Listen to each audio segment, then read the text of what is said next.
3 championships done, 3 to declare here at Whilton Mill. 5 rounds are in the books. This is the one that will send some incredible riders to the Junior World Series. It's British mini bikes. The road to Moto GP 2024 is about to reach its conclusion. The humidity is high here at Whilton Mill and the pressure is on. I'm Jake Sanson. Beside me is Chris Azora. Whilton Mill at its best with some of the best young motorcycle riders in the country. Bring it on. Yeah, great to be here, Jake. It's a fantastic track, Whilton Mill. It's one of these tracks where a lot of these riders have practiced here. It's in the central part of the UK, Northamptonshire. A lot of bikes get regular track time here, so most of the riders know the track well. And comparing this to circuits like Pembrey and Three Sisters, it's a lot less of a slipstream and it's a lot more tighter and technical. And with the changes in the track this year, it's opened up quite a lot of the circuit as well.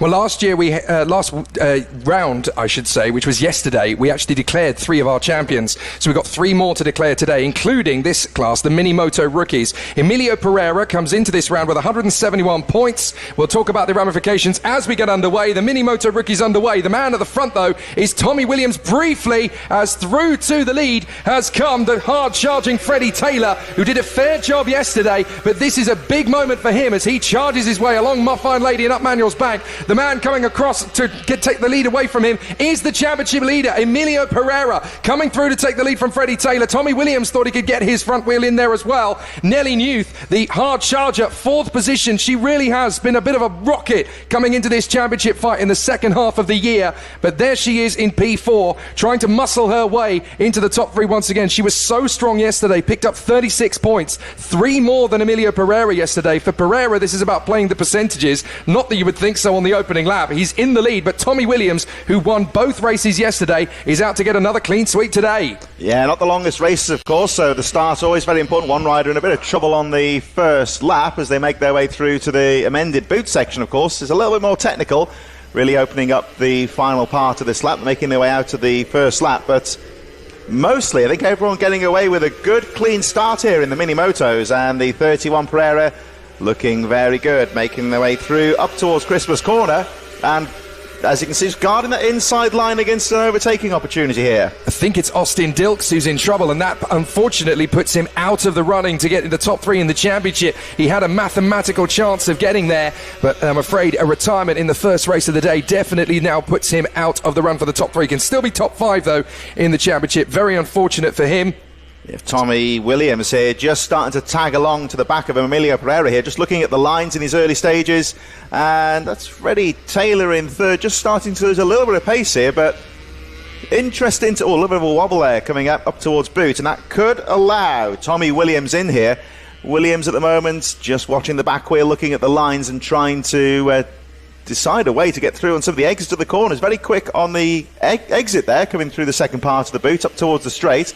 Let's see what he does coming out here, just tagging along at the back here and just hanging in there as well, Freddie Taylor.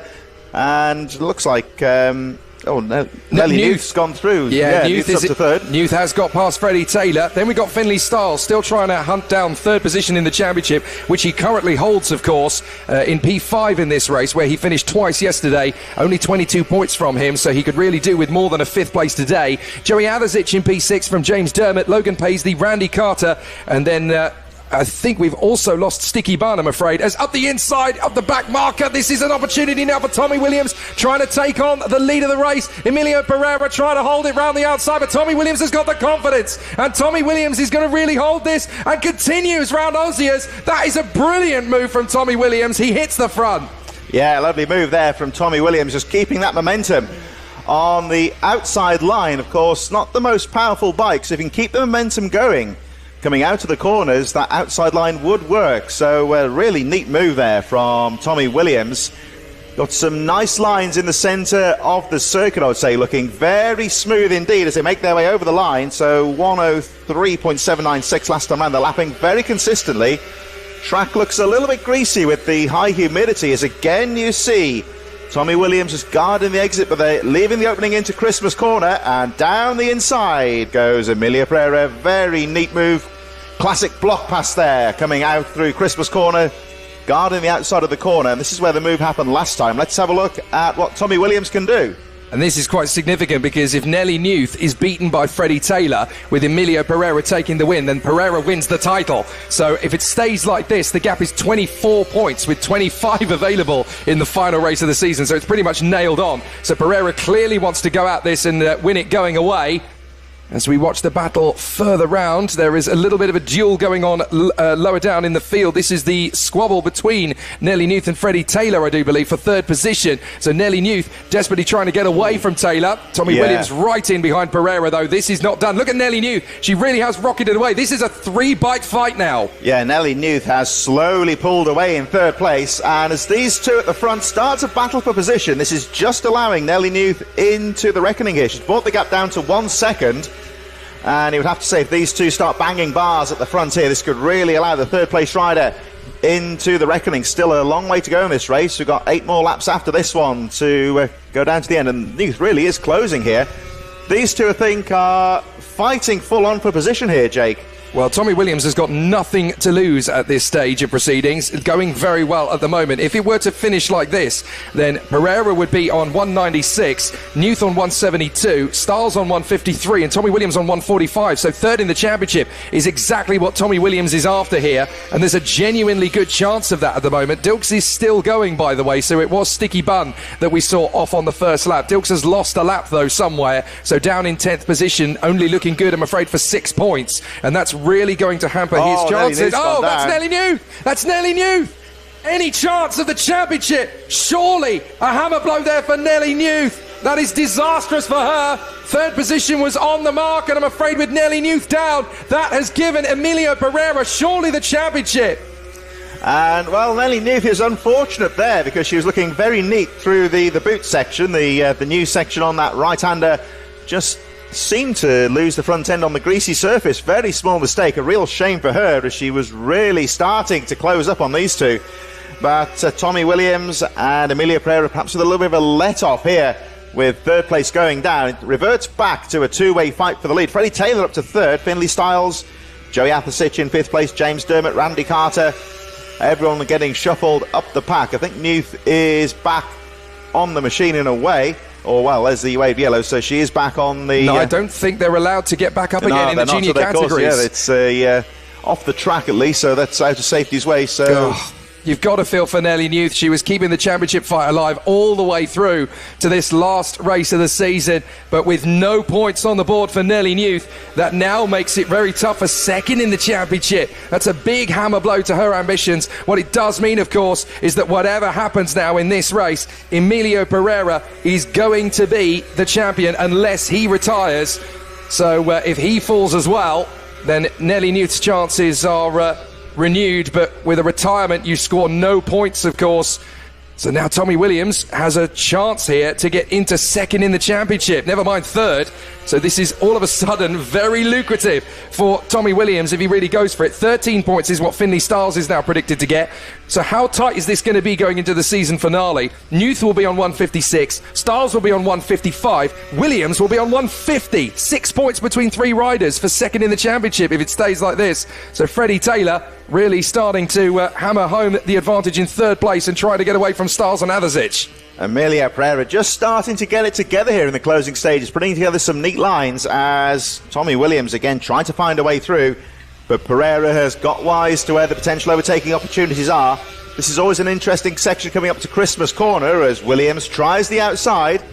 Got to try and get the momentum in towards Christmas, but not leave that inside line too open. Oh, as Williams just gets bulked momentarily by the back marker. A bit unfortunate going through towards Inkermans as the lap rider had nowhere to go, really. So a bit unfortunate for Williams. He's got to try and regroup here as Pereira just starts to break away, maybe by a second or so. Freddie Taylor, Finley Stiles, and Joey Athasich still rounding out the top 5. Dermott, Randy Carter, Paisley, Austin Dilks, of course, back underway. Nelly Newth and Sticky Bun, I think, appearing to be out of contention now. Of course, Newth going down a couple of laps ago, but Tommy Williams has regrouped really well here. Got a nice line going through the boot and going to try and line up now, coming down towards Crook on towards the first corner. Nothing going on the first corner there as Pereira has a nice sweep. Let's have a look as they make their way up towards Christmas corner, though. You should see Pereira just guarding the inside line. This will push Williams wide. And now, of course, Pereira will need to open up the corner coming into Christmas. Does so very neatly, but Tommy Williams now right back in there. Yeah, really good opportunity for Tommy Williams. If he finishes second to Pereira, then Pereira will win the championship with a 40-point advantage over Nelly Newth. If he gets ahead, then Pereira still wins with a 35-point advantage with 25 available. So all Pereira has to do is finish the race, and he is the Mini Moto rookie champion. And if he DNFs as well, the way that Nelly Newth did, then, well, it's opened up again. You've got to feel for Nelly Newth. He was actually faster than both these men in terms of our fastest lap. The fastest laps have come through. Well, Emilio Pereira has now done a 1:03.5, to be fair. But certainly the way that they're currently going, Nelly Newth's best time was faster than both of the riders in the lead's current pace. So Tommy Williams still hustling Pereira. 4 to go as they come across the line now. Yeah, Emilio Pereira's got the lines really covered quite neatly here, as Tommy Williams has got to try and find an opening here in these last 4 laps of the race. Coming up towards the Christmas corner now. Pereira just starting to break away on the lead up the hill. That's actually a fairly steep hill. It's deceptive how steep that bank is when you get to the top of the circuit. Down towards Inkermans and Ashby they go into the right-hander. And Williams having a peek down the inside. Difficult to make a move stick there because it is an off-cambered corner. And just getting the drive out of the corner. But you'll see Williams, where he did that fantastic move earlier in the race. Again, just peeking down the inside, looking at potential overtaking opportunities here, still with a few laps to go. Look at the way the pressure's off Emilio Pereira, and he's just grown in confidence as a result, knowing that Newth is no longer in the race. He knows that the championship is won as long as he finishes, so he can just enjoy this battle with Tommy Williams. Tommy got him twice yesterday and won both races. For Tommy Williams, it's all about now trying to catch up to Newth and Stiles in the championship fight. This is very much game on as far as he's concerned. So from Emilio Pereira's point of view, he can just enjoy this race for what it is. He doesn't have to put any pressure on himself. There's actually 4 laps to go, not 3 laps to go as it says there on the timing screen. But it's going to be an interesting one now to see what Tommy Williams can do as he puts pressure and hampers the leader of the race and the championship, Emilio Pereira, who is going to win the title if he just stays on the bike. But Tommy Williams is definitely giving him a lot of attention now. It's not done until the fat lady sings, and she isn't going to warm up her vocal cords for another 3 laps. I think Tommy Williams, he's more interested in the race here, just getting that checkered flag. It's a pure race between these two. As a little bit further back, we've got the likes of Freddie Taylor, Finley Stiles still fighting away. Just a little bit further down. That's the duel. I think that's the duel between the recovering Austin Dilks and Randy Carter. So Dilks has got ahead of Carter, so that puts Austin Dilks now into 7th place. He's trying to chase down James Dermott. Sorry, that's Dilks and Paisley. My apologies. Yeah, that'll be Austin Dilks in the yellow and bright yellow riding kit there. Coming over the line they go once again. As Williams, again, just trying to find a peek down the inside. We saw him on the previous lap having a look on the downhill run into Ashby, which you can get a move done there. Got to be really hard and brave onto the brakes, having a look on the inside into Christmas corner. But again, Pereira with a nice sweeping line on the outside, carrying the speed, heading towards Inkermans, and down the hill they go. Let's have a look at what Williams does here. Down the inside he goes once again. Tries to get a wheel in there, but not quite close enough there as they make their way out of the off-camber. Again, Williams jinking to the right-hand side, trying to get the drive as they make their way down towards Chapman and the final part of the lap here. Williams again just looking for lines, but Pereira at the moment riding very neatly and covering the track quite smoothly. Tommy Williams having another think about it into the heel of the boot. They go through to the ankle. Tommy Williams is going to dive in. That's brave, but he decides to back out of it at exactly the right moment. So it's still pretty tight between these riders as they continue their duel. Tommy Williams doing his best to keep himself in the mix for the victory. Across the line, 2 to go. And now Tommy Williams tries again into Crook. Not going to have the opportunity. Through Oblivion, he can build back up the throttle and the momentum. He's going to draw level potentially if he keeps this going along. Manuel's banking up, fine lady. Tommy Williams with a chance to run up to Christmas, but he bails out of it in the end. He decides he's got another chance further round. So he follows and hassles in behind Pereira, who is just in cruise mode. He doesn't have to win this one, but clearly he wants to win the championship with a victory. And Tommy Williams, some of this might be psychological as well. It's if he can get a front wheel in there coming into the corner, even if the pass isn't on, it just lets that rival know that you're in there and you're keeping the pressure on. Again, he's having a look on the inside. It was interesting to look, he bailed out very early from that move going into Christmas Corner, trying to get something going into Ashby. That's still fighting away further down the field. He's coming through the field quite smoothly at the moment. Here comes Tommy Williams on the outside into the boot, going to try and get the drive coming into that final corner. Do you know who that is? That's Dilks having unlapped himself from Joey Atherzic, and they're having a stunning battle, those two. It's quite interesting because Austin Dilks is actually a lap adrift, but he's going wheel to wheel with Joey Atherzic, who is a lap ahead of him. Right, last lap. And here we go, Pereira versus Williams. Williams has got the throttle coming off of Oblivion. He's going to go left side because that's where Emilio Pereira is going to place him. He decides to bail out of it for the run. Up towards Christmas, he's not close enough, but he can certainly have a think about it into Ashby. Pereira getting the elbows out on the rump to Christmas Corner there, guarding that inside line. Down towards Ashby they go. This could be Tommy Williams' final opportunity. Down he goes. Now, can he make the move stick? So he's going to lose ground. Yes, there you see Pereira getting the drive out of the corner. That's why it's so difficult to make a move into Ashby. He had to give it a go, really, but he's going to have to try and fight again now going into the boot. He's only going to have one last chance, really, down to the braking zone for the left-hander into the boot. He may decide to go ugly into the toe as well. Pereira's got the line and the confidence. This is going to be a charge now to the final couple of corners. Pereira doesn't need to cover his lines here as they come down to the final chicane. Tommy Williams is going to try. He has to. He's a racer, but he's not going to make it. Emilio Pereira's going to win the race and the Mini Moto rookie title in one fell swoop. Emilio Pereira is the king of Mini Moto rookie in 2024. He takes the race and the title, just a whisker ahead of Tommy Williams. Wow! Yeah, fantastic way to start off this day here at Whilton Mill, and some brilliant racing there between Pereira and Williams. Oh, that's Dilks still. Check there out we go. Atherzic and Dilks, they're still going at it. Wilson Dilks, my apologies to Austin Dilks there. Austin Dilks having a fantastic ride there. Looks like he's finally done it after all that pressure, so it's going to be Freddie Taylor in third, Finley Styles and Joey Atherzic, of course, finishing in fifth place. Dermot Carter, Austin Dilks, he didn't care, did he, Austin Dilks? Not he was at just all. going for it. Just go for it. Why not? Just give it a bit of a battle. He needed to score some points, and he has. He's come away with 4 points from that race for finishing 8th place, albeit a lap down. So very unfortunate there for Austin Dilks. He's not quite been able to get what he wanted to out of that race, but hey, he put on a fighting show there. Some brilliant racecraft, I have to say, there between Pereira and Williams. Williams really having a go, keeping it on the right side of hard but fair, you would say, but he was looking for opportunities right up until the final corner. Didn't give that one up, and that was just pure racer's instinct. He, in terms of the championship, didn't need to go for the win there, but try telling that to Ryder in the middle of the race. So there's the provisional results then. Emilio Pereira takes the win and the Mini Moto rookie title for 2024 ahead of Tommy Williams. Freddie Taylor in third position. Finley Styles in fourth ahead of Joey Atherzic and James Dermott. Seventh is Randy Carter. Albeit a lap down, Austin Dilks was still fighting fit in front of Logan Paisley. Sadly, retirements for both Nelly Newth, who is now fighting for second in the championship, and Sticky Bun himself, Charlie Bunn. Hopefully he'll be back for the final race of the season. Right, Mini Moto rookies is wham, bam and done for the moment.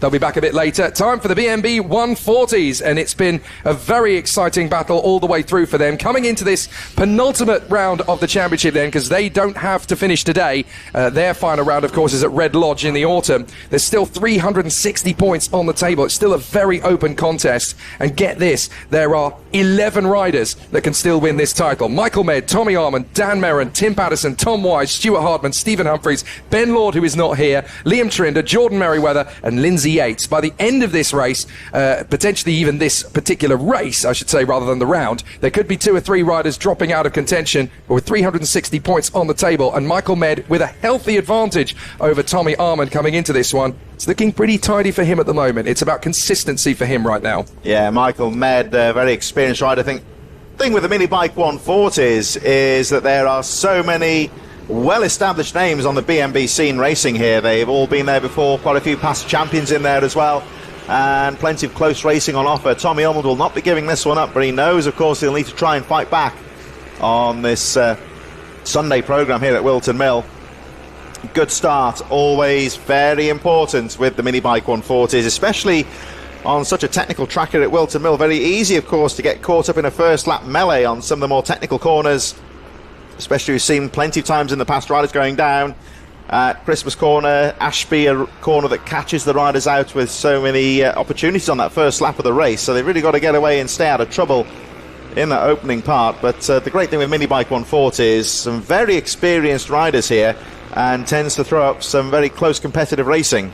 Now, I've said coming into this one that there are 360 points available on the table, but in reality, of course, Michael Med has the chance to win the championship today with the 3 races we've got. He currently has a lead of 163 points over Tommy Armand, so all he needs to do, 167 points, I should say. So all he needs to do here is outscore Tommy Armand by just a mere 17 points, I think it is, over the course of these 3 races, and he will have the championship title. He has a 163-point lead, and there's 180 available for each round. So if he outscores Armand by just 17 points, then he has the title. Harley McCabe, however, is the man who's on pole position. He won all 3 races yesterday, so he's definitely in command, as you see Ben there with the flag at the front end of the grid. Stuart Hardman alongside on the front row from McCabe, then Dan Merrin and Tommy Armand, who is ahead of our championship leader Michael Med. He's down in 8th position on the starting grid, so it's going to be a tough challenge whichever way you look at it. We're going to get to see, can Harley McCabe make it 4 wins out of 4 this weekend? Let's find out. Good start from McCabe, good launch as well from the one bike. Oh, trouble on the first corner, rider going down, couldn't quite see who that was. It's a real cluster effect. Yeah. So many riders going down. About 5th place went down there, and right on the apex of the first corner as they that's really got sloppy, hasn't it? I think somebody's lost a knee slider in all that as well, so that definitely hasn't helped as they work their way through the first corner. But the leaders have well and truly broken clear. The first 6 have basically gapped the rest of the field, who had to take avoiding action. Great to have Harley McCabe back in action this weekend as well, a rider who we've enjoyed in the BMB series in the past. He's gone on to other things, of course, in more recent seasons, and does occasionally come along to guest at the British Mini Bikes, and he really is a rider to look out for the future in terms of motorcycle racing, as that we'll pick that up on the lap charts. The end of the first lap, that stricken rider hit the deck quite hard on that first corner, so not surprised to see they're a bit winded. Wave yellows, of course, on the end of the first lap. Just trying to identify who that was. I think it was Tommy Armand, you know. Tommy Armand, that's the championship contender. Tommy Armand was involved in that one, so that essentially gives Michael Med a gateway to the championship title. It was Hardman that got through in 2nd place behind McCabe, but again, a championship contender. We had it in the Mini Moto rookies with Nelly Newth. Now we've got it with Tommy Armand. He was the one that went down, and he's out of the race before it even really gets underway. So that's almost certainly one hand on the title for Michael Med. Yeah, Michael Med will have seen that, of course, so he will know he's just got to try and keep it together here somewhat. He's running strongly in the top 5 at the moment, as the midfield runners still fighting away. Further down, Jordan Merriweather, Dean Carver and Rhys Morgan having a good fight in the midfield. Liam Trinder and Ryan Hayburn a bit further back with Lindsay Yates and Adam Harrison there as they make their way through. There's the treble 8 of Dan Merrin, just starting to put the pressure on Stuart Hardman for 2nd place. We've got a clear track now. It looks like the 21 of Tommy Armand is off the circuit now, so we have got a clear circuit. Harley McCabe putting in some very neat lap times. Quickest lap 54.8. That should go down as the race goes on, I think, on a clear track. But to Harley McCabe, really great wildcard this weekend and starting to pull away. Stuart Hardman coming under some real pressure here from Dan Merrin in that 3rd place on the treble 8. Merrin just having a look, sweeping to the outside, but Hardman keeping it nice and neat. Very nice exit out of the corner, heading towards the boot section. Harrison Quincy looking good in 4th place. Michael Med 5th place, but that will be good for him right now with his main rival out of contention here as they make their way through the boot. Harley McCabe really started to pull away. Just going to have a look at the lap time when they go through, 54.5 seconds. And Harley McCabe, the race leader, really running very smoothly at the moment, but getting some nice smooth lines. And he's really starting to show his form. This is a big deal for Tommy Armand being out of this race, because with Michael Med looking to be in 5th position, scoring 40 points, that's going to put his lead up to 203. Now, if he leaves the weekend with that kind of gap, he's the champion, whatever happens at Red Lodge, because there's only 3 races on the card at Red Lodge, so he's not going to be catchable. That is the most dramatic way for this first race to unfold, with Tommy Armand out, no points, so obviously 40 points minimum for Michael Med if he finishes 5th place. He's already pressuring Harrison Quincy, so if he makes any more of a gain, then it's almost impossible, no matter what happens in the last 2 races, for Tommy Armand to make this back. I can't believe in the first 2 races of the day, the championship has been decided by the 2nd rider in the standings falling. Yeah, well, it's all the, not the pressure as such, but all of the emphasis now is on Michael Med. But as we've seen so many times in British mini bikes, that could unravel on one corner. So Med still got a bit of work to do here in 5th place. The most important thing to do here is to keep it on the deck, you would say, because Whilton Mill's a demanding circuit. It's quite greasy as well, and any kind of a mistake from Michael Med and that advantage will be obliterated. Yeah, it's still not done yet, of course. I don't think this championship is going to be decided until the end of race 3 at the earliest. But you've got to take into account the fact that Tommy Armand has got to do a lot of work in races 2 and 3 later to try and keep that gap favourable. He'll have to find another 27 points more than Michael Med, 24 points more, sorry, I should say, than Michael Med across the last 2 races, and that's not going to be easy to do. So this battle continuing on as we watch Patterson putting a lot of pressure on Stephen Humphries. Patterson was so strong yesterday, but he just seems to have started on the back foot today. He was mighty in the mini bike 160s. It's in the 140s where he's not quite had the same sort of pace that the wildcard Harley McCabe has had.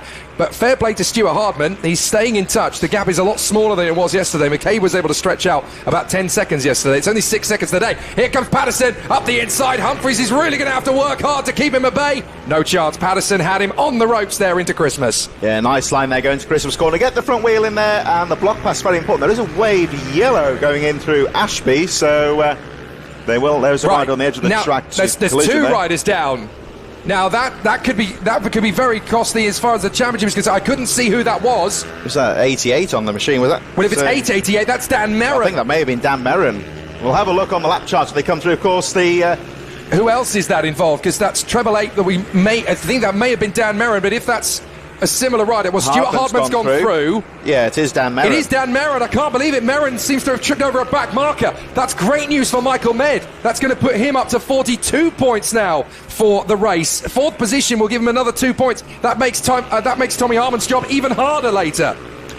Harley McCabe just seems to have reined it in at the moment. He's lapping consistently around 55.5 seconds. Lost a bit of time on the previous lap, so Hardman is just starting to settle down a bit at the front here. Just to drop in, Merrin did get going again, so he is in 7th position, so I think it's the back marker that he ended up clipping that's ended up stopping out. That's Jack Stanford, I do believe, in the 60 bike, so Jack Stanford has not continued on.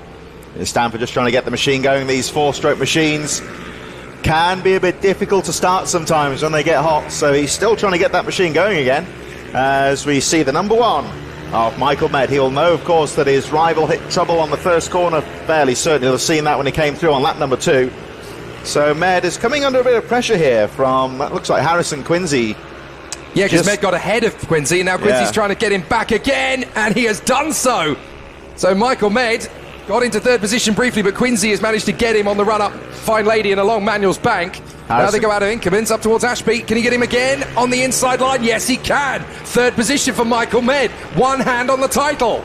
Did well there to cover that line coming out of Ashby. The outbraking manoeuvre, very difficult to carry that off. It's easy to get the pass done, but to get it completed on the exit of the corner, bearing in mind, of course, that Harrison Quincy has a weight advantage here, you would say, being a smaller rider, would potentially get the power down a little bit quicker out of the corners as we head towards the last lap of the race, but Harrison Quincy not giving this one up and keeping the pressure on Michael Med.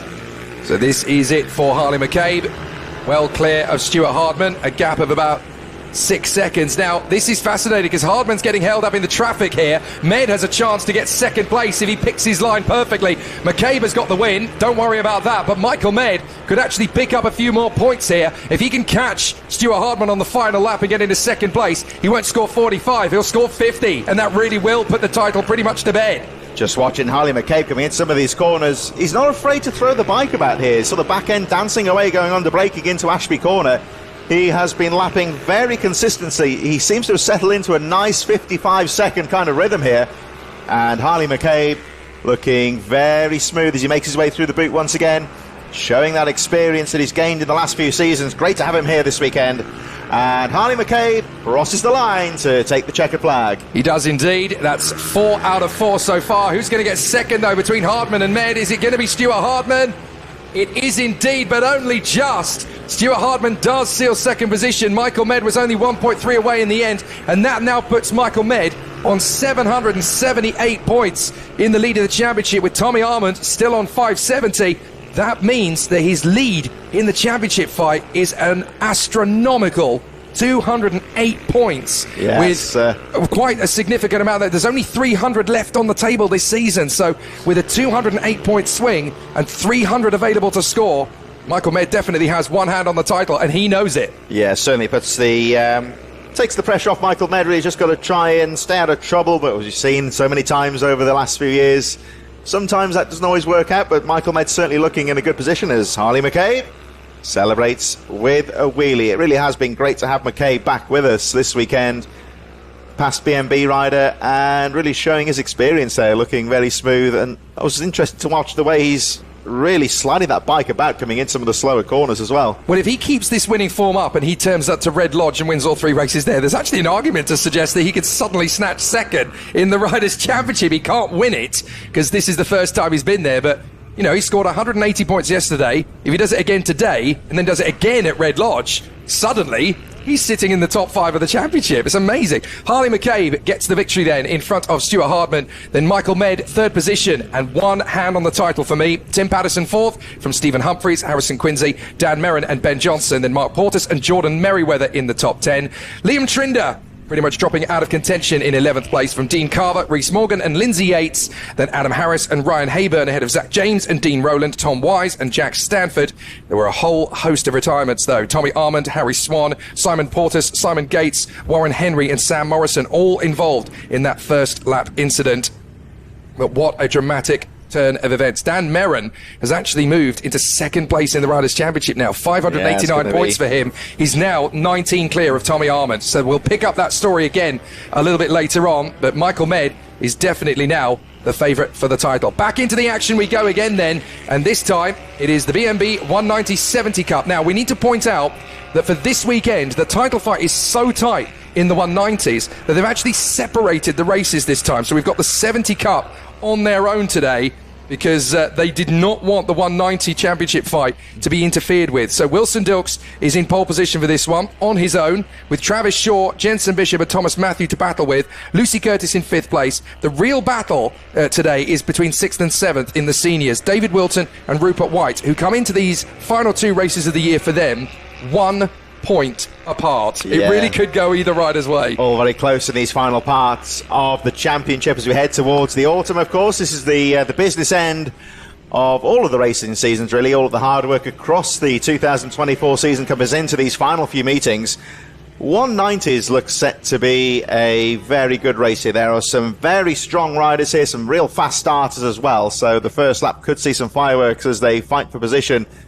Yeah, there's some very strong experienced riders here, the likes of Wilson Dilks, Travis Shaw, Jensen Bishop, Thomas Matthew, ones to look out for really.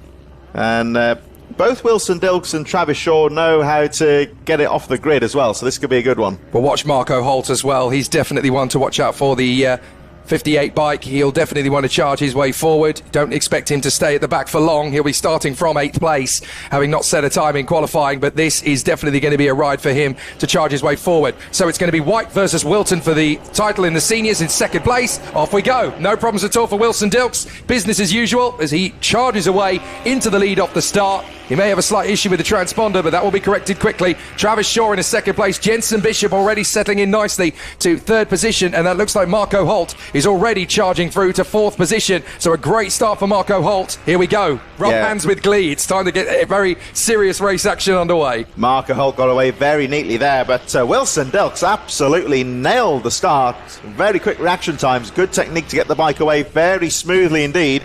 Sometimes if you're a bit too ham-fisted with the throttle off the line, it can make things a little bit wide. Yeah, you won't see him again in this one. After yesterday, he just disappeared into the distance of both races. He'd already won the title at a canter. This is going to be a Sunday ride in the countryside for him. He will disappear. You won't see him again. The battle is going to be for 2nd place between Shaw, Bishop and Marco Holt. And this is going to be a battle. Yeah, this looks close here with just holding that line there, the number 4 on the inside, Travis Shaw, Jensen Bishop and Marco Holt really advancing quite quickly here.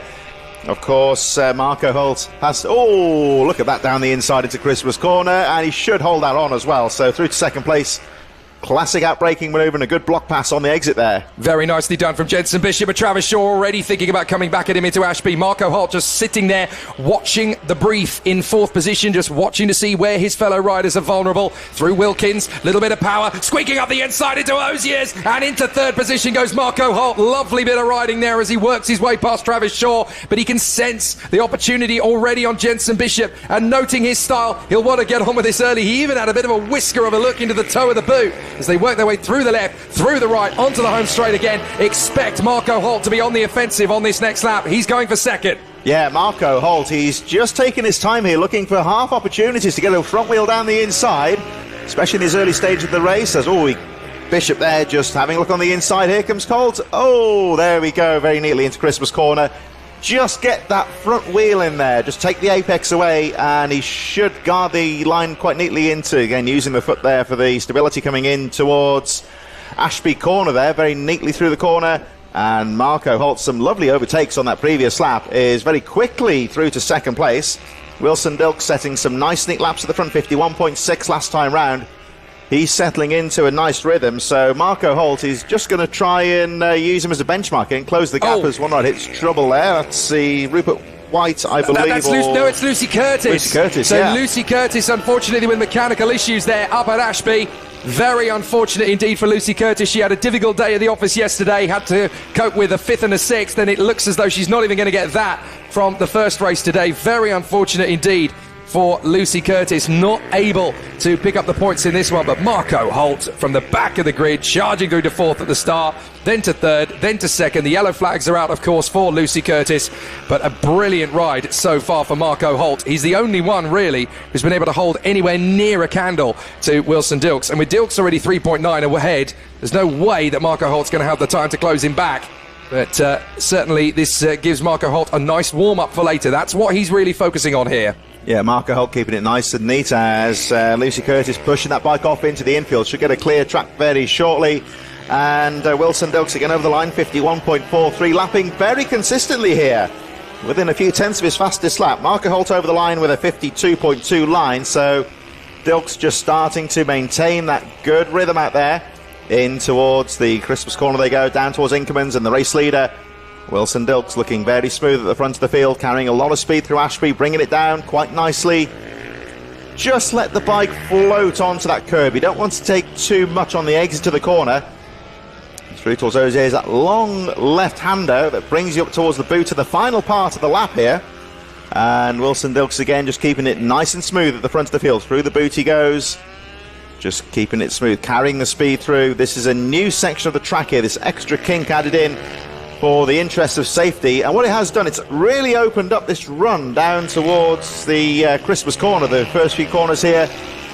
Really carrying the speed on there, but Wilson Dilks' fastest lap of the race there, 51.2, really settling into quite a nice rhythm here. Yeah, this is exactly what he did yesterday. Once he gets into his mojo, he's absolutely unshakable. Through Inkermans to the braking zone into Ashby, looking so calm and composed. It's that attitude, it's that confidence that he carries through every corner. He knows that he's in his zone. He already has the championship shown up in the 70 Cup, so this is very much just balancing himself. This will be a warm-up for his battle later on, of course, because he's still got to go for the glory in the Mini GP UK 160 title later, going head-to-head with Tyler Humphries. So this is a good chance for him to warm up and flex his muscles ready for that. It's keeping the consistency as well. We're looking at the lap time. He goes through once again, 51.48. He's lapping very consistently within a few tenths here and there. So really has settled into a nice rhythm. Marco Holt over the line in second, just under 6 seconds adrift as Dilks floats the bike down into Christmas corner. He's just keeping everything smooth, keeping everything nice and simple here, carrying that speed down through Inkermans and into Ashby. Difficult right-hander.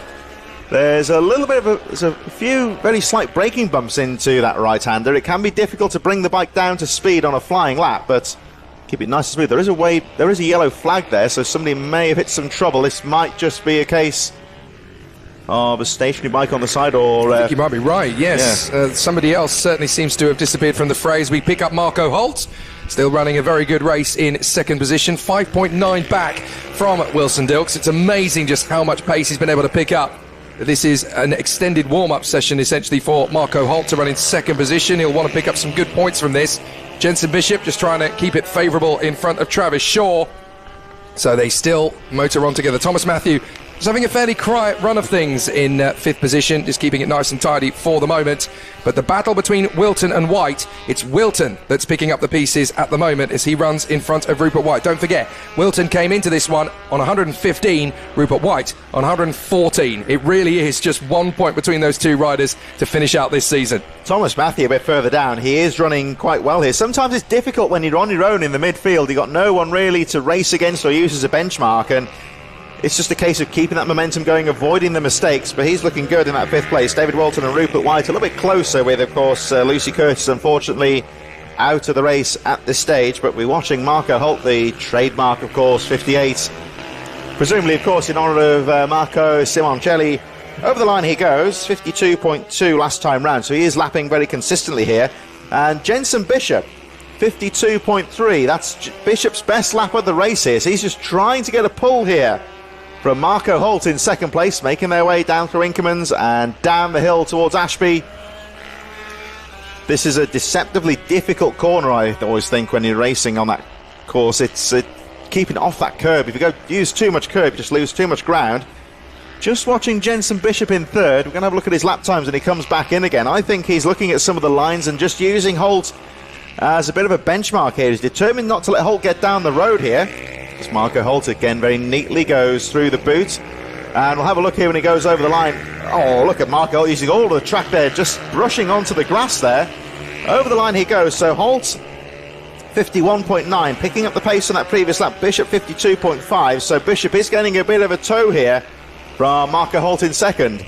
Yeah, it's a little bit more about traffic management for Wilson Dilks now. He's backed off the pace a little bit, so the fastest man on that last run was Marco Holt. But here's Jenson Bishop, looking very comfortable for third position at the moment. There is a there's a waved yellow for... Oh, rider gone onto the grass there, I think, just on the side of the circuit. There he is, back onto the course now. One of our lappers, that's the 77 of Rupert White. That is Rupert White, so that pretty much hands the place for now to David Whilton. Now, the advantage he's got in this race is by just carrying on, he's only going to score 1 point less than at Whilton. But what he needs to do here essentially is find a couple more places.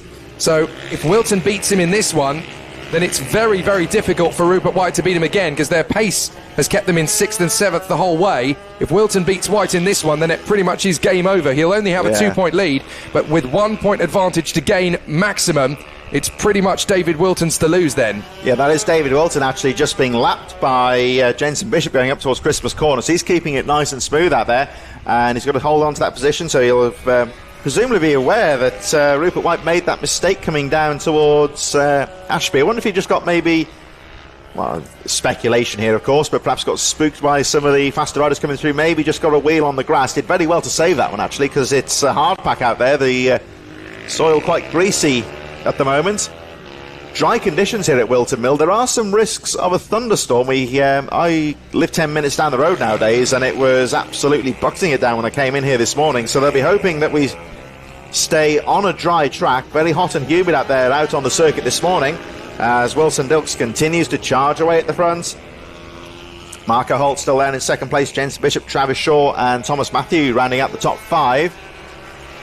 As up towards Christmas Corner they go, and Dilks 52.05 last time round. 3 laps to go here in this BMB 190, first moto of the day here at Whilton Mill for this class. And the number 4 down into the right-hander now. Travis Shaw still charging away, and the race just starting to settle into a bit of a rhythm here with 3 laps to go. Well, I'm afraid to say that Rupert White has not continued. It looks to me as though Rupert White has actually dropped out of the race now. He's lost a couple of laps to David Whilton, and it looks like it's going to be 3. So if he is confirmed as retiring from the race, then that pretty much hands second in the 70 Cup to David Whilton, just by virtue of the fact that he will finish the race and score points, and Rupert White will not. So that is pretty much putting that one to bed. But Wilson Dilks, the man you're watching on your screen already, has already taken the title. He got that done yesterday.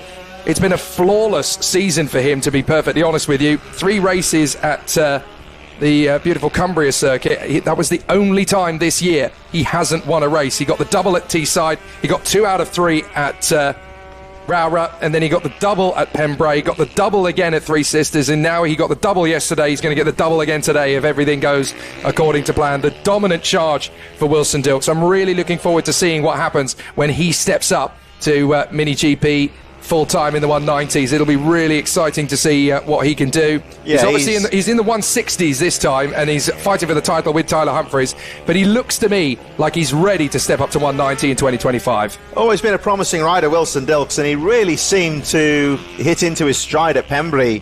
It's a tricky course there at Pembrey, not the sort of track that the mini bikes would regularly be used to, fast, wide open circuit, but seemed to cope with that one very neatly.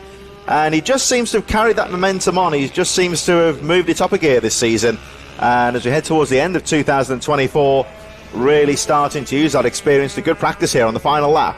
So Wilson Dilks is going to come through to continue his flawless run in the 70 Cup in 2024. Out of the final turn, and the checkered flag is his. Dominant ride. Wilson Dilks unchallenged. And that really sets him up for a good go at the FIM Mini GP UK 160 title later. Admittedly, he's got 32 points to make up with 50 on the table, but it certainly starts his day in the right way. Jensen Bishop coming through for a very decent run to second position. What happened to Marco Holt? Marco Holt was in P2 for a long time, though, so that must have been what the yellow flag was for. I think he lost a bit of time on that previous lap, didn't he? Well, he's lost a couple of laps. Yeah. So Marco Holt, I think he actually stopped out on the circuit. Jensen Bishop, second place then from Travis Shaw. And Marco Holt is not going to finish the race after all, but David Whilton is going to come through to finish in 5th position, and that very much confirms him as second in the championship. So excellent run for him, and a very tasty end to the day for him. They've got one race later, and that will be just another tick of the boxes, essentially, for the remaining riders. So with Wilson Dilks finishing off the job, David Whilton will come through for 5th position. That's 11 points to add to his tally. That puts him on 126. Rupert White is going to need a miracle to gain back the 12-point deficit he now has for the remaining race of the season. But it's all good for Wilson Dilks as he bangs in another 25 points. That puts him on a grand total of 286. He has scored all but 14 of the points available this season. Yeah. What an amazing performance. So he's carried a lot of form there. Wilson Dilks then from Jensen Bishop. Travis Shaw, Thomas Matthew, David Whilton, Marco Holt dropping some positions on the final lap of the race with Rupert White and Lucy Curtis DNFs. Wilson Dilks, though, really carrying a good run of form since Pembrey and looking unstoppable yet again on a very different type of circuit. Right, we're going to move away from the 70 Cup now and move into the Junior Super Moto 90. This is a very competitive class this weekend. We've already seen Cian Daly come away with 3 of the wins, but Carter Spinks was the one who outfoxed him in qualifying. So Carter Spinks showing his real speed here, top 5 of the championship and not in contention to win it. So Carter Spinks with a 1 minute flat 7.36 in qualifying, really showcasing his flair. The real title battle here, it's mathematical, but realistically it looks like it's about to be sealed by by Cian Daly. The gap between them is fairly substantial, but there's 150 points available because, of course, they still have this round of the championship, 75 points on the table, and then Red Lodge in the autumn. But Cian Daly, realistically, has the chance to seal it today because he currently has 350 points on the table. He starts on the front row of the grid, but the man who's closest to him in the title fight is JJ Manchester, who's got the biggest fan club in Christendom. There were so many people watching along on the stream yesterday. But in reality, he's 123 points back with 150 points available. Technically speaking, Cian Daly can actually win the title in this race. Yeah, JJ Manchester is always a firm favourite. Well, gets a lot of support in the paddock and on the live streams as well. Cian Daly, though, really has been a superb rider this year, has looked in top form, and some of these really young rookies, you would say, the racecraft from the riders as well, when you consider the age of them, they really have shown some great form in 2024. Been some fantastic racing, and they really have learnt a lot as well. They've improved as the season goes on. There's some very new riders in this class as well, and it's been interesting to watch how they picked up and improved throughout 2024. Yeah, Alan Taddeo and I have talked about this in the course of the season as well on the television programme. It's very difficult when you haven't got club races that you can fall back on. It's not like karting when you can basically be the best at your circuit and then move up. You know, in the mini bikes, you've got to go straight into the British Championships and hope that everything sticks. You're learning on the job with the gaze of the world on you. So it's very high pressure in the mini bikes paddock. But here in Junior Super Moto 90, there is still technically 3 riders in contention: Cian Daly, JJ Magister and Dan Tanton. Let's quickly run through the grid. Carter Spinks and Cian Daly on the front row of the grid for this one. JJ Magister and Dan Tanton on the second row. Then Will Dickinson, Rex Armand, Thomas Med, CJ Maguire, Dylan Cook, Ryan Merrin, who had his big fall on the starting grid of race 2 yesterday, and Oliver Med. Let's go racing. Oh, a bit of a crawl, a bit of a false start there for the man on the front row of the grid, Cian Daly. That is so rare for him. Cian Daly's been the dominant force. We've got another rider that's stopped out on the circuit.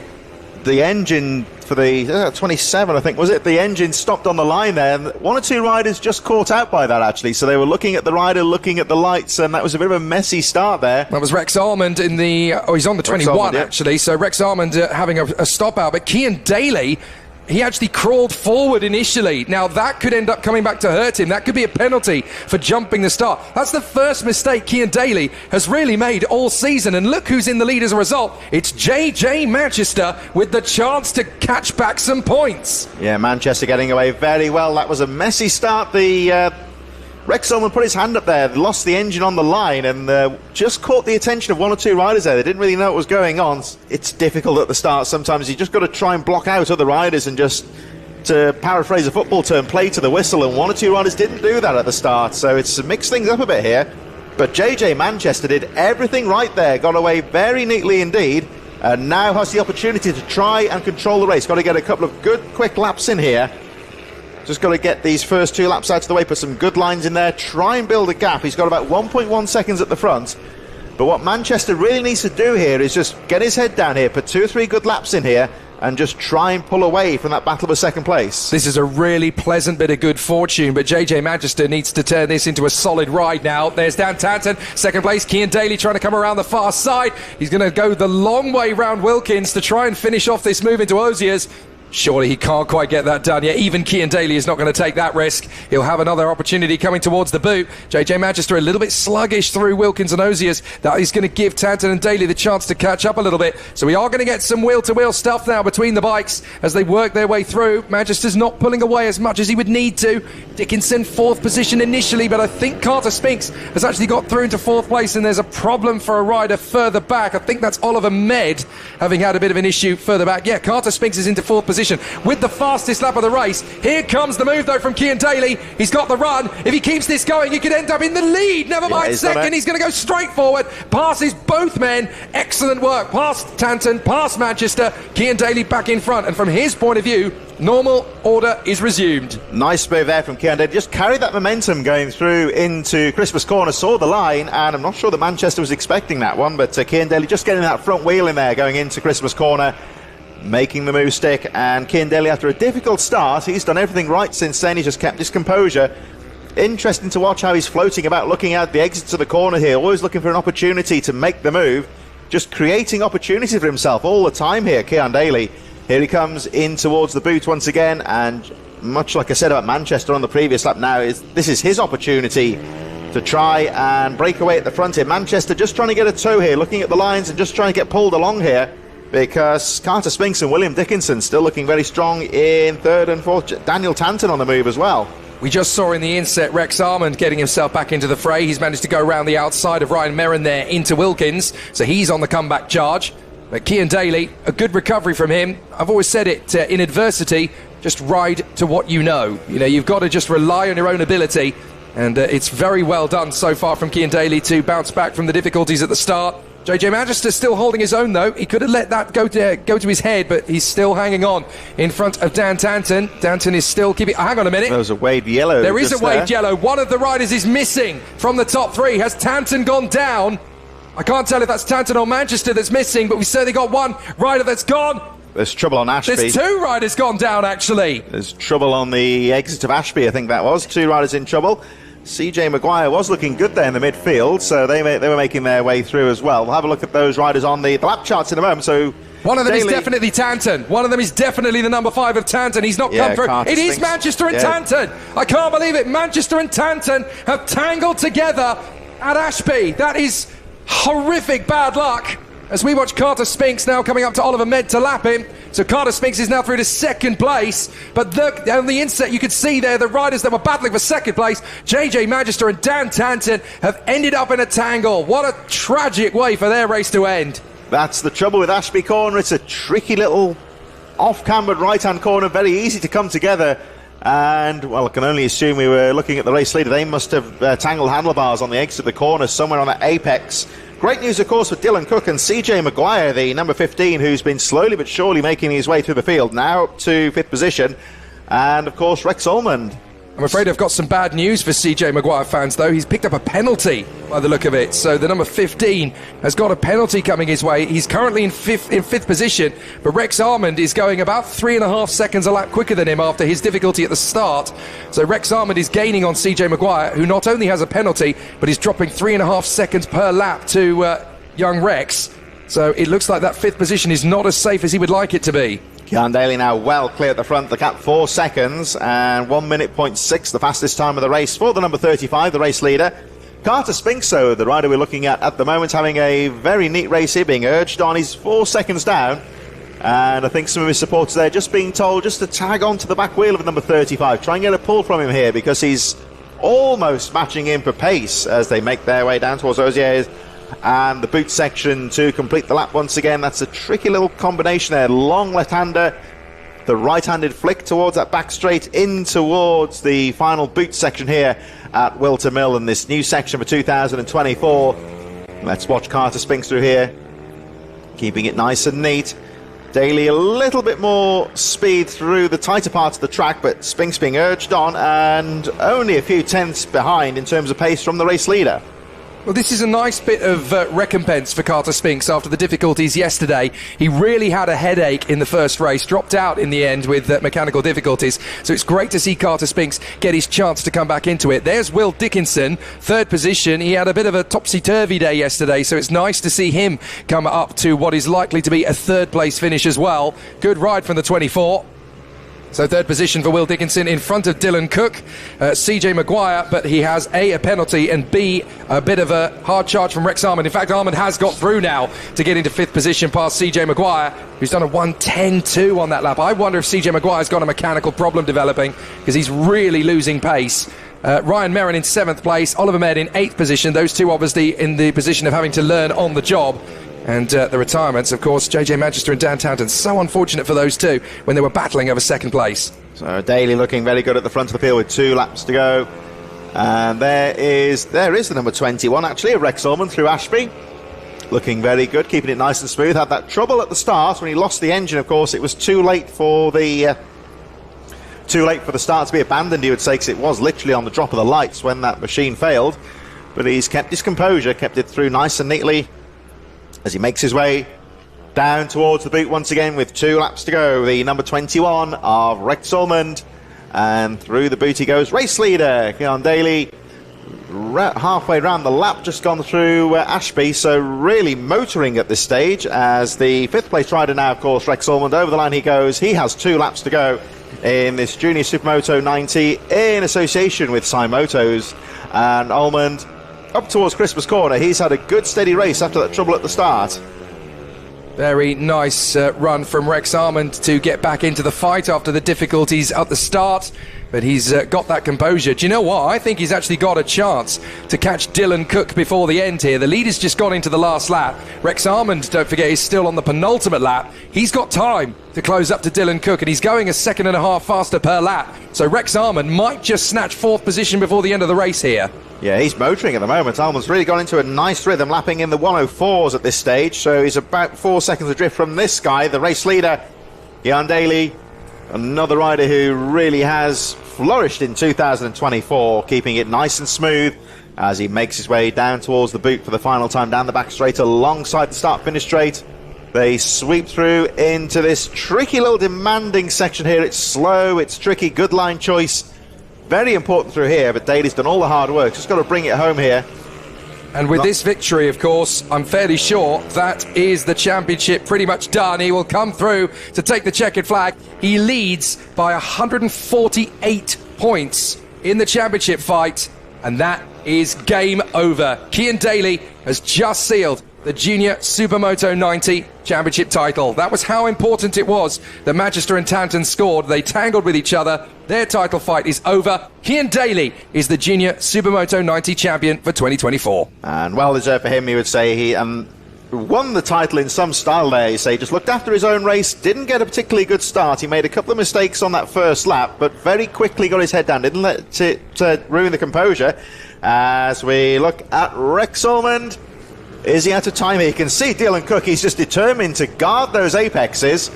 Let's see if Ormond can get the line on the final corner. I don't think he will. Oh, it's going to be close. It's going to be really tight. Just couldn't quite get the drive out to the final corner there. It looks like 1/10 of a second in it. So close for Rex Ormond.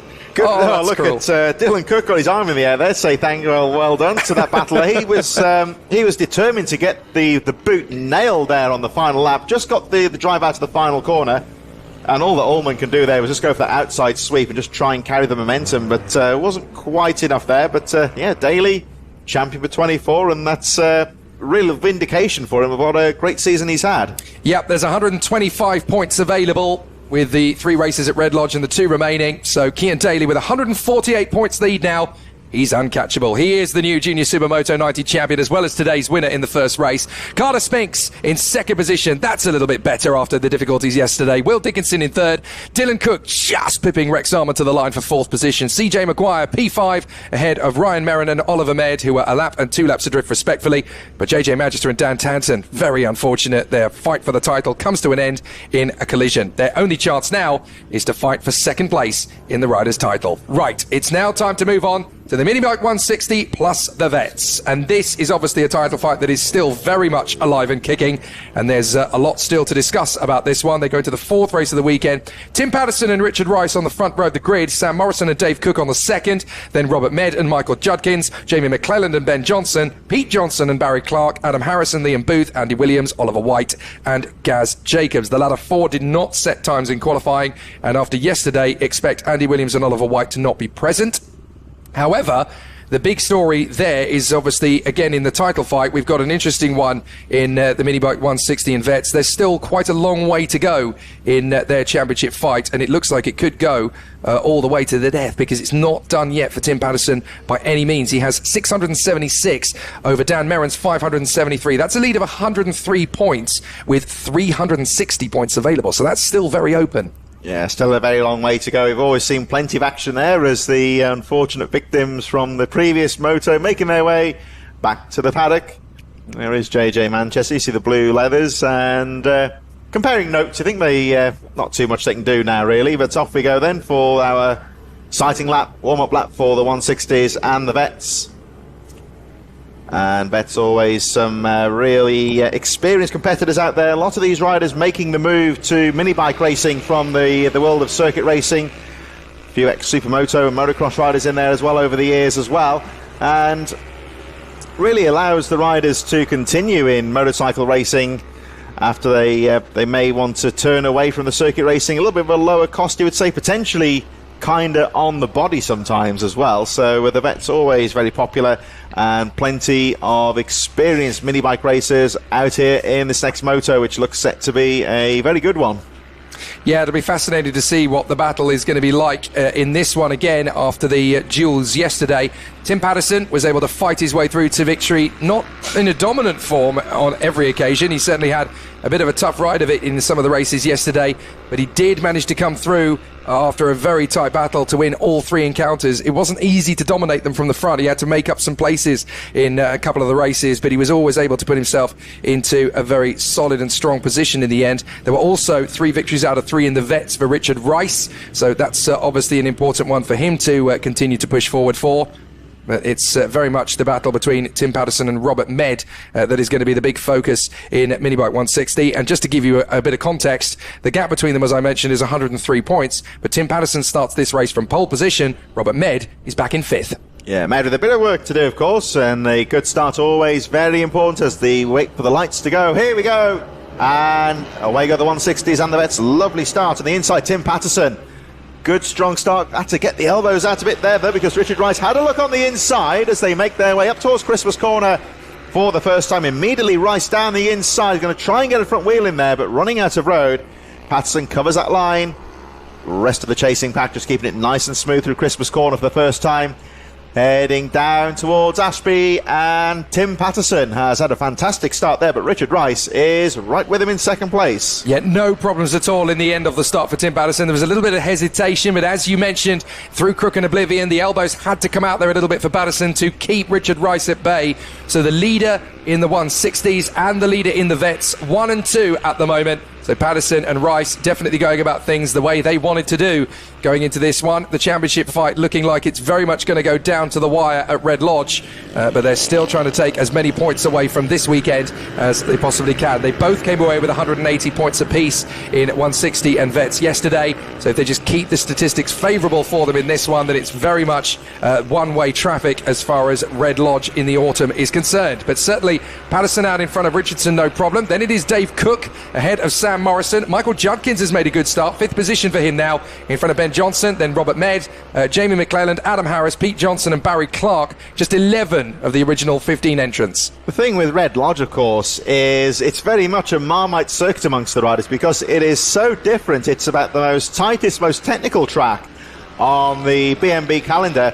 Some riders not really a fan of such a circuit, other riders really do love the tight technical layout, so it's a bit of an outlier amongst many of the tracks that we go to across the season.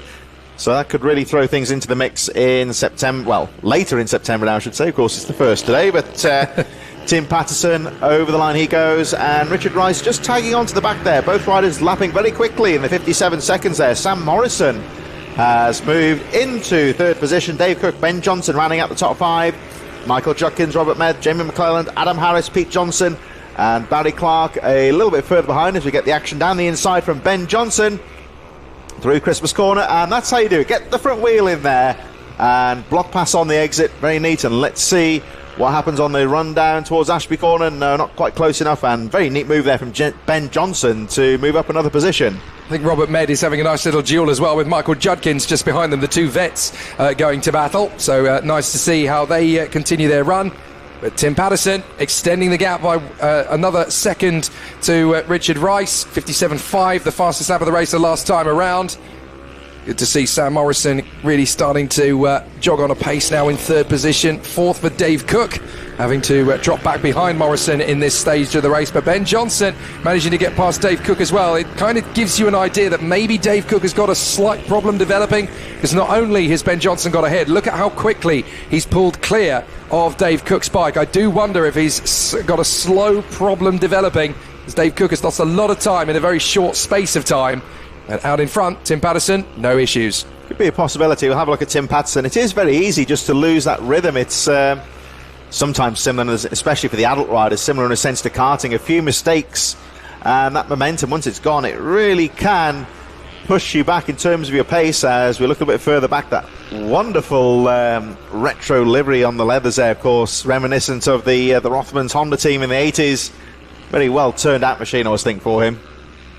There he is on the inset. I think that's is that Robert Med having a look on the inside of Judkins? It is. Yeah, you know, you're absolutely right. And Robert Med is doing everything he can to try and stay as close to as possible. Very impressed with Richard Rice, keeping the lap times as close in as possible. Ben Johnson has just banged in a 56.6. So that's 0.4 of a second quicker than the leader, Tim Patterson. So Ben Johnson, I think it may be 6 of one, half a dozen of the other. Dave Cook may have an issue, but Ben Johnson has gone like lightning in the last couple of laps. So 56.6, he's closing in on Sam Morrison. Has he got him?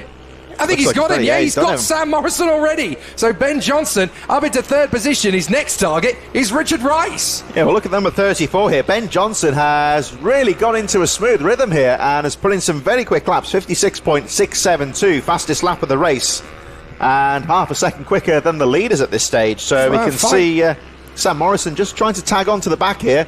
Morrison would do very well to follow the number 34. 4 laps to go at the end of this one. There is a chance here for Ben Johnson to get Richard Rice. He can certainly jog on a pace. He's definitely found his move. So let's see. Richard Rice goes across the line, 57.6. 56.9 for Ben Johnson. He's 7/10 of a second quicker. He really is moseying on towards this second position. This is a case of when Ben Johnson catches Richard Rice, not if. And look at Sam Morrison here. He's tagging on to the back here as well. And they are both catching up on the leading group here. When you look at Ben Johnson here, number 34, when you are charging like this and you can see yourself closing up on the rider in front, psychologically it just pulls you along as well. You just settle into that rhythm so much easier when you can see yourself catching up on the rider ahead of you. And interesting to watch Sam Morrison, who's done very well here to catch on to the back. They've got Richard Rice just ahead of them now, so we're looking at that gap. It's really brought down.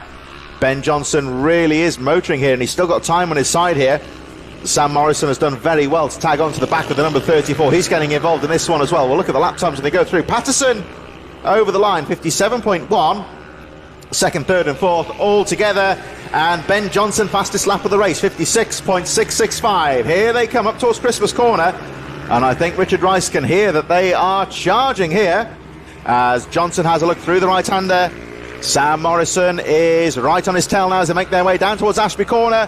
Here he comes down the inside. Oh, can he make it stick?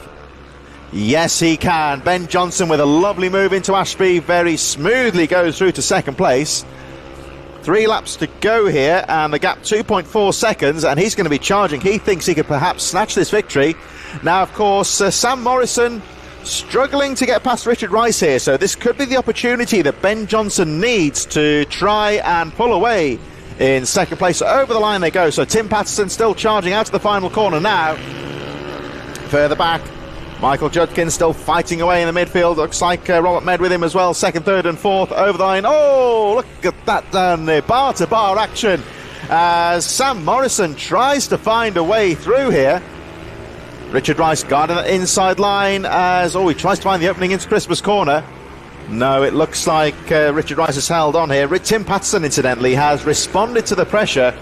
I think he must be aware that the pack is closing because he has banged in a 56.4, fastest lap of the race, and Patterson still controlling the race here. Well, there's a little bit of pride at stake here, isn't there? Richard Rice doesn't want to be beaten by the 160s. He really wants to be up in this top 3 overall. So obviously he's looking good to win in vets. No issues there at all.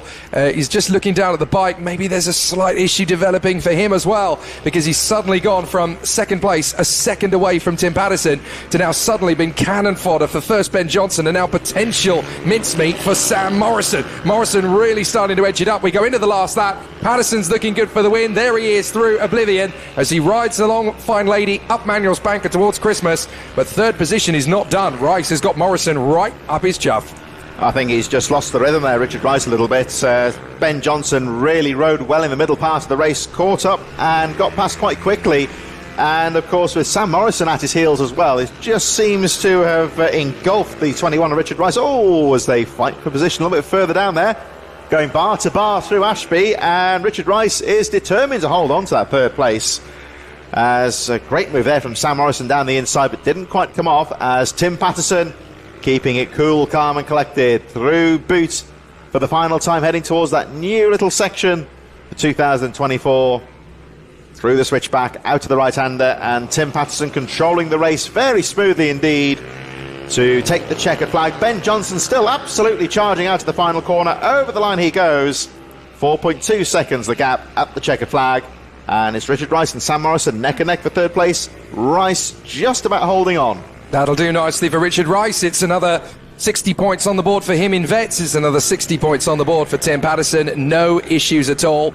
And certainly getting one step closer to sealing the deal as far as the title is concerned. What about Robert Med, though, of course, because he wants to make sure he comes through with a decent points tally. That's where it's really going to be pretty neat and tidy. Tim Patterson is pretty much already confirmed as the champion in 160, but in terms of the two classes mixed together, well, Robert Med comes through in 6th position, 3rd in vets, so that's going to give him 45 from this particular race. So he loses 15 in the overall rankings to Tim Patterson. It's all a bit complex, but obviously by the time we get to Red Lodge, it will all be a little bit more easy to understand and to get a handle on. Essentially what you need to know is that Patterson's won in 160, and so too is Richard Rice in vets. Yeah, there he is, Tim Patterson, back to the paddock. We'll see him later on, of course, and everyone always seems to get the high fives from the riders for some reason. They come into the pits, it's just a bit of a Whilton Mill tradition, I think. That's a great, it's a great ritual. It happens in karting, it happens in bikes. It's a nice little thing for the paddock to be able to lean over and just give a fist bump or a high five. Patterson then takes the provisional win ahead of Ben Johnson. Richard Rice in third place wins in Vets. Sam Morrison just behind him at the line. Dave Cook ahead of Robert Med, who's down in sixth position, but that's still a good, creditable third in Vets. Jamie McClelland, seventh ahead of Michael Judkins, then Adam Harris, Pete Johnson, Barry Clark, and then a lap adrift, we have, retirements. Liam Booth, Andy Williams, Oliver White and Gaz Jacobs. Three of those did not start. Liam Booth did not complete the first lap. Right, are you ready for some firepower action? It is time for FIM Road to Moto GP time, and we are going to kick things off with the 190. This is going to be one of the most electric battles we have seen in recent history. This is where things get proper serious. The title battle is very tight indeed between the top three riders coming into this one. Blake Wilson, Marco Holt and Henry McCartney. Blake Wilson has 228, Marco Holt has 205, Henry McCartney has 190. It is so tight between these three. If Blake Wilson goes down in this race, the whole championship goes nuclear. The other two have had their moments. Marco Holt had his slip-up, of course, at Rowrah. Henry McCartney went down last time at Three Sisters. If now Blake Wilson has the same thing, then this championship is wide open. But all Blake Wilson has to do to win the title today is finish third twice. He doesn't even have to beat these two. Blake Wilson, it's one of these unique situations here where it depends on the rider's mentality, really. The pressure could be off or it could be on here. Blake Wilson, of course, it is very much in his own hands here, you would say. But how about this for pressure, though? McCartney is the one who's going to be on pole position, the man in third place. So he's got nothing to lose in this championship fight. Blake Wilson has everything to gain, of course, being in the lead of the championship, but he's got Henry McCartney in front of him on the grid. This is going to be so exceptional. And Jenson Bishop could actually hold up Marco Holt on the start. Bishop third on the grid, Holt in fourth place, then Arnie Carr, Annabelle McCarthy and Sid Marshall. There may only be 7 of them on the grid, but that is the reason that we've separated the 190 from the 70 Cup, to give these guys a chance of a fair fight without traffic. So it's now going to be that magnificent barrel run between Wilson, McCartney and Holt. This is such a close battle coming. Yeah, here they go. We've got some very experienced riders here, and you see McCartney getting some temperature into the tyres. He knows how important this start is going to be. Got that prime line into the first corner. Sometimes you can get a good drive on the right-hand side of the circuit. The grid, of course, a lot more split up than it used to be. Riders positioned all across the starting line in the interest of safety, should there be any stalled riders on the line. So there's a nice sweep into the first corner, of course, nowadays. And you can get a good drive on the outside. Here we go. So it's about to get underway. Riders under starters orders. And the lights go out. Lovely start on the inside from Henry McCartney. And he's got that nailed. But Blake Wilson getting a wonderful drive into the first corner. And Marco Holt straight through to third position. He was motivating himself on the grid as well. So Holt is into P3. So the top three in the championship are now 1, 2 and 3. This is where the bandwagon was going to be, all the way for the title. And so the top three riders fighting for the title are in the first 3 positions. And already Marco Holt having a look at Blake Wilson to try and get into second position. So this is already full guns blazing. Wilson only has to finish third behind these two in this race and the next one to be champion. But you can see the pressure. The pressure is already mounting. Marco Holt absolutely throwing his weight into the battle for Blake Wilson. He does not want to finish third to him. He's got to come forward. He's got to make the moves. Yeah, Marco Holt immediately getting the pressure on the second place Blake Wilson. This is good racecraft. Oh, it looked like Wilson struggled for drive coming out to the boots, but he's got the line into the first corner here. Let's have a look at what Marco Holt can do. Oh, he's got a nice drive into Christmas corner.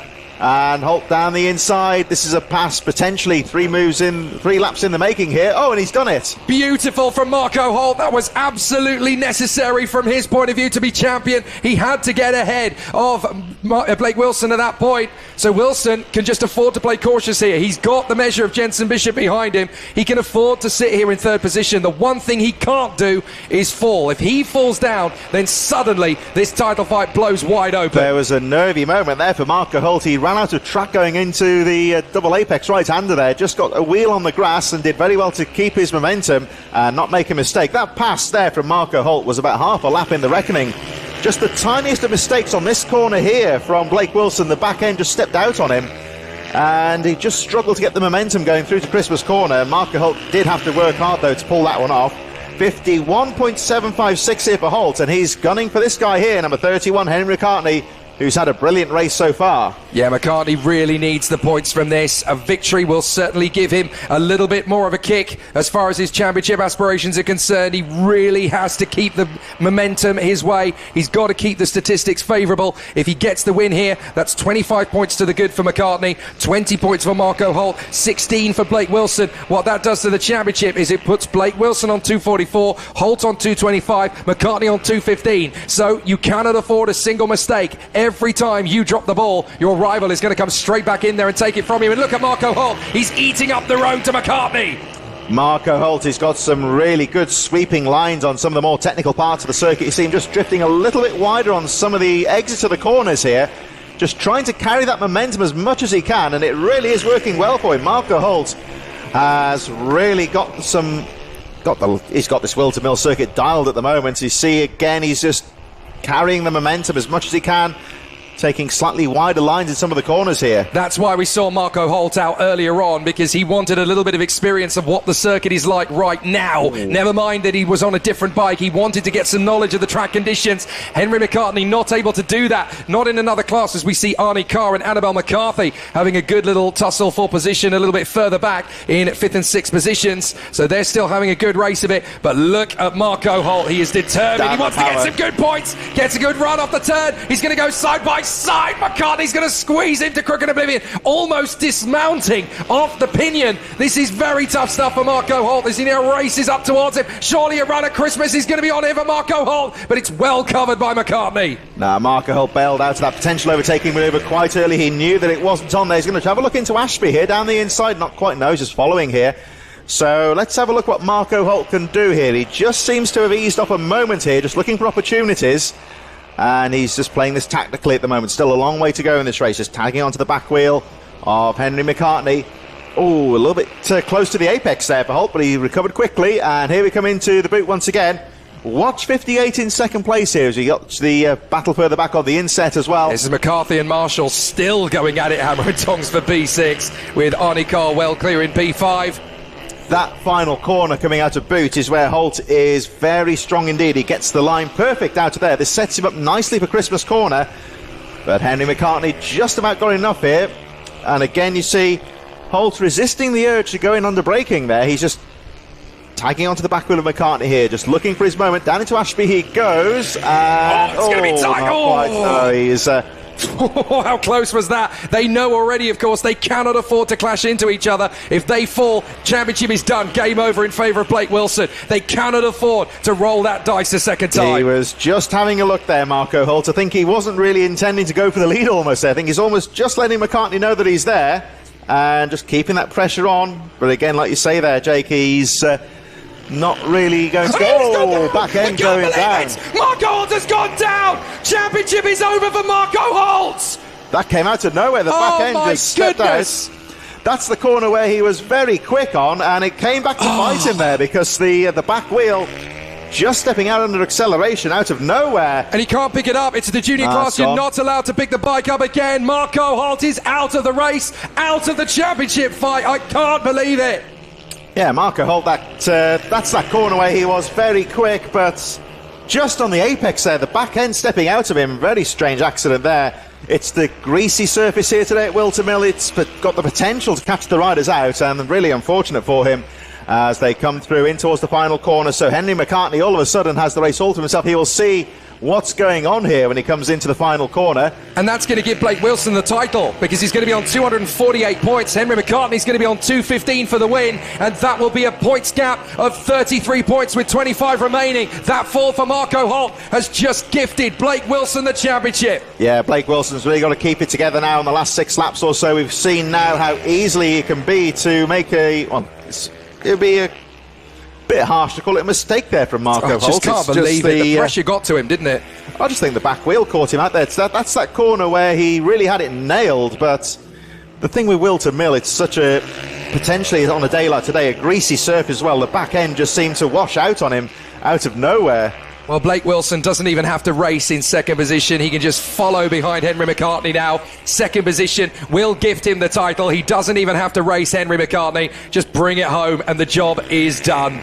Jensen Bishop and Arnie Carr a bit further behind. Annabelle McCarthy and Sid Marshall having a good fight further. This is the fight for 5th place, of course. Yeah, this has been a really tasty little battle since the start. Annabelle McCarthy has been able to very much hold her nerve up against Sid Marshall. And, of course, it may not be for the win, but look, going into 2025, you want to beat your opponent. You want to make sure that in this little rivalry, you come out on top. It gives you the confidence, it boosts your morale, and it really sets you up for a good run for the following season. Yeah, they're having a good tussle. It's all experience at the same time as well. And Annabelle McCarthy, another rider who's been running very strongly as well with Sid Marshall. Both these riders really have come on leaps and bounds in 2024.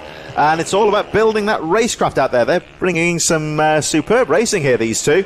And you can see Annabelle McCarthy riding very neatly here. She's covering all the apexes quite neatly and making life difficult here for Sid Marshall, who's trying to find a way through at the moment. So 5 laps to go. Henry McCartney's just gone through over the line to start another lap, so may well close up on these two having their own fight. And again, you can see Marshall just having a peek on the inside, but knows he's not going to make that move stick going through into Ashby. And McCarthy keeping it nice and smooth into the double apex. You can see the riders a little bit further down the field, not using quite so much of the track here, not carrying quite so much speed here. They've got the racecraft most definitely though. And just telling the difference between, you'll see here now, look how much of the circuit Henry McCartney's using, really, as well, we even saw Marco Holt even got a wheel on the grass at one stage there. They really do use as much of that circuit as they can, but it's all experience, and Annabelle McCarthy and Sid Marshall really have come on throughout the season. Yeah, it's a really solid effort from these guys, putting in such a good show. Annabelle McCarthy hanging on near in front of Sid Marshall. 5th position, still very much up for grabs, and the points that go with it. Don't forget, 4 laps to go for the leader. Henry McCartney still 2.8 seconds clear of Blake Wilson, but there's no panic for the number 8. Blake Wilson just needs to bring it home now. 20 points for 2nd position will be enough to put him on 248, with Henry McCartney on 215. Marco Holt will remain on 205, and that will be job done as far as the FIM Mini GP UK 190 Championship title is concerned for Blake Wilson. There is your leader, Henry McCartney on the inset, having a great run of it, and there is Blake Wilson in 2nd place. Doesn't need to work himself too hard here. No pressure whatsoever on him. He has already goaded his rivals into the mistakes this year. McCartney, of course, went down at Three Sisters. Marco Holt dropping it at Rowrah, and of course here now as well. So in terms of the psychological edge, Blake Wilson has had the mentality all season long. Blake Wilson riding within himself at the moment. Looking at the lap times really have dropped now. 52.2, 55 and 7. So he's about a second off the pace of his fastest lap. He just seems to have reined it in a bit here, but you don't want to go too slowly, of course, and make a mistake. Sometimes you can just bring yourself back into trouble, but the action on track here is between Annabelle McCarthy and Sid Marshall. Just seems to have found a bit of a drive here and has closed back up on McCarthy in 5th place. McCartney leads the gap 3.7 seconds between 1st and 2nd place. Jensen Bishop's had a quiet race so far in 3rd place. Arnie Carr in 4th. It's a fair point you made about Blake Wilson, because although he's in 2nd position and he's got the championship pretty much in his pocket, if he DNFs now, it's still on. You know, the championship is still on, because he'll lose that 20 points. He'll have 228. Henry McCartney, if he goes on to the win, will be on 25. So this is not done yet. He's got to be careful how he goes through these two. There's the leader. So McCartney's got to be careful how he works his way through the traffic. Take your time. Don't rush it. Just pick your moment. Sid Marshall, is not going to make this too difficult for him. Now you see Annabelle McCarthy, she won't know this is necessarily the leader until he gets a wheel in there. He did very well there. Absolutely beautiful from Henry McCartney. No problems at all there to get through. Now the big question, of course, is going to be Blake Wilson. He just needs to take his time. Don't rush it. For goodness sake, keep the bike upright, finish 2nd position, and the job is done and the title is over. The good thing is, at least for Blake Wilson, is now that the lead has gone through, those 2 riders fighting for position will be aware that faster riders are coming through. That's Wilson there, I think, coming through towards the lappers. Yep, yes, indeed it is. So heading towards the boot here, which could be awkward. Here they go, though. Number 31, Henry McCartney, around the final corner. But, yeah, definitely Blake Wilson does not need to rush things. Those 2 riders fighting for position, of course, so he might get past Sid Marshall quite easily, but Annabelle McCarthy may or may not be aware who's coming through until Wilson gets a wheel in. It's just getting that wheel in when you're lapping riders. When they know it's a faster rider coming through, they will concede the line, but equally you don't want to screw up your race at the same time either. So that dynamic can be a bit awkward sometimes. Well, it's been a great season in the FIM Mini GP UK 190 all season long. These three riders who've been in the fight for the title right from the start have been immaculate. Marco Holt, Henry McCartney and Blake Wilson. Their battle for supremacy yesterday was monstrous. The two riders giving it excellent racing in both of the encounters. They stayed together all the way through, but it is going to be Henry McCartney that takes the victory. He'll take the pride out of this one for getting the job done. All he could do was win this one to stay in the fight. He's done that. Henry McCartney takes the victory, but behind him, Blake Wilson is the champion in FIM Mini GP UK 190 in second position, 248. The points tally is uncatchable. He wins the title with a 33-point swing with 25 available. The number 8 rider, Blake Wilson, is your 2024 FIM Road to Moto GP UK 190 Mini GP champion. And over the line there goes Jenson Bishop, very neat third position there. Arnie Carr, Annabelle McCarthy and Sid Marshall round up the field, but that was a champion's ride there from Blake Wilson, who just rode straight on past Henry McCartney there. He's still in his own zone there, I think. McCartney, the race winner, and riding very well indeed. You have to say commiserations to Marco Holt there. It was just bad luck, I think, the back end. He had that last corner coming out of boot absolutely nailed, but it fought back and bit in there when the back wheel stepped out on him. Very unfortunate for him because he really was pushing well. Time to fire up Queen on the hi-fi. He is the champion. Excellent work from the number 8. A brilliant ride from Blake Wilson all season, actually. When the pressure's been on him, he's not cracked under the pressure. Henry McCartney takes the win. Blake Wilson takes the title. Jenson Bishop in third position ahead of Arnie Carr. Annabelle McCarthy wins in the battle between her and Sid Marshall. Marco Holt so unlucky going down on the 6th lap of racing. What a shame for him. He could still get second in the title fight, but it's a big disappointment for him. There's just one major championship in the Road to Moto GP to win, and that is the UK 160. That's coming up later today. Back to the Super Minis now, and Lawrence Wardle, who didn't get a maximum score yesterday. That went the way of Bailey Stewart Campbell, who wants to get another 120 in the books. There's 360 available, of course, if he manages to come through in fine style again. So with 240 points available, there's still very much game on. One thing about Lawrence Wardle, he very rarely puts a foot wrong. Very consistent rider for many, many years in the Super Minis. And that's why he's always towards the sharp end of these championships as well. Out of the waiting zone they go. This moto brought to you in association with Bratt Bikes, who supply many of the bespoke parts for these machines. It's a really bespoke racing class here. Of course, these bikes derived from the youth motocross machines, and there's a lot of, when you look at these bikes in the paddock, they really are quite intricate and a lot of specialist engineering going into these machines. I've said this before, but when you look at all of the motocross bikes across the whole range, right the way through even to the 500 two-strokes, the 85s are the bikes that have the best power to weight ratio because they have almost the same power as like a 125, not quite of course, but they are fairly powerful machines, an 85cc two-stroke on a much smaller frame, so they'd have a strong power to weight ratio, and of course a lot of these machines, they run the big bore kits as well, so there's some pretty special bikes out there. Well, this is still very much an open championship contest in Super Mini. Lawrence Wardle has the lead of the championship on 421 points. Louis Smith is 28 points back. James Sidebottom is 31 points back. Jake Smith is still only 73 points back. So when you've got 240 left to win, it is very open season between those four riders, and anything can still happen in this one. Going through the starting grid for this one, getting ourselves ready for the epic final two races of the weekend. It's Bailey Stewart Campbell, that man again, pole position, and there's a rider. Yeah, rider in trouble on the. In trouble before we even start. That's one of the Super Minis, one of the more mini moto based machines there. Black bike. I can't quite make out who it is without seeing a number, unfortunately. So, Bailey Stewart Campbell and Clayton Edmonds on the front row of the grid. No problems there. Lawrence Wardle goes off P3. Louis and Jake Smith are 5th and 6th behind Anthony Tadea. Here we go.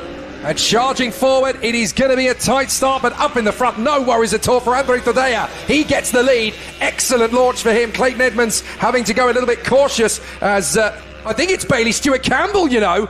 Bailey Stewart Campbell is missing from the grid for this one. He got pole position, but he's not there. So there is no sign of Bailey Stewart Campbell. That was the bike that packed up on the opening up there today, getting a wonderful start there on the KTM. Away he goes, and I think there was also one rider left in the waiting zone there who will join at the back of the field. We'll try and pick that up on the lap charts. But well, that is the 99. That's Bailey Stewart Campbell, so he's getting away dead last. So big disaster there.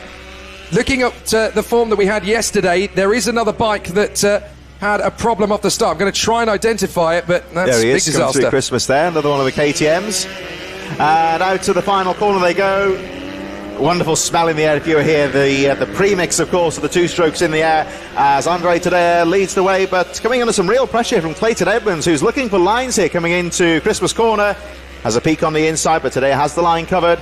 Watching in third place is the number 414, the experienced head of Lawrence Wardle. I think it was Leo Caulfield that broke down on the formation lap. So Leo Caulfield, who did have some mechanical problems yesterday, so that would make some sense. But check out Clayton Edmonds really hustling today as they lead their way through. Lawrence Wardle with a golden opportunity here in third position. How much ground can Bailey Stewart Campbell really hope to make? He's done a 55.2. That's half a second quicker than the leader. So this is now a race of how much time can Bailey Stewart Campbell realistically gain? How much further through this field can he work his way through? The win is gone, but can he make it to the top 5? That's a very big ask. We shall see, because there's a bit of a logjam here at the front here today. He's getting some good lines together, holding on, but everyone chasing behind him here. We've got Lawrence Wardle, Lewis Smith and Jake Smith right in there as well.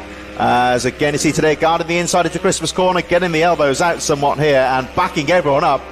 And at the moment, Clayton Edmonds can't find a way through. He's switching his lines all the time here, but nothing really going at the moment. This is the trend we saw yesterday from Tadea. Very good at the start, able to run in the top 3, no problem in the first couple of laps. But then when the pace really kicks in, when the tyres get up to temperature, Tadea doesn't have the best bike. So Clayton Edmonds really able to hustle him, and that backs him into Wardle, that backs him into Louis Smith. Jake Smith's going to be precious in this one as well, because he did some good races yesterday. So this is going to be tight in the top 5 all the way through. And that's Bailey Stewart Campbell already having worked his way through to the back end of one of the tail enders. That's Tyler Clark. And Joe Milne's in there as well, number 15. A couple of the Honda CRF 150s. Oh my word, Bailey Stewart Campbell's just done a 52.9.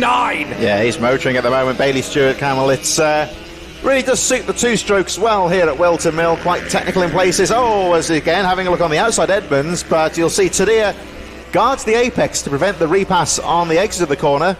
Vision track back, KTM down into the right-hander they go, into the inside, having a look there, Clayton Edmonds, but again, can't quite find a way through, and Wardle just hanging on to that. Oh, he has a look down the inside there, gets the front wheel in there, and a lovely move there from Clayton Edmonds to take the lead.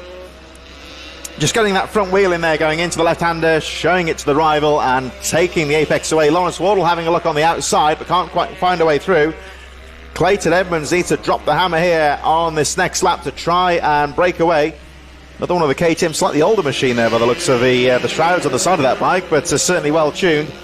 This is more of a specialist race class, of course, the Super Mini. Is not quite so many constraints on terms of the modifications to the bikes here, so you really do get some quick machinery out there, and it's a popular one with the BSB riders on their weekends off sometimes. So I get some rather special wildcards out here. But Lawrence Wardle, of course, the champion-elect, having a look on the outside of Tadea, who's putting it a nice smooth ride here today, holding on to the positions quite neatly. Not going to be easy when you've got so many great talents trying to chase you down in the title fight. Great to see everybody watching along on the stream. 74 All Nights watching all the way from Australia. That's a commitment. Well done, my friend. So Clayton Edmonds leads the way today, a second, then Lawrence Wardle. Then we've got Louis and Jake Smith backing up in 4th and 5th position. But you can see that today is a real cork in the bottle here, really struggling to hold favour. Now, Bailey Stewart Campbell is 5 seconds back from Tyler Clark. We were just watching Sam Morrison and James Sidebottom there having a bit of a duel. Now, Sidebottom is a championship contender. He's really struggled, though, this weekend. Lost a lot of points yesterday. He's down in 8th position today. So this is not going to give him the kind of points tally he wants. It's round the outside. Lawrence Wardle, again, threatening to take on Andrea Tadea. He's got to be careful where he thinks about the move. So it's not going to be easy to try and pick his moment, that is for sure. Louis Smith and Jake Smith are right close for company if anything goes wrong. Yeah, Tadea is riding very well here. Got the lines absolutely dialed here, keeping it nice and smooth and making the chasing riders do all the work here. You'll see that Lawrence Wardle constantly looking for lines, trying to find an opening here. As a bit further back, Sam Morrison, James Sidebottom, Joe Milnes, George Muscat, of course, all fighting in the midfield. Bailey Stewart Campbell fighting his way through. Fastest lap of the race for him was a 53.3. Clayton Edmonds, incidentally, 52.855, fastest lap of the race. As Andrea Tadea still charging away, number 13. Battle of the pair of group machines here. Got the KTMs and the Husqvarna in the mix there, of course, of Louis Smith. As again, you see today, guarded the inside line. Lawrence Wardle trying to find a way through. Louis Smith and Jake Smith just shadowing there behind. We've got the Husqvarna and the KTM in there as well, all 85, based on 85cc two-strokes. As Wardle sweeps neatly round the outside, got the momentum into the right-hander, and Lawrence Wardle is now up into second place, which will do him quite nicely. The main thing here for today is just to hold that momentum. As having a peek down the inside there was Bailey Stewart Campbell, who is still charging. I think may have made the move stick. And further back there we've got I think Joe Mills. There he is on the Honda, number 15. As a peek over the shoulder. Yeah, he's keeping an eye on Muscat. Keeping an eye on George Muscat. He doesn't want him to come through on the inside line at all. So Lawrence Wardle now to second place again. Look at this from Tadeo. He's just backing up the pack. This is the problem. Really good at the start, but he doesn't have the pace. And on the inside, no worries at all for Louis Smith. He gets him through Christmas, but Tadeo on the resurgence. That was very nicely handled from Tadeo. He just didn't have the confidence on the throttle to finish the move. Yeah, today I heard that one all day long coming out of Christmas corner. He saw Louis Smith went in very deep into the right-hander, but he'll always sacrifice himself on the run down into Inkermans, and that means that Andre Tadeo very neatly finds his way back through, and Louis Smith will have to try and fight again. There's Smith on the left-hander having a look on the Husqvarna. Husqvarna, incidentally, one of the world's oldest companies in its, the motorcycle arm owned by KTM nowadays. Started off by making arms for the Swedish Army, and that's where the Husqvarna logo, it's a gun sight logo on the back of the number 66. Louis Smith coming up the hill once again. That Husqvarna sharing a lot of the basic DNA with the orange KTMs, though. They're owned by the same powder group in Austria nowadays. Husqvarna traditionally the Swedish company, but they are very, very similar machines, Husqvarna and the KTM, out there in terms of the basic DNA of the bikes. And today looking very good coming in towards the left-hander. Not quite got the pace of the other leaders, but he has got some very smooth, very neat lines there, and he's holding on to positions quite neatly as Clayton Edmonds goes through onto the final lap. Lawrence Wardle still in second place. Andre Tadeo holding on to that third place and just started to break away slightly as they start to close up. I think that may be Tyler Clark, I think, in front being lapped. One lap to go here in the Super Minis, and Andre Tadeo looking very good at the front of the field in that fight for third place. Clayton Edmonds. Well, we're actually told that there's 5 laps remaining when they go across the beam. But here's the opportunity on the inside from Jake Smith. Gets the line on Louis Smith into Christmas. So very nicely handled there as Jake Smith pops his way into 4th position. So that's very well handled indeed there. So that's Clayton Edmonds into the lead. Wardle in second place with Tadeo. Louis Smith now behind Jake Smith, who's up to 4th position. Gardner in 6th position from Morrison side bottom. And Bailey Stewart Campbell, who's up to 9th position. 53.1 was his last lap. He's still going a second lap faster than Clayton Edmonds, the race leader. So he still has time and a few more laps in hand to do something about this. Yeah, he's running very well. Oh, as down the inside goes Louis Smith on the run through to boot. Nice move there from the Husqvarna. Over the line he goes once again. And Clayton Edmonds still looking very strong at the front of the field. 52.9, he's lapping very consistently indeed, the number 21. Lawrence Wardle on his own in second place, and Andre Tadeo, who was coming under so much pressure before, just seems to have weathered that for now. As again we look at our race leader through into the right-hander. Black KTM, you see the modifications they make to these machines. That bike with some very rare positioning, you would say, on the handlebars. That bike is a bit more swept back, the number 21. A lot of the riders opting more for the motocross style upright handlebars, but you'll see if you look very closely, he really has inverted that, got the bike very low slung setup there for the 21 of Clayton Edmonds, and that does seem to be working well for him as he comes out to the final corner, goes through to complete another lap.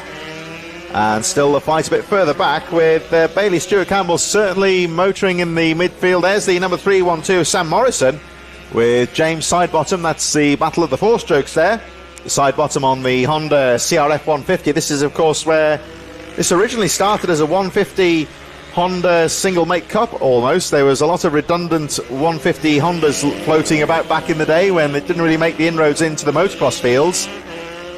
Seemed to found its own in tarmac racing, you would say, and then the 85s came in to join the party, and it's really lit this scene up. Well, clearly Clayton Edmonds didn't want to be upstaged by the resurgent Bailey Stewart Campbell, so he's banged in a new fastest lap, 52.786 the last time by, really finding his flow as we get to the closing stages of this race, coming through over the line, and we have still got a couple of laps in hand. So Clayton Edmonds just enjoying himself in the lead as they work their way through the final parts of the race. George Muscat and Joe Mills, I think, in front, having their own fight here. So Edmonds just got to take his time here, make his way down the hill. Yeah, he's got to be careful how he approaches them because, well, it looks like Muscat's actually got ahead of Joe Mills. Take your time, Clayton. Take your time. That'll do. Luckily, he's on a two-stroke, so they will note a different rider coming through because they're both on the 150s. There we go again. You'll see. So he's just sitting there now, Clayton Edmonds. Yeah, they see. That's the advantage here because Clayton Edmonds on the two-stroke, both those riders on the 154-stroke, so they will at least know from the engine note that it is the leaders coming through. Yeah, just take your time about it. Don't worry about the traffic. Just make your move when the moment takes you. As we go into the last lap now, Clayton Edmonds out in front. Lawrence Wardle, though, the important thing for him is in second position. Lawrence Wardle taking a step closer to the title. It's nowhere near done yet. He's still got plenty of battles to come from his opponents, but that will certainly give him a little bit more confidence in second position, Lawrence Wardle, and that will do a lot for the battle because obviously yesterday he had a very difficult day at the office. He was playing percentages to bring home points, but today a second place finish, very deserving indeed. Yeah, Lawrence Wardle always seems to remain super consistent, doesn't drop too many major points, you would say. Even on a bad day like that, he can still position himself quite neatly. And Lewis, of course, he is ahead of Lewis Smith right now, so he will gain in terms of the championship. But Clayton Edmonds coming down towards the final corner, nice smooth riding from the number 21, and out to the final corner he goes, gets the front wheel like KTM in the air, and over the line he goes to take the checker flag. Clayton Edmonds, your race winner. It's going to be Lawrence Wardle in second place. Great ride from Andre Tadea to bring it home in third place after all that pressure earlier on. Lewis Smith and Jake Smith rounding out the top five. Excellent stuff then from Clayton Edmonds. No issues at all for him. Lawrence Wardle, second position and having a very decent run of it. Andre Tadea coming through for third place with Louis and Jake Smith in the top five. It was a great battle from those two, and they really gave it as much as they possibly had all the way through the day. So very nice to see them put on a bit of a charge there. Bailey Stewart Campbell actually crossed the line in seventh position, so certainly made a massive headway. He was never going to win the race. That was never on the cards, but he was already about 35 seconds back when the race got underway, so he remained 35.6 back from our race winner. There is Clayton Edmonds, who came through for the win. Fantastic result for him after Bailey Stewart Campbell dominated yesterday. So it's the first time in this weekend that Clayton Edmonds has been victorious. Lawrence Wardle in second ahead of Andre Tadea. Then Louis Smith ahead of Jake Smith after their brilliant battle. Nathan Gardner, sixth place, ahead of Bailey Stewart Campbell, who started from the pit lane and still came home for P7. Sam Morrison, James Sidebottom, and then George Muscat and Joe Mills a lap adrift. Tyler Clark, likewise.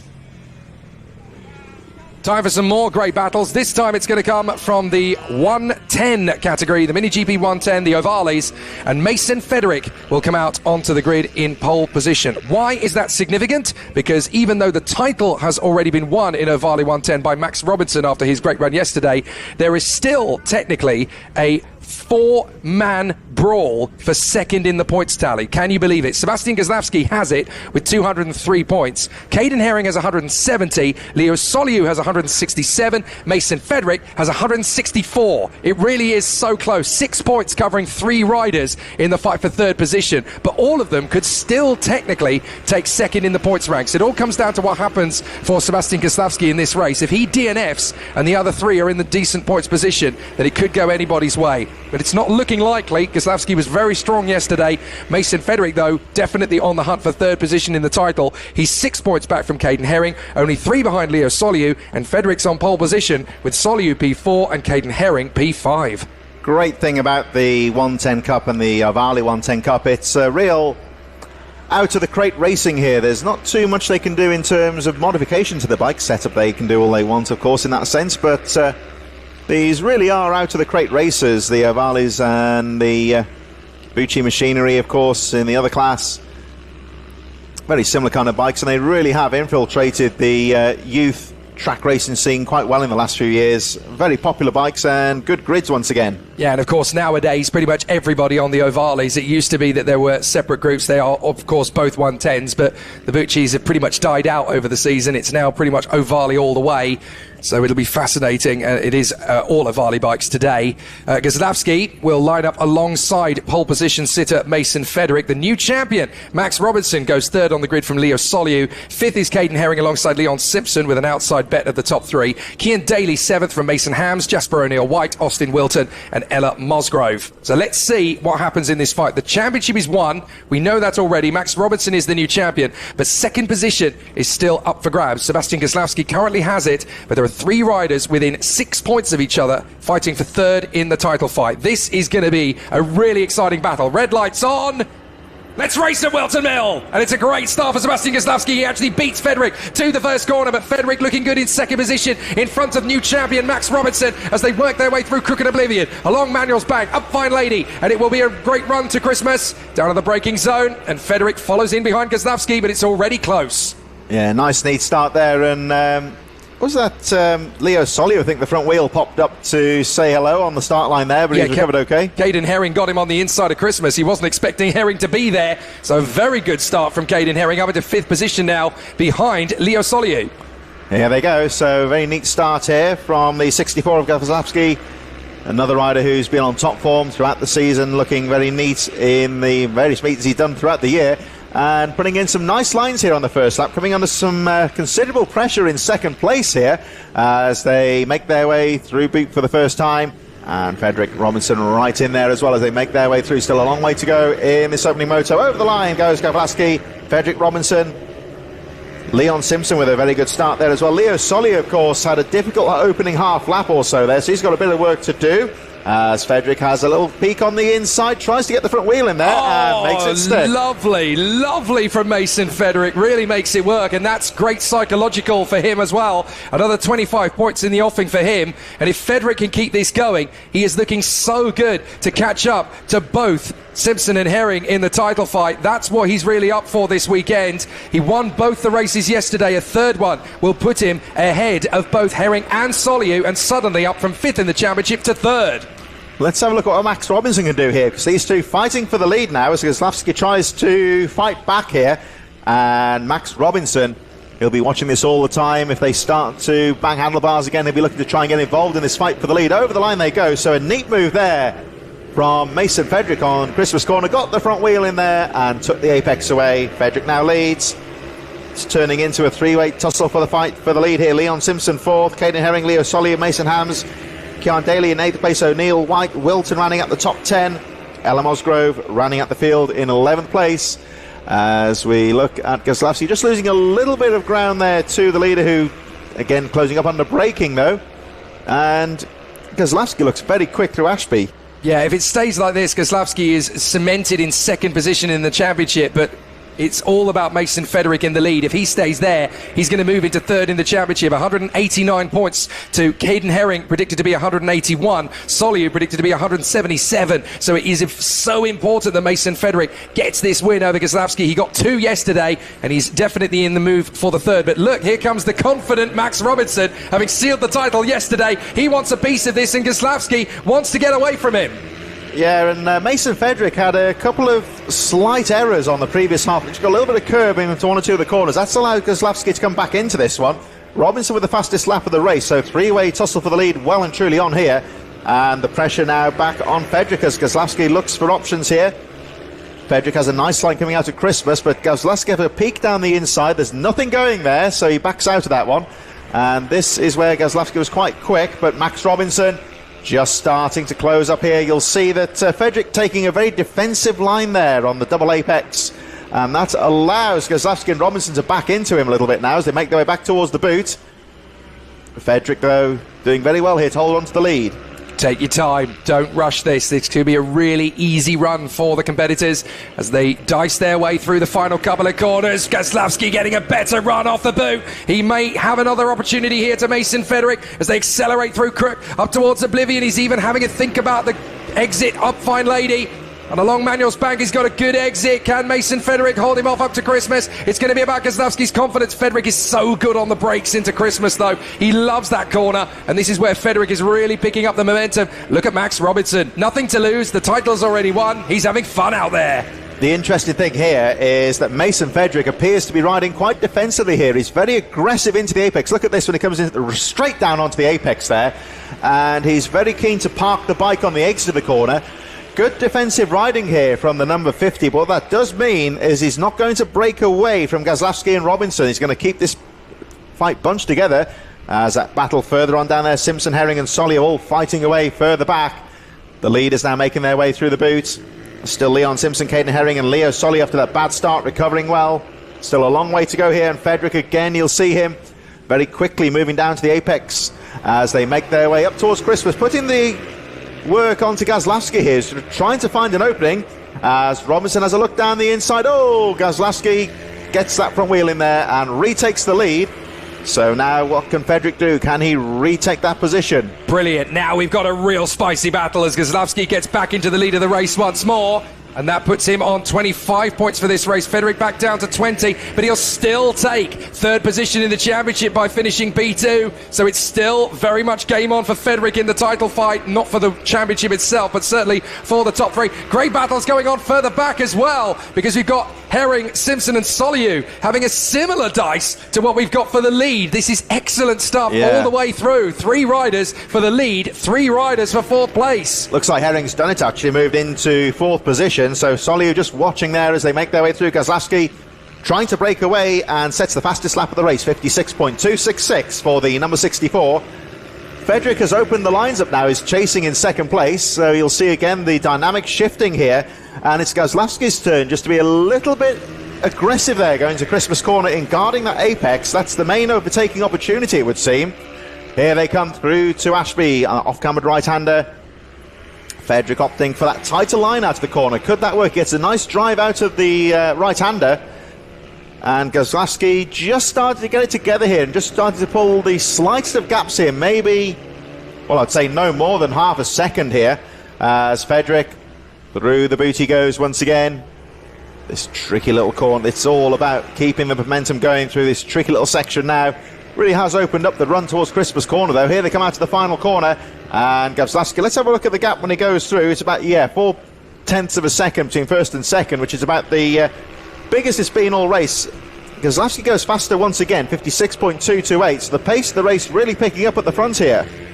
So Caden Herring getting through into 4th position is actually quite critical, because with Mason Frederick down to 2nd again, he would only be ahead of Caden Herring going into the last race of the season by 1 point in the battle for 3rd position. So it's quite critical for Mason Frederick. If he can get another chance to get ahead of Sebastian Kozlowski for the lead, it just gives him that few more points barrier going into the last race of the season to seal the top 3 in the championship fight.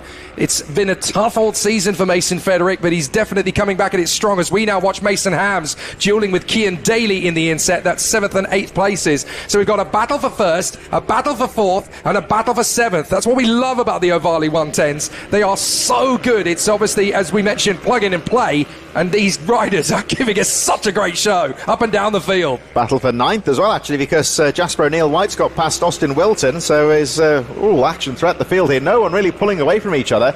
And Mason Frederick still being tagged on long behind Kozlowski. Again, you see Kozlowski very aggressively turning into Christmas corner there to guard that apex.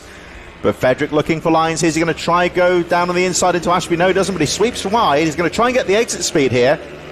Frederick's got a nice line coming out of Ashby on that right-hander. And here they come in towards that double apex, in towards the right-hander. This is a tricky part, this long, sweeping left-hander in the middle of the circuit here.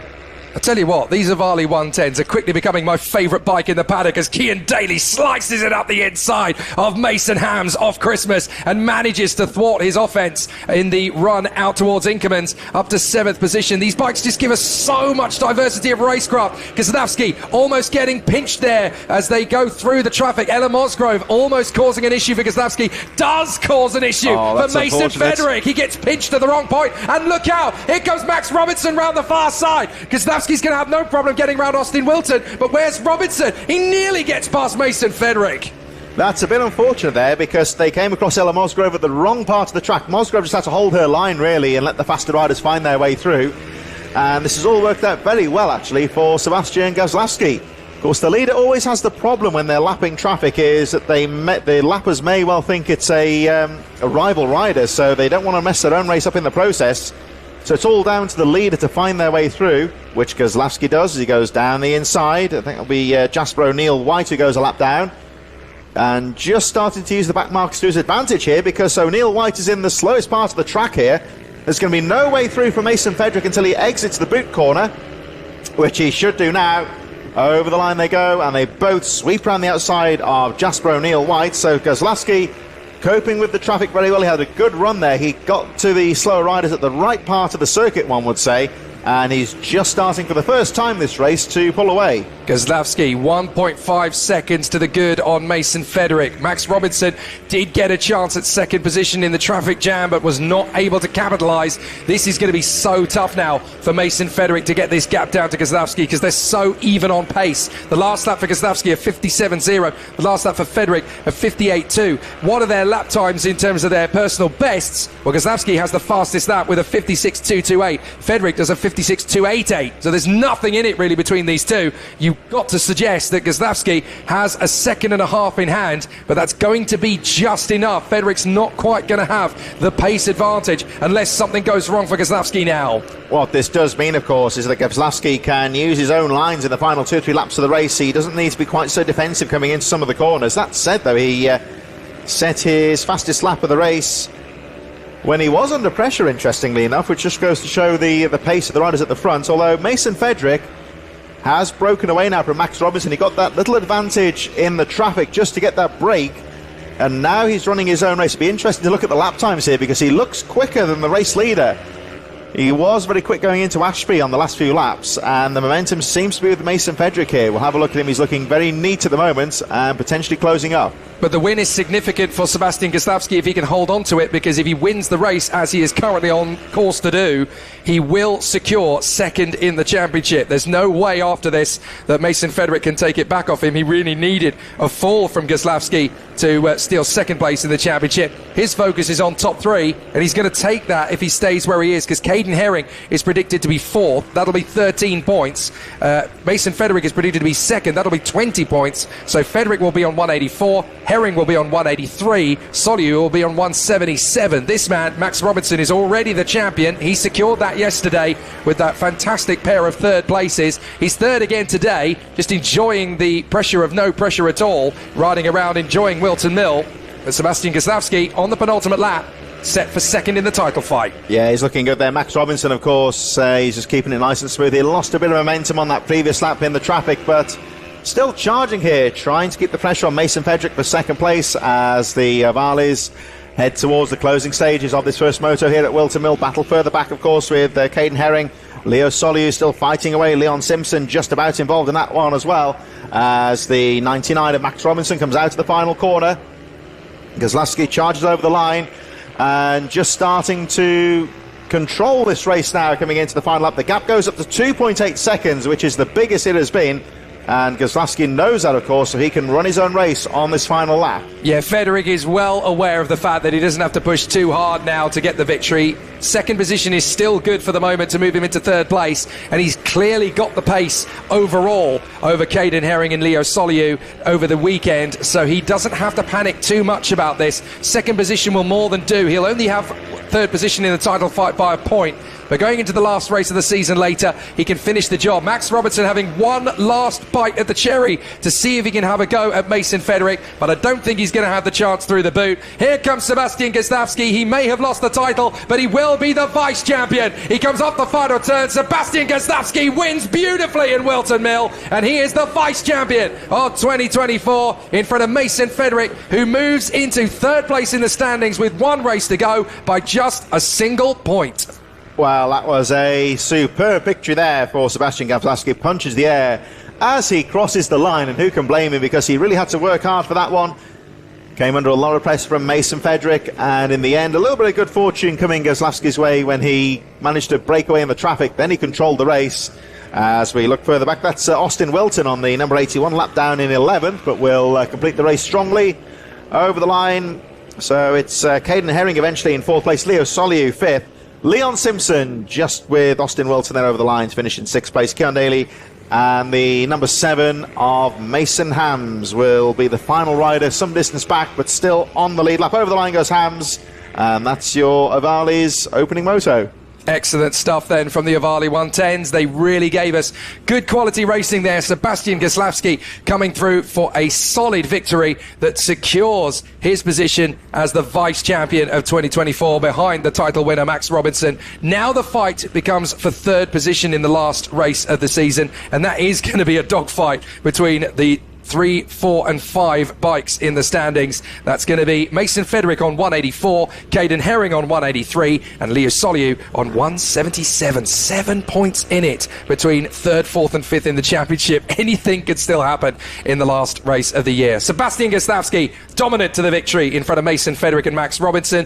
Caden Herring in 4th place ahead of Leo Soliu. Leon Simpson in P6 ahead of Keon Daly, who beats Mason Hams in their duel. Then Jasper O'Neill-White, Ella Mosgrove and Austin Whilton, who come through a lap adrift. Next up, a very great race to come. Good, consistent riding there, I would say, from all of those riders to bring it together. Not much incident out there as well, so some good racecraft. Moving back, of course, to the mini bike, be the 140s next, I believe, and it's all going to be very close in that one as well. Well, remember we talked about Tommy Armand going down earlier on in the race, and that obviously gave him what I thought was a 0-point score. According to the timing screen, he does actually picked up 24 points because he started the race. So he gets 24 points from it. That means that with Michael Med on 778 and Tommy Armand now on 594, he's only 5 points ahead of Dan Merrin himself. So that's going to be an interesting one. 184 points is now the gap between Michael Med and Tommy Armand. So the title is not won, but it's definitely getting close to it. Harley McCabe on pole position. Michael Med is on the front row of the grid, so it's perfect for Michael. Then Stuart Hardman, Harrison Quincy, Dan Merrin and Tim Patterson, Stephen Humphreys. Tommy Armand's got a lot to do from 8th position on the grid. Then Simon Gates, Ben Johnson, Mark Portis, Jordan Merriweather, Tom Wise, Liam Trinder, Adam Harris, Simon Portis, Dean Carver, Reese Morgan, Lindsay Yates and Ryan Hayburn. And then Zach James, Dean Rowland, Harry Swan, Jack Stanford, Warren Henry and Sam Morrison. So another rip-roaring 140 Cup race is set to take place now with so many closely matched riders. The start, as always, very important indeed, and Harley McCabe, of course, the something of the wild card this weekend, but certainly the one to look out for across the weekend, showing how he really has come on in leaps and bounds. A rider who got his grounding, you would say, in the British mini bikes a couple of seasons ago, really gained a lot of race experience, and one of these riders that has struggled sometimes, as always with racing. Sometimes the funding can make things difficult at times just to get the break they need, but Harley McCabe certainly showing that in terms of riding talent he is right up there and having a good weekend here at Whilton Mill. But of course the championship is still wide open behind him, as well as a few more riders taking their positions. Ben Johnson, who ran so well earlier on there, he is just down into the centre of the grid there, just taking his position as well. And 4-6-1 there, a little bit further back. There is McCabe, who will make his way through, I believe, to the front. There he is. He's going off the back. Looks like going at the back here this time. I think he is going to go off the back of the grid. I wonder, did he not have the time to get himself into position, or does he just want the challenge? You know, he's had fun already. 4 wins, yeah. 4 wins out of 4 for Harley McCabe. Does he just want to see, well, maybe can I win this race from the back? Well, there's some good, strong riders out there, so he's shaking his head, though. Yeah, so, there's definitely a problem of some kind. There. So the green flag at the back of the field. Lights on, lights out, let's race. And it's a great start from Michael Med. No problems at all. What about Harrison Quincy? Can he get through to the inside? No, he can't. And he's going to lose out down to 3rd position. So Quincy loses out to Stuart Hardman. So Med leads. Hardman 2nd, Quincy in 3rd position. And now the battle rages for Harley McCabe from the back of the grid. How far through this pack can he go? And with a nice jump there coming in towards the first corner, got the sweeping line and was able to guard that one as they make their way down towards Ashby for the first time. There I did see McCabe there. He's already in the midfield. He had a very good start, so he's already got the bulk of the back markers out of the way. No way, that's incredible. Yeah, very quick start for him. So Michael Med getting the jump on the field. Can he make that advantage stick here as they make their way through towards Boot for the first time? And Michael Med, Harrison Quincy, Stuart Hardman right in there as well in his opening stages. They make their way through the Boot for the first time. And Michael Med on the number 1, keeping it nice and neat at the end of the first lap. 60 points on the board so far for Michael Med. If he wins this race, that's going to put him right up to 8:38. So it's very much game on for Michael Med in the championship fight. Harley McCabe is in 7th. Yeah. What an amazing opening lap for Harley McCabe. That is very much game on for the win as well. Let's see what he can do. Hardman 2nd. Then it is Merrin, Quincy, Humphries, Patterson and Harley McCabe. Game on with 8 laps to go. And I think he may have made a move going into 6th. We'll have a look in a moment going into Christmas score. There he is. Oh, down on the inside into Ashby. Keeps it nice and neat on the inside. He's got the 755 in front of him, so he is now into 5th position. Number 7 on the back of the leathers. Look out for him there, Harley McCabe. That's what it's all about, just getting a good clean start, getting the bulk of the riders out of the way on the first 2 corners, not being too rash to make a mistake. Oh, there he goes down the inside of Harrison Quincy.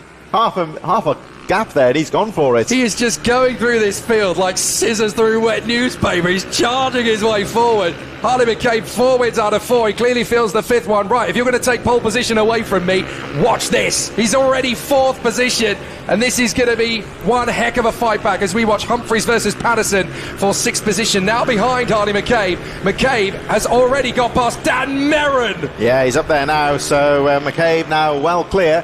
And can he close up on the leading 2? I'm sure he can, so this will be interesting to see what happens as the race develops. Tim Patterson having a look at the back there of Stephen Humphries, Harrison Quincy just ahead of them as well as they make their way through Ashby once again. And Michael Med looking strong at the moment, but we'll watch this rider here, the 118 of Harley McCabe, 54.954, fastest lap of the race, leaving these riders here in his wake here. Harrison Quincy, as Patterson has a peek on the inside going into the boot. There are the leaders going through, and McCabe already starting to close up on Stuart Hardman. This is nuts. Harley McCabe right in behind Hardman to go for 2nd position. Fine, I'll win it the hard way. Here he goes, 6 laps to go. He's got all the time in the world. He's got all the confidence in the world as well. See you, Stuart. Into 2nd place goes Harley McCabe. Dives in. Only one man to take on, and that's Michael Med. And I ran rings around him 4 times this weekend already. Watch this. I can win from dead last. So he had a lovely drive coming up towards Christmas corner there, Harley McCabe. Just carrying a lot of cornering speed here. This seems to be the key here. Harley McCabe, again, very quick and attacking through the corner. And watch him here coming through as he is heading towards the boot once again. Just carrying so much speed through the corners here. This is the key, and this is where the little tenths of a second really do count here. Let's have a look at him through boot, as again, he just seems sweeping there, carrying that speed through Michael Med. Parking the bike on the apex as here he comes, McCabe going for the lead here, down the inside into the first corner, and yes he does. Goodness! Nice and smooth there from Harley McCabe, and in 4 or 5 laps has gone through to 1st place. Stunning from last to 1st in 5 laps of Whilton Mill. He didn't even need the whole 5th lap either. Just astonishing from Harley McCabe. You can put me to the back of the grid if you want, but I'll still win like a champ. This is incredible. If he turns up to Red Lodge and wins all 3 races there and wins the one later on, he could actually be top 3 in the championship. This is absolutely astonishing. He's just carrying so much corner speed everywhere. He's very, very smooth indeed. There again, you see he's just counteracting the balance there. Already starting to close up on the back markers here. That'll be Jack Stanford and Zach James just a little bit further ahead. There is the number 60. Who concedes the line to the Furious leaders. McCabe works his way through perfectly and actually leaves Michael Med to get a little held up. See you later, alligator. I'm off. And that is 5 laps done, 4 to go, and Harley McCabe is just monstrous out in front. Looks behind him, not a care in the world. That's how to do it. And again, McCabe very aggressive into Christmas corner, carrying a lot of braking speed here. Michael Med just trying to get a toe here as McCabe just pulls back slightly as he goes down the inside. Yeah, it was James and Dean Rowland. Yeah, it was just lapping a back marker there. I thought for a moment that the back marker was actually breaking down, but Harley McCabe coming through without issue. Michael Med, 2nd position. Hartman in 3rd from Dan Merrin and Tim Patterson, now in front of Harrison Quincy. Tommy Armand in 7th place, but this is looking very much game over as far as championship is concerned for Tommy Armand, with him down in 7th and Michael Med in P2. So again, you see good racecraft there from Harley McCabe going down the inside of Dean Rowland, who was about to go for the corner going through the boot there, but just get the front wheel in there. And as soon as they realise it's the faster rider coming through, most riders will concede the corner. So Harley McCabe lapping in the 55s at the moment. So he just seems to have lost a bit of time with the back markers there, but that won't concern him too much. Michael Med now clear in 2nd place, and Stuart Hardman not too far behind, of course, in 3rd, about 2 seconds down in 3rd. Tim Patterson and Dan Merrin still fighting away for 4th position. Harrison Quincy, Tommy Ullman 7th, Ben Johnson, Jordan Merriweather has moved into 9th position from Mark Portis. Stephen Humphries, Liam Trinder, Simon Portis, Adam Harris, Dean Carver a bit further back. And the riders at the leader is closing up on now. Lindsay Yates, Ryan Hayburn, Dean Rowland, of course, a bit further back. As we see the 104 there of Stuart Hardman, alone in 3rd place at the moment, making his way through the boot. He's about 3 seconds ahead of Tim Patterson, who is now clear in 4th place. So let's see what Patterson can do. Can he close up on the top 3, although time is running out here with just 2 laps to go. And Harley McCabe, lapping quite consistently in the 54s, is starting to pull away from Michael Med. There is the race leader.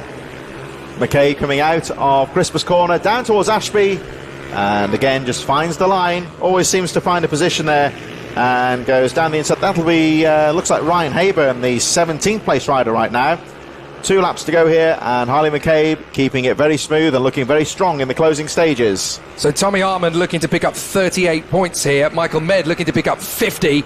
So that just shows you that's a 12-point gain in this race alone. And that is 1 step closer for Michael Med to winning this championship, potentially before we even get to Red Lodge. That's how important it was for Tommy Harmon to finish the race earlier. The sun comes out over Whilton Mill. That storm is nowhere to be seen at the moment. So great news for the riders. The circuit's going to get hotter.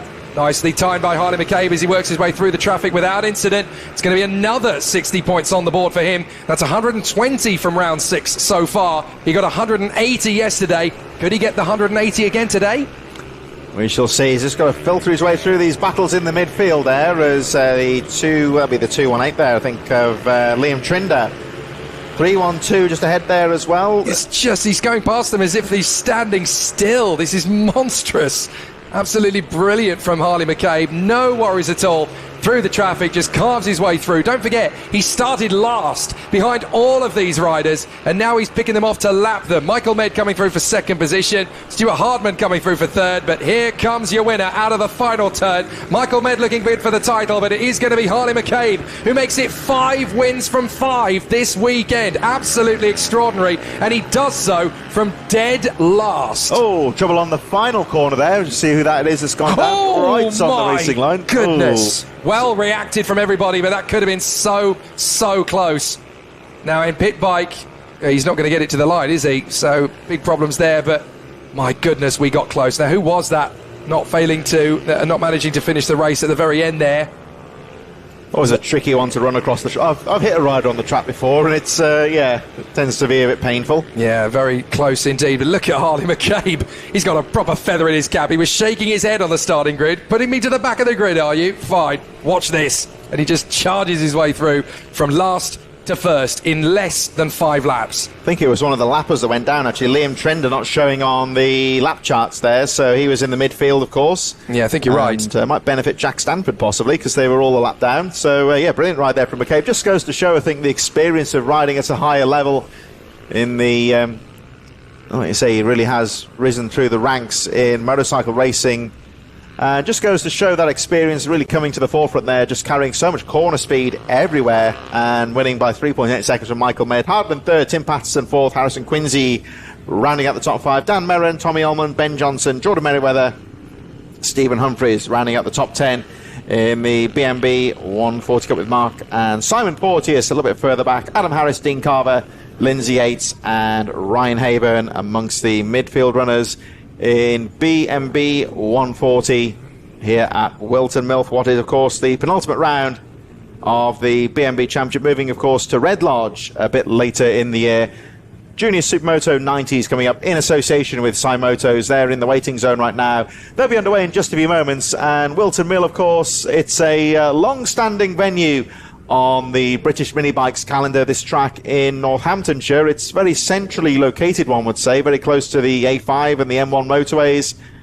To give a point of reference, about 25 minutes or so from Silverstone, very well located, and a lot of riders practice and test here as well. So to come up with the context of that race from Michael Med and Tommy Armand, he now has a lead of 196 with just under I'm trying to do the math here very, very quickly in my head. It's 240 remaining, and he's got a lead of 196. So all he's got to do is finish ahead of Tommy Armand in the last race, and he is the champion of 2024. So we'll pick that one up later. Back to the Junior Supermotos for their second race of the weekend. They get 3, of course, as well. We've already crowned Cian Daly as the champion in this particular battle in Junior Supermoto 90. But now we're going to crown second place. We've still got that battle between JJ Manchester and Dan Tanton to come, although looking through the field, I can't actually see either of them coming out onto the grid. They're meant to be starting Dan Tanton 3rd and JJ Manchester 5th. I wonder, have they taken so much damage? Oh no, there they are. So Dan Tanton is not out on the grid, JJ Manchester is. So I wonder if they took so much damage from their fall earlier that both bikes were in a bit of disarray. Manchester only just getting going. Haven't seen Dan Tanton out yet. Not yet. Just looking out of the vantage point towards the waiting zone. No real activity down there either. So it doesn't appear that he's out on the track at the moment. Daly, of course, looking so good.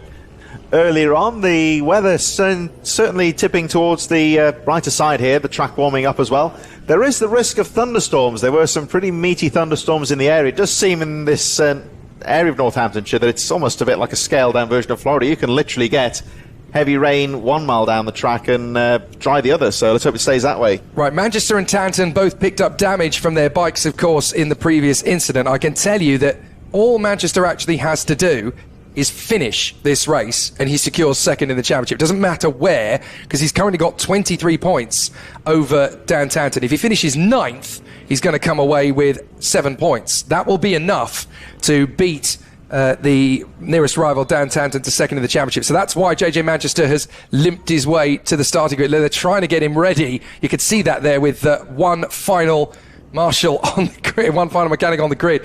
Got to get on with this. They're desperately trying to get JJ Manchester to race, because if he finishes the race, he will beat Dan Tanton to second in the championship. They're having some real difficulty here. Just want to see what the situation is there, possibly with the rear brake, possibly, maybe even some gravel in the machinery. It's very strange to see what's going on there as the race is about to get underway. We're under starters orders now, so the grid is now clear. And Junior Supermoto 90s get underway. Nice drive on the inside from Daly there off the line. Gets away very neatly indeed. Good start there. Everyone through nice and smoothly. And Carter Spinks also getting away very well indeed as they make their way up to Christmas Corner for the first time. Right, Tanton has just left the pits, so he started the race from pit lane, so he is trying his best to outfox JJ Manchester. Whoever finishes ahead of the other essentially takes the title either to the last race or secures second in the title fight, because there's a 23-point gap at the moment between them. So if JJ Manchester can score 2 more points than Dan Tanton, that's it, job done. But that's a side plot, because Carter Spinks is already starting to take a little bit more time to go after Cian Daly, who's just having a fairly simple ride here, Cian Daly. He doesn't even need to show up to Red Lodge. He can just enjoy himself. So there is Dan Tanton on the inset, trying to work his way back into the action after the clash with JJ Manchester earlier. He's got to try and fight his way back into contention. Carter Spinks got away very well at the start there, as did Daly, of course, but Spinks really got the momentum here as they make their way over the line for the first time. JJ Manchester with a very clean start there as well, up to 3rd place from William Dickinson. Dylan Cook running out the top 5. CJ Maguire as well, another good rider on the chart here, up to 6th position now from Thomas Med. And Rex Ullman drops a couple of positions down to 8th place. But let's have a look at Carter Spinks here as he starts to put the pressure on the race leader. Daly knows he's there, riding defensively as they make their way down towards Ashby. And at the moment, Daly just cutting off the front of Carter Spinks. Let's have a look at what Spinks can do here as they make their way down towards Ozier's here in the double apex. Tricky little left-hander here that brings him back onto the straight. There is a little bit further back there, the 21 of Rex Ullman. And Ullman having a look down the inside of Thomas Med. That's the fight for 7th position as the leaders make their way through the boot for the first time. And Cian Daly, again, you can see Spinks looks very quick through the more technical parts, the final part of the lap here. And Spinks just starting to close the gap here on Cian Daly. Half a second between the top two, pretty much identical on pace here. This is such a good ride from Carter Spinks, this particular race, after the difficulties of earlier on in the weekend. He needed a ride that was really going to put some lead back in the pencil to a certain extent. He's really been able to be resurgent today, rode beautifully to second place earlier on, and now he's looking very good in his own right to hold that second place in front of the likes of Manchester and Dickinson. JJ Manchester still doing well here in front of Will Dickinson, but he's got to ride fairly conservatively after the hit that he took with Dan Tanton earlier on, and that'll be this is basically damage limitation, isn't it, for JJ Manchester? He doesn't have to really ride himself to the top three. Seems to have Carter Spinks has hit some trouble here. Just seems to have dropped the pace. Oh no, not again! Not again! Spinks having a mechanical issue. Don't tell me he's breaking down again. He had problems yesterday. He's going slowly once more. This is very much JJ Manchester's second place to take. Carter Spinks had problems yesterday. Don't tell me they're back. Yeah, that bike's bogging out of the corners there. You can really tell. That means that JJ Manchester through quite comfortably down the inside. Spinks doing all he can, though. He's not giving up lightly. Well, look, I can still find a little bit of pace in this bike. Don't think I'm going to be a pushover, but no, look, Manchester just rides straight past him. Dickinson's going to do the same. This is agony for Carter Spinks. He doesn't deserve more of this hardship. It's almost like, with probably not the cause, but similar sort of principle to the bike bogging down, the jetting on the bike out of the corners. It's not really an altitude problem as such, or but it just seems the bike's struggling for the to get the drive out of the corners, really. Yeah, this is cruel, cruel fate for Carter Spinks. He's done such a good job this weekend. Pole position in qualifying yesterday and at the front end of the field today as well. And you just feel, you know, how much bad luck can one rider have in a weekend? This has just gone so badly wrong for Carter Spinks through no fault of his own at all. So Ciaran Daly now, of course, well clear at the front, lapping very consistently, just over 1 minute, 1 minute point treble one, fastest lap of the race. JJ Manchester then, of course, is now through to second place. William Dickinson holding on in third. Carter Spinks just trying to get that bike to come back towards him. He's maintaining a decent pace out there, Spinks, 104 last time round, so he is still lapping comfortably. And that would remain if... Oh, has a little peek down the inside there from Dickinson. Tries to go down the inside of Manchester, but can't find a way through. It's difficult to carry the move off coming into Christmas Corner. And he's just again, you see Manchester guarding the inside. JJ Manchester riding very defensively here, guarding the apexes, but it means he's not able to pull away. Yeah, this is all very well and good for Manchester. I know he wants to finish in second position, but after the issues he had with Tanton earlier, if Dickinson comes at him too aggressively, you've got to just let him have it. Look, there's bigger fish to fry here than a second place in this race. If you can still finish second in the championship and secure it in this race by letting Will Dickinson go, you've got to think big picture. If Will Dickinson is going to just charge in at the inside, look, he wants to cement second in the championship. If he goes down and Tanton scores some points from him, then it becomes so much harder in the third race. I know you want to tell a racer, look, concede position. He doesn't want to do that. But at the same time, if you want to think big picture, the vice championship is on the mind. So he's a little bit more conservative with his lines, isn't he? He's just being a little bit cautious. You watch him park the bike on the apex very early. Again, he's seeing on his Christmas Corner very early. Now, of course, that's going to make him very difficult to overtake here. But it's backing him into William Dickinson. Carter Spinks, of course, despite the mechanical issues, is not losing too much time. He has picked up the pace, actually, Spinks. So hopefully he should be able to continue in the race. That bike not really running as it should, but he just seems to have picked it up again now. And again, there you see how quickly Manchester turns out of the corner into the apex once again. This is that stick or twist mentality here, of course. You can ride defensively like this, make yourself hard to pass, guard that position, but it does mean that you won't be able to pull away either. So it's one tactic or the other sometimes, and that is certainly what Manchester is doing here, riding very aggressively, guarding those apexes all the time. Again, that sweep across the final corner, and Dickinson trying to find a way through. The gap going up now to 13.5 seconds from Ciaran Daly. Just goes to show here how aggressive there. Again, look how tight. Manchester coming out up towards Christmas Corner, again very aggressively onto the inside, unless Dickinson can find somewhere through, and Carter Spinks getting involved in this one again. Yeah, Spinks looks like he's got a bike that can actually go for second place again, so whatever it was that lost some time, it certainly doesn't seem to be a terminal issue. Swarming around behind Will Dickinson, but still protective lines from JJ Manchester. It's slower in, it's not quite so fast out. So Will Dickinson can react to this and just drop a couple of bike lengths further back, come at him from a little bit of a further distance away, and now really start to charge after him. And they've got a slow rider in front, that's Ryan Merrin. So Merrin gets out of the way, no issues for any of those three. They don't really get held up by him at all. So well covered by Ryan Merrin. He knows the riders are coming, so he just gets well out of the way, allows them to do so without causing any headaches. JJ Magister having to be ultra defensive in the closing stages of this one. Cian Daly is already on the penultimate lap. Yeah, he's already out of Christmas corner. How quick he is going. 1 minute point 007 there for Daly. Very quick time indeed, and very close to breaking the 1 minute barrier, which is quite some achievement on the Junior Super Moto 90 machines, as Manchester just starts to break away a bit now. Dickinson can't find the momentum at the moment, and Carter Spinks, who is still hanging on in there in 4th place. Rex Ullman in 5th, Dylan Cook, Thomas Med, CJ Maguire in 8th position, Ryan Merrin a lap down in 9th, along with Dan Tanton, who seems to have dropped out of contention.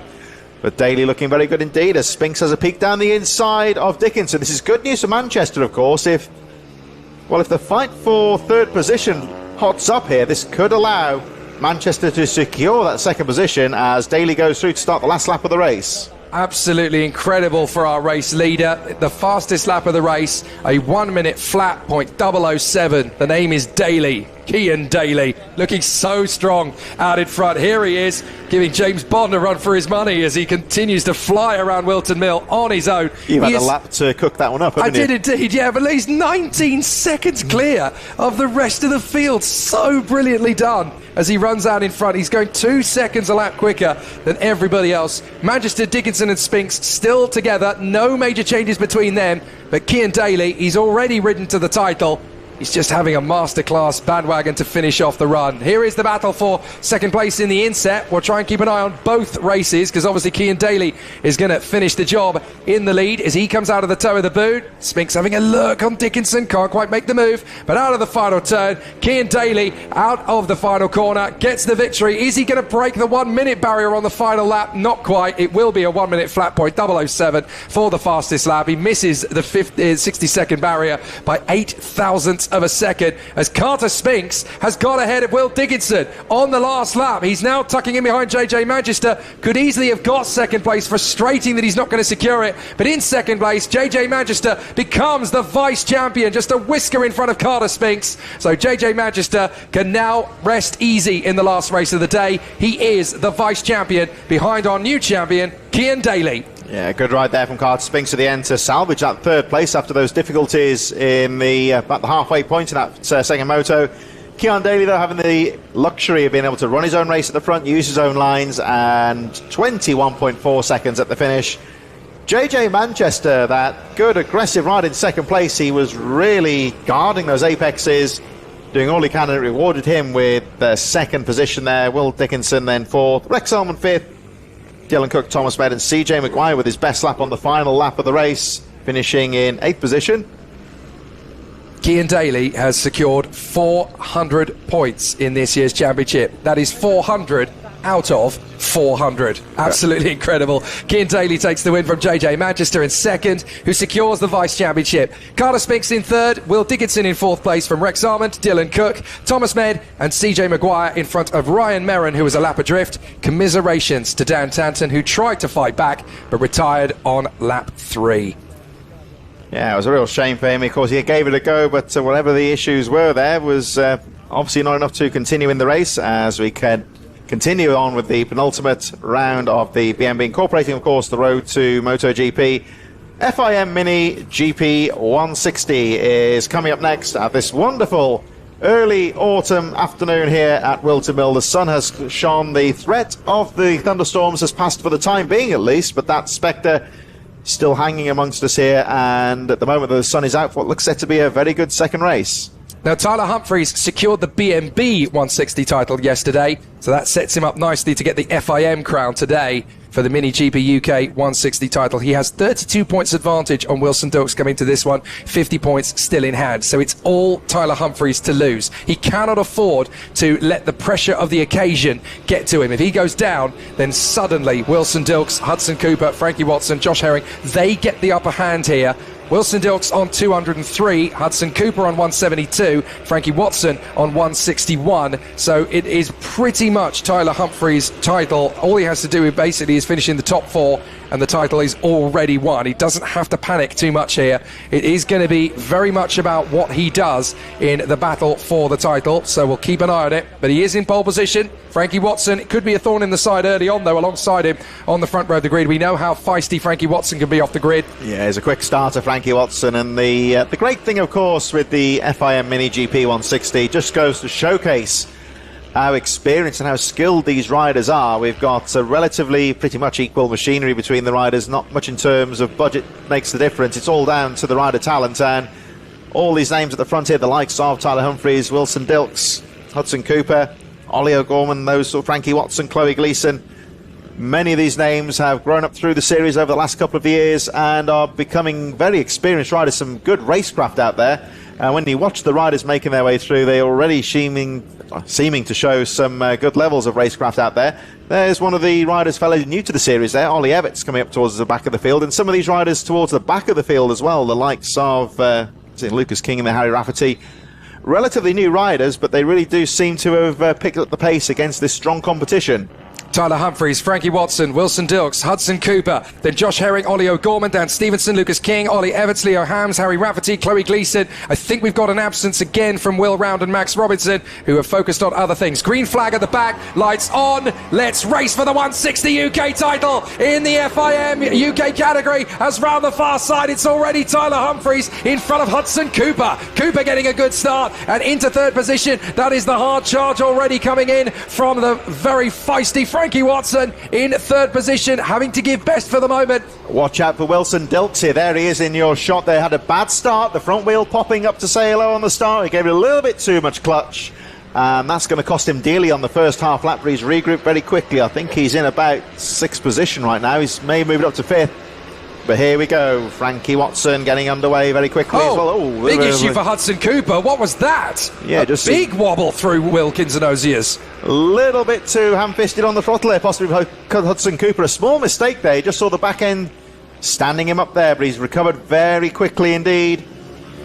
But it's Tyler Humphries who's got away scot-free out in front as a result of that, and that is not in the script for Hudson Cooper. Frankie Watson hustling him for second place. Fourth place Dilks, then it's Herring, King, O'Gorman, Stevenson, Everts and Chloe Gleeson in front of Leo Hams and Harry Rafferty. William Round is in the field for this one. Up the inside, Frankie Watson overshoots again. Yeah, that's exactly what he did yesterday. It's a very difficult corner when they're finally poised like that to make the move stick, and you see Watson committing to the overtaking manoeuvre there, but just running out of track, and very easily, of course, Hudson Cooper finds his way back through.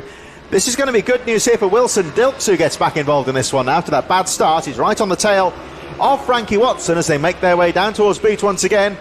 Cooper, of course, clear in second place, and Frankie Watson will have to try and fight again, but Wilson Dilks having a peek on the inside, coming into boot, as the race leader, Tyler Humphries, just starting to break away.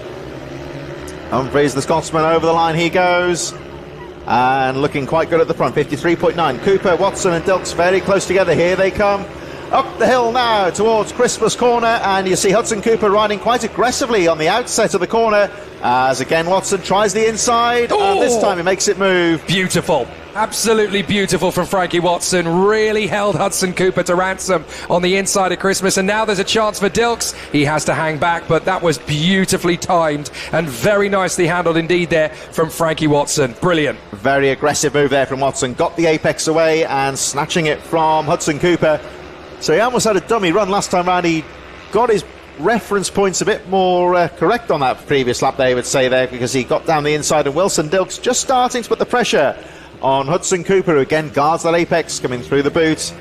And Dilks, you see, switch. Oh, nice move there from Dilks, switching to the outside. He should get the drive here out of the final corner, and let's see if he can carry that momentum through into Christmas Corner. I'm sure that Hudson Cooper will be aware of that, as Dilks tries to find that opening on the inside line. Down the inside he goes, and a lovely move there from Wilson Dilks. Took full advantage of the fact that Hudson Cooper cannot afford to drop it.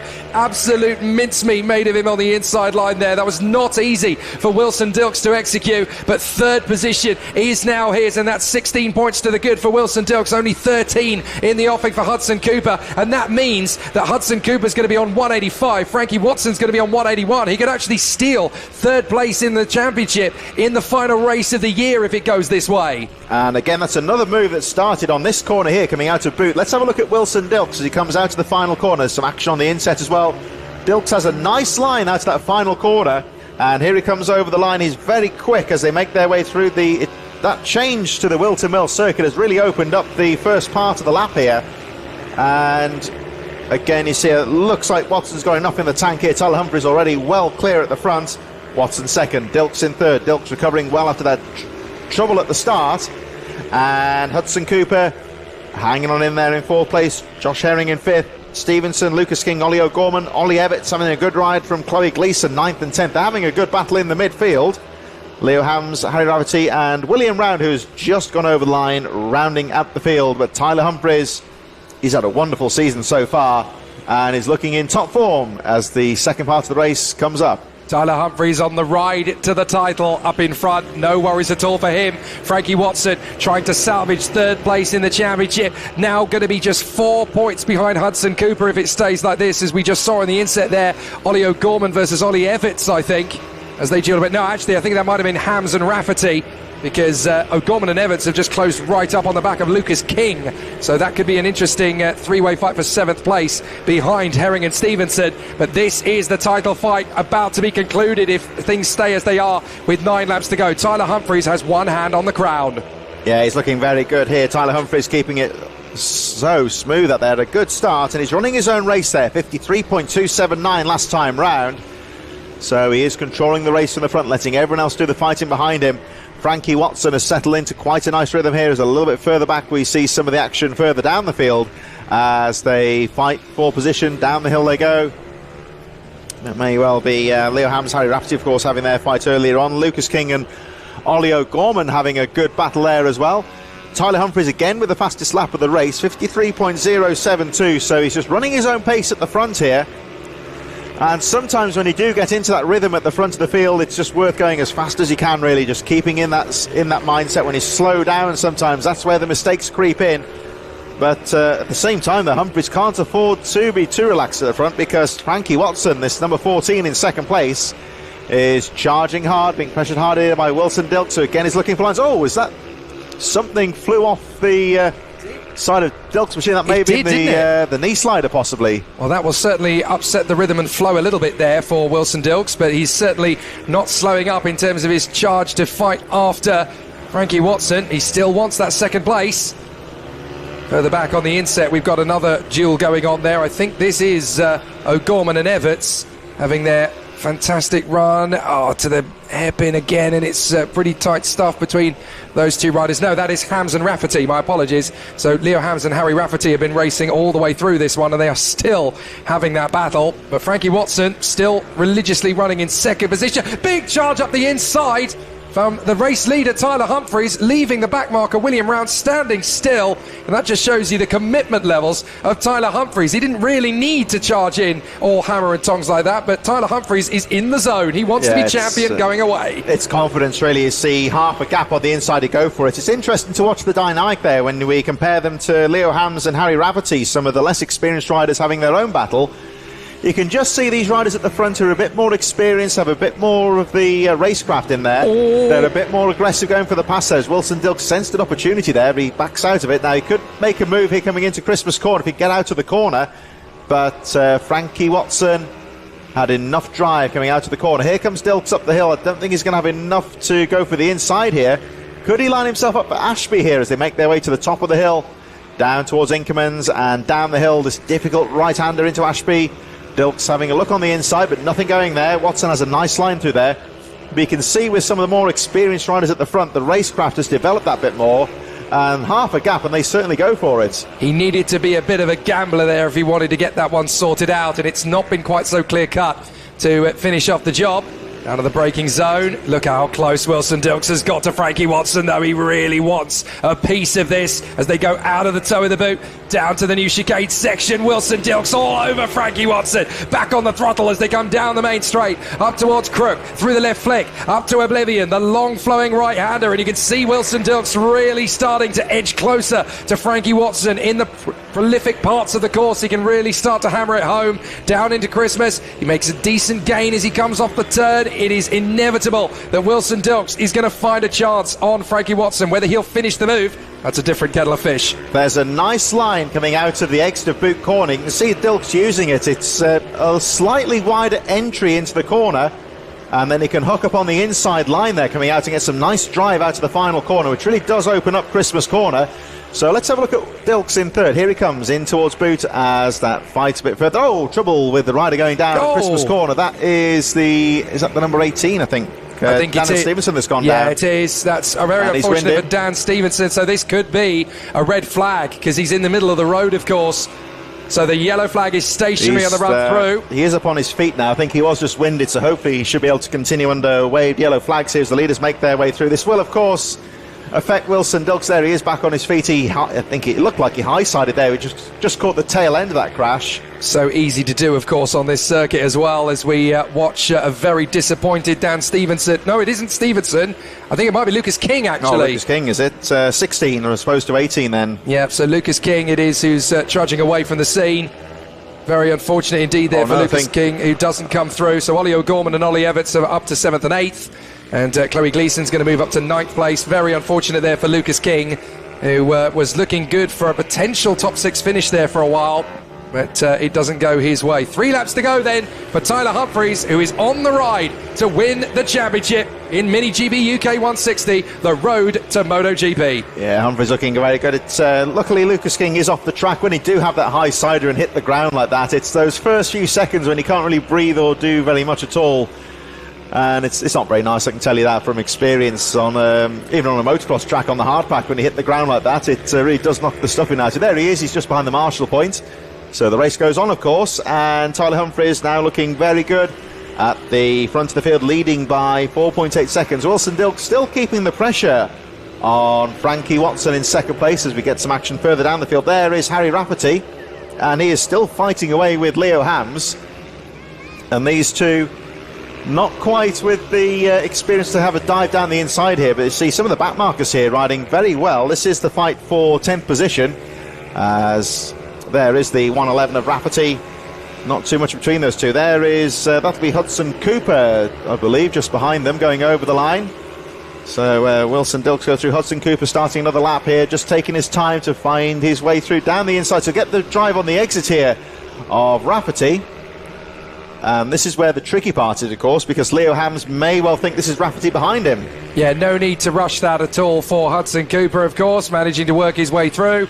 And this is very tight stuff indeed then for Cooper. He manages to work his way up. 4th position, not really where he wanted to be today. He's going to lose some ground here to Frankie Watson, who's still looking good for 2nd place. Hudson Cooper okay for 4th.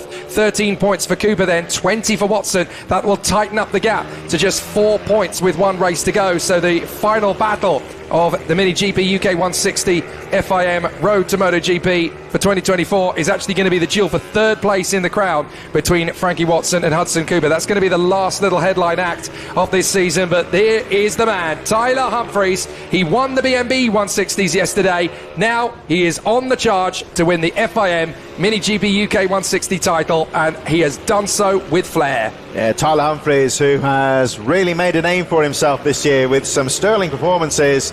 And the Scotsman is coming up towards the finish line now to complete another lap. One of those parts of the country where they really do have to put the miles in to compete in these races.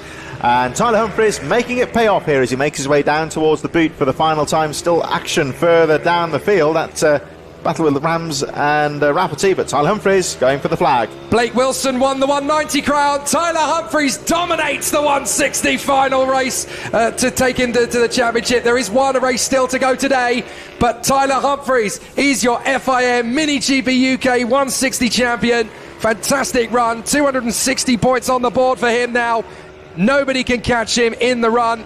Wilson Dilks will come through for 3rd position behind Frankie Watson, and that will be enough to cement him as 2nd in the championship. So well done to Wilson Dilks. 3rd place will do, and he is absolutely there, secured in 2nd in the title fight. It was always going to be a tough race battle to overhaul Tyler Humphries, but it is job done. And look at that between Tyler Humphries and Frankie Watson. A nice fist bump on the slowing down lap from Wilson Dilks as well. Wilson Dilks is declared as the vice champion. So excellent job indeed there from Wilson Dilks, as Tyler Humphries is the champion, Wilson Dilks is the vice champion. The final battle of 2024 is going to be between Hudson Cooper and Frankie Watson for third in the title race, and whoever beats the other will be third in the points ranks, and that's critical, of course, with the top three in the standings at World Series for juniors. But there you go, Tyler Humphries champion, Wilson Dilks vice champion. What a way to end the season for those two. And there is Tyler Humphries. The party can start for him. He is the winner and the champion. Frankie Watson second. Big points gained on Hudson Cooper in the fight for third. Wilson Dilks is third in the race, vice champion in the rankings. Hudson Cooper fourth, ahead of Josh Herring and Dan Stevenson. Then Ollie O'Gorman and Ollie Evans. Chloe Gleeson is ninth, in front of Leo Hams and Harry Rafferty, who kept their battle going all the way to the end. Lucas King and William Round towards the back end. Sadly, Max Robertson chose not to start this one, so he may well go out for the last race of the year. So excellent stuff then here at Whilton Mill, as our champions have pretty much been crowned in the final reckoning now, so we just get to enjoy some exciting battles. There are still some champions to confirm, of course, but they are in the pit bike categories. Mini Bike 160 coming up next.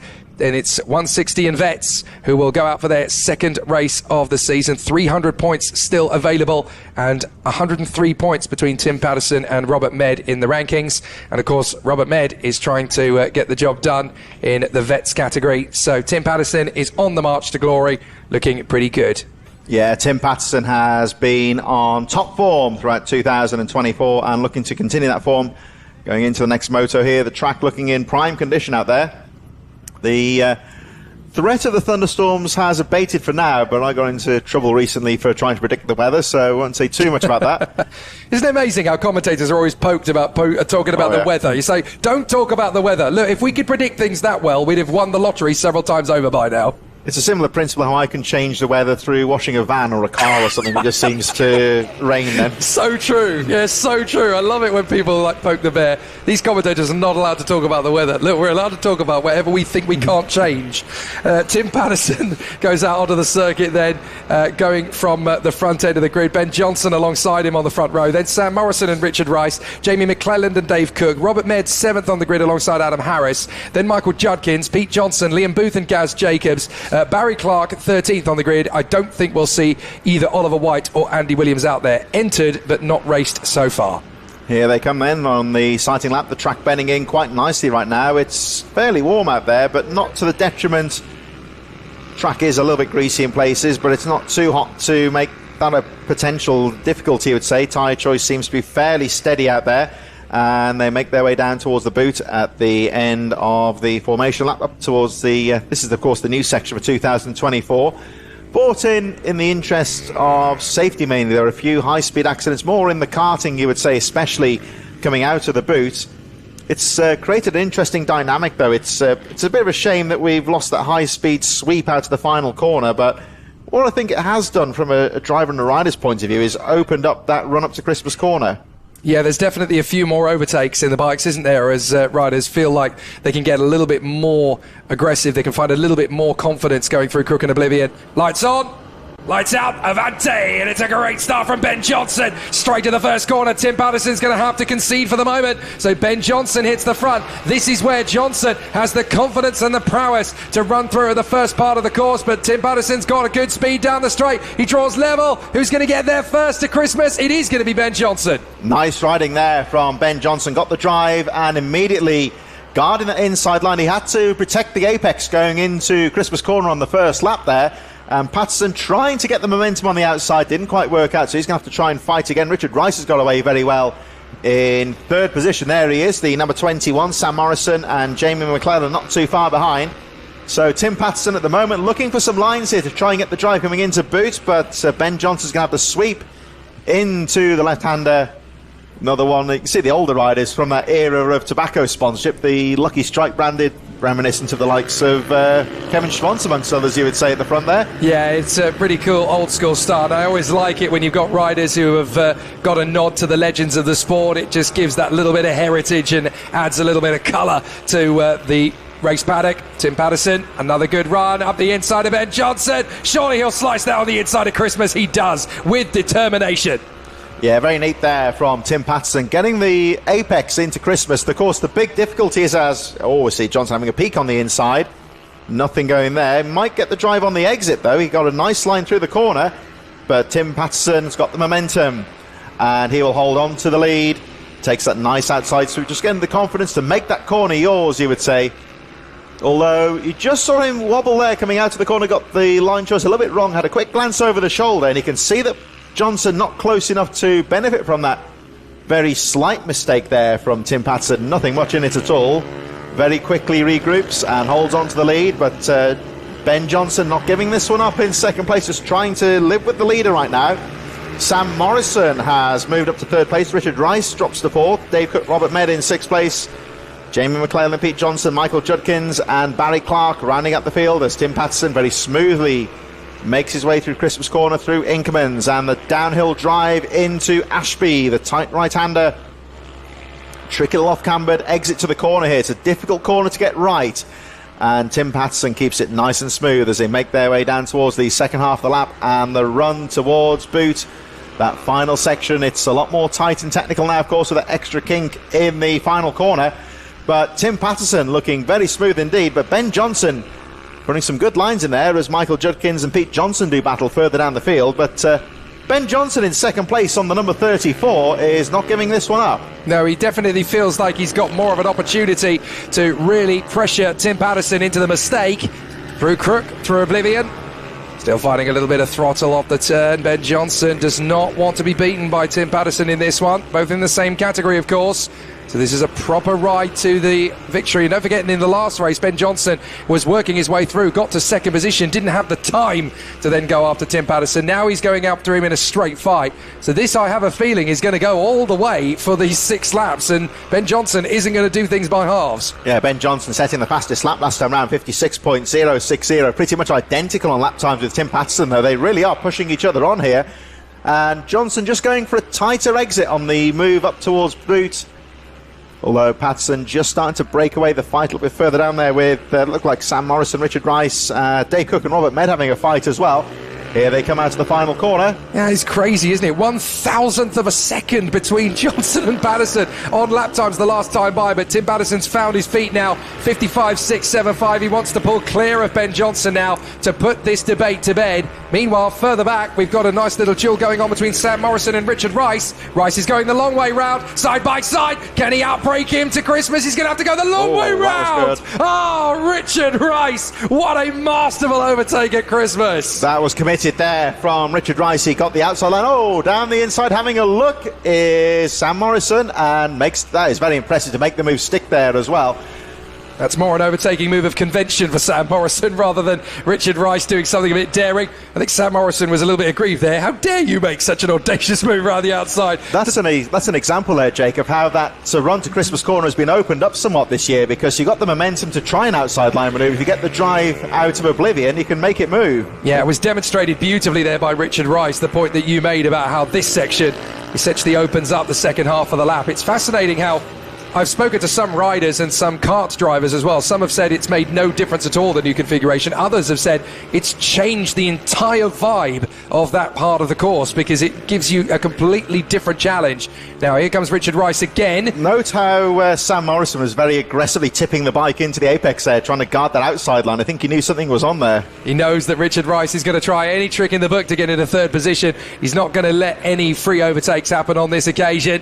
So let's see if there's another chance for Richard Rice, really knocking on the door of Sam Morrison. On the inset, we can see the leader, Tim Patterson, still just having a decent race of it. But this is the closest race on track, other than Pete Johnson and Michael Judkins for 8th. Let's have a look at, again, you saw coming out of Ashby there, Richard Rice just using the wider line to try and get the drive out of the corner, carrying some more speed out of the corner. And here's Sam Morrison, quite aggressive through. And again, you see Richard Rice with that slightly tighter line on the final corner, getting the drive on the inside line, and this is where it's potentially opened up. He's not quite close enough just yet to go for a move here, but he'll get the drive out of Oblivion.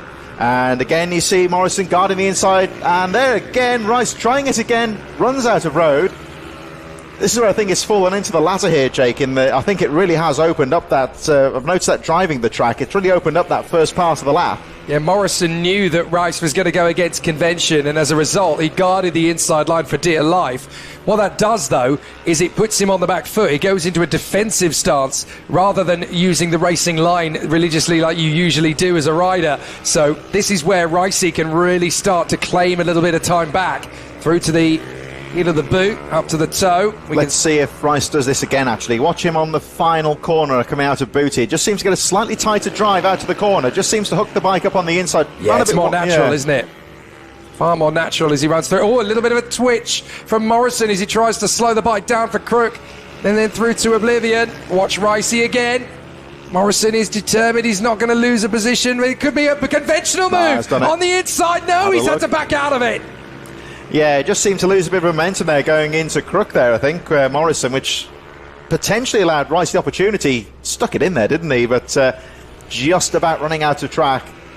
Ricey is determined. He does not want Sam Morrison taking this off him, even though he's running his own race, essentially, because he's the leader in the vets. He still wants the pride of knowing that a vet can still hack it at the front end of this field. He doesn't want to win the class. He wants to be on that podium with authority overall. We just saw very briefly there, Tim Patterson is already crossed the line, going through onto the last lap of the race. Ben Johnson just dropping a little bit in second place, 2.5 seconds down. The fight on for third. But it looks like Sam Morrison getting a better drive. Here is the race leader, Tim Patterson. We just saw Rice looking behind him as he went over the line, just to see how much time could I lose if I make a really big gamble on Sam Morrison on the last lap. What sort of gap have I got to play with? As Tim Patterson, he had a bit of a challenge from Ben Johnson initially, but once he got that sorted, game, set, and match. Yeah, he's looking very good. He's withstood the early pressure from Ben Johnson in second place. Johnson still trying to live with the race leader here, but not quite close enough at the moment, and Patterson can afford to have a glance over the shoulder. He knows he's got all the time in the world as he makes his way through boot for the final time. There is Morrison on his own, so I wonder where Rice has gone. So let's have a look at that in a moment. He just seems to, there's Rice. He looks like it's not worked out for him, but Patterson takes the win. Johnson second, Morrison third, and if you look at this, Jake, Rice appears to have dropped a bit of ground on the final lap. So has he got a mechanical problem and dropped out of the race on the last lap? There's Morrison across the line. Still there. I'm only guessing. Yeah, he backed off. Yeah. He backed off. I think he just decided, you know what, it's not worth the gamble. Not when Dave Cook could actually take some decent points off him. So Cook comes through in 5th position. He saw where Dave Cook was and went, you know what, I could try and go for Sam Morrison, but I'll risk too much. I'm backing right out of this. I'll just take the win in vets. Yeah, it looks like he's not taken any massive risks there, you would say, but Tim Patterson taking another brilliant race victory there on the number 13. Very distinctive, of course, with that muck-off sponsorship on the side of the machine and their corporate pink colours on there. Very easy bike to pick out in the crowd, but Tim Patterson showing off his skills in more ways than one, you would say, with a very comprehensive race victory. Had to work hard there, of course, with an early battle there from Ben Johnson, but Johnson really kept the fight up there, but had to settle for that second place as the number 13 of Tim Patterson makes his way back to the paddock, and 34 Ben Johnson with that great second position. So it's Tim Patterson from Ben Johnson, Sam Morrison third, Richard Rice in fourth, leading vet, Dave Cook, Jamie McClellan, Robert Med, Pete Johnson, Michael Judkins and Barry Clark rounding out the 10 finishers. Adam Harris, Liam Booth were non-finishers, with Gaz Jacobs, Oliver White and Andy Williams not listed amongst the results later on there, of course, as well. So here we are, penultimate round of British mini bikes here at Whilton Mill in Northamptonshire. As I was saying earlier, of course, this is a very familiar track on the BMB calendar. It's been a stop-off on the BMB Tour for many, many years, of course, and regularly holding bike nights here at Whilton Mill. A lot of the riders, it's easy to get to as well, very close to the M1. And a lot of riders have trained here in the past as well. They know the track very well. And we are about to get things underway with our next moto in just a few moments. Riders now in the waiting zone for the BMB 160 and the JSM 50 Cup about to get underway. So the 160 is out onto the circuit now for their formation lap. Number 14 of Frankie Watson, who's had a good day today so far, making their way up towards the top of the circuit. There is Travis Shaw, another one, of course, to look out for as well. Joshua Herring Hudson Kai Cooper, the HKC livery, reminiscent of the HRC factory Honda logo, if you look closely at that machine as well. The rest of the field making their way through, and I was saying, of course, a lot of the Ovali's involved in there as well, the Bucci's in there to a lesser extent as well. These are very much ready to race, off-the-shelf machinery, of course. A lot of the bikes using they've got their own custom fairings on there as such, but the bike's fairly equal. It's all down to rider ability, and anyone can really get involved in this series. There's been quite a few rookie riders, of course, taking to the track in 2024 as well, and it's been great to see them across the course of the season starting to pick things up and learn the racecraft, learn the speed as the season goes on. So riders now onto the grid for the BMB 160 and the 50 Cup, making their way down onto the line there. Travis Shaw, Frankie Watson down there as well, and Tyler Humphries, Joshua Herring also well placed, Bradley Curtis, Hudson Kai Cooper also in the mix as well. There is the 53 there, Riley Robinson going down, Arnie Carr, number 83 on the right hand side there, another up and coming rider down there in the midfield for this BMB 160 Cup. Daniel Stevenson and William Round lining up at the back of the field as the signal given to clear the starting grid as we're about to get underway with BMB 160 and the 50 Cup riders on the line now, and they are about to get things underway. Lights go to green, great shot there, the riders ready for racing, away they go. Hudson Kai Cooper with a good jump down the inside, but it is the number 14 Watson. Up the hill he goes to Christmas Corner for the first time. Great jump there from number 14. Travis Shaw also well placed and could well be up there as well. But Hudson Kai Cooper had a real go at the start there. Looks like Shaw has dropped to third. And Tyler Humphries, Joshua Herring also well placed as they make their way through. Still a long way to go in this race, of course. And brilliant start there, though, for the number 14 of Frankie Watson. Good clean start. Everyone's staying out of trouble on the first half lap. Bradley Curtis, Lucas King, Daniel Stevenson, Leo Hams and Archie Cooper running up the top 10. But the action hotting up now as they make their way into boot for the first time in that fight for third place. Travis Shaw coming under some real pressure here for third position. Over the line they go at the end of the first lap. So it's Frankie Watson from Tyler Humphries. Great start from the number 19. Travis Shaw, Hudson Cooper, Bradley Curtis, Joshua Herring, Daniel Stevenson moving up a position on the first lap as well. But a brilliant start there from Tyler Humphries to get through to second place. There's Hudson Cooper coming under some real pressure though now from the number 71 of Bradley Curtis, who might have a look down the inside here into Ashby. No, nothing going. Very well turned out machine there, the number 71 with the Dayglow helmet as well. Quite easy to pick out in a crowd, you would say. And he's just starting to put the 217 of Hudson Cooper under a bit of pressure here as they make their way up towards boot for the first time. But Cooper doing very well to guard those lines and make life difficult here for the number 71 as they make their way through boot once again. Frankie Watson clear away at the front. Let's have a look at the line here that Curtis takes out of boot. Cooper a bit more aggressive on the inside, guarding those apex, a little bit screwy there, going through in towards oblivion. Could this be the momentum? Oh, it's down the inside goes Travis Shaw. Neat move there on Tyler Humphries and makes the move stick as well. He had to work hard to make that pass stick. But Humphries loses out and drops to third here. This still means that Frankie Watson leads the way. Let's have a look at what Travis Shaw can do. He's already pulling away a bit now from Tyler Humphries in second place. Humphries is determined to try and hold on in that third place and get the pull to try and catch up with the race leader. Frankie Watson with that great start is controlling the race thus far. And a bit further down, some of the midfield tussles well and truly underway here. Got the likes of Lucas King, Leo Hams, Arnie Carr all fighting away. Harry Rafferty, Isabel Wingate in there as well. As over the line goes your race leader, Frankie Watson, 53.452. But Travis Shaw is a tenth of a second faster, 53.428 for the number 4. Closes a tenth of a second. And he has still got the number 19 of Tyler Humphries right on his tail in third position. Down the hill towards oblivion they go. Shaw just trying to break away here. Frankie Watson looking good at the front of the field. Takes a nice neat move through the double apex. Heading through towards Chapman and up towards the final section here, in towards boot for the final time. He is just starting to break away slightly here from Tyler Humphries. Still quite a way to go in this race, and Frankie Watson trying to control the race here, but look out for number 4, Travis Shaw. We'll have a look at the lap times when they come through once again. So over the line goes Watson. Shaw in second, another fastest lap of the race for Travis Shaw, just pulling a few tenths here and there. It looks like Bradley Curtis has got past Hudson Cooper. 10 laps to go, Travis Shaw still fastest lap of the race, and Bradley Curtis trying to break away from Hudson Kai Cooper here, number 217, as they make their way through Christmas Corner.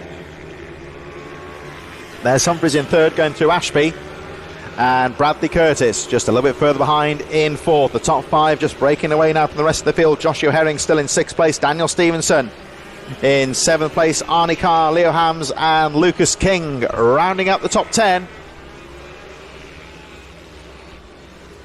Midfield runners making their way down towards Ashby in the inset there. We've got that midfield fight there between Lucas King, Harry Rafferty a little bit further down there, Isabel Wingate, Riley Robinson and Archie Cooper having a good battle there. Rest of the field rounded out by Riley Paisley, Thomas Bond and William Round. Plenty of action throughout the field here as Travis Shaw sets another fastest lap of the race.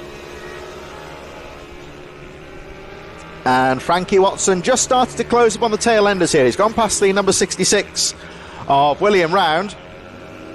Down towards Ashby he goes, and number 14, Frankie Watson. There he is in the inset, your race leader. We're looking on the main part of the screen there at the number 71, the 4th place Bradley Curtis. Still being pressured by Hudson Cooper. And look at him there, making his way through towards Chapman. There he is, number 71. Just starting, I think, to close up on Tyler Humphries here. Let's have a look as he makes his way through boot. So Watson making his way to the line now. They make their way past the tail end around. Oh, a little bit unfortunate there. Will bulk Hudson Cooper slightly. That's a bit of bad luck for him. But Cooper finds his way through. Shaw in second. Humphries in third. And Bradley Curtis in fourth. Well, he's not really closing up on Humphries, who's clear in third. Here's the midfield scrap here, making their way up towards Boot, who just saw a few moments ago. And here is the number 19. Oh, 18, my apologies, of course, that's Daniel Stevenson. Stevenson actually going down the inside of Joshua Herring there, and he will move into 6th position. Plenty of action throughout the field here, and Stevenson nice and neatly through Ashby he goes on the Ovale, number 18. Now just starting to break away slightly from the number 912, Joshua Herring. 8 laps to go in this one. Rest of the top 10 made up of Arnie Carr, Lucas King, Leo Hams, and a bit further down, Harry Rafferty, Isabel Wingate, Riley Robinson having their close battle with Archie Hooper in 14th. Thomas Bond, Riley Paisley, and William Round, of course, has been lapped by the leaders, currently in 17th position, rounding up the field. As there is Round, actually, the number 66 will hold his line and let the leaders find their way through with 7 laps to go. This is part of the racecraft, you would say, when they're learning the trade. The riders just advised to hold their line, let the faster riders find their way through. Sometimes the temptation might be to move to one side to let the faster riders find their way through, but that can sometimes have disastrous consequences. If the faster rider goes to that same line, there could be a collision, so you'll see the slow riders just tend to hold their line, concede the corner, let the faster rider find their own way through. And then, of course, as they continue, the speed picks up and they'll start to battle further up the field. But William Round there, 17th position, just being lapped there by this leading group of riders, but still circulating quite strongly. Riley Paisley is the last rider on the lead lap. Frankie Watson still leading the way as we look at the number 912 of Joshua Herring. There is the number 14 of Frankie Watson making his way down into Ashby, setting his fastest lap of the race, his own personal best, 52.755 last time round. And he increases the gap here to 2.2 seconds, just starting to pull away from Travis Shaw in 2nd place. Just starting to close up on the tail enders here. Number 14, Frankie Watson. He has got a bit of a cushion here, can take his time. There is the number 17.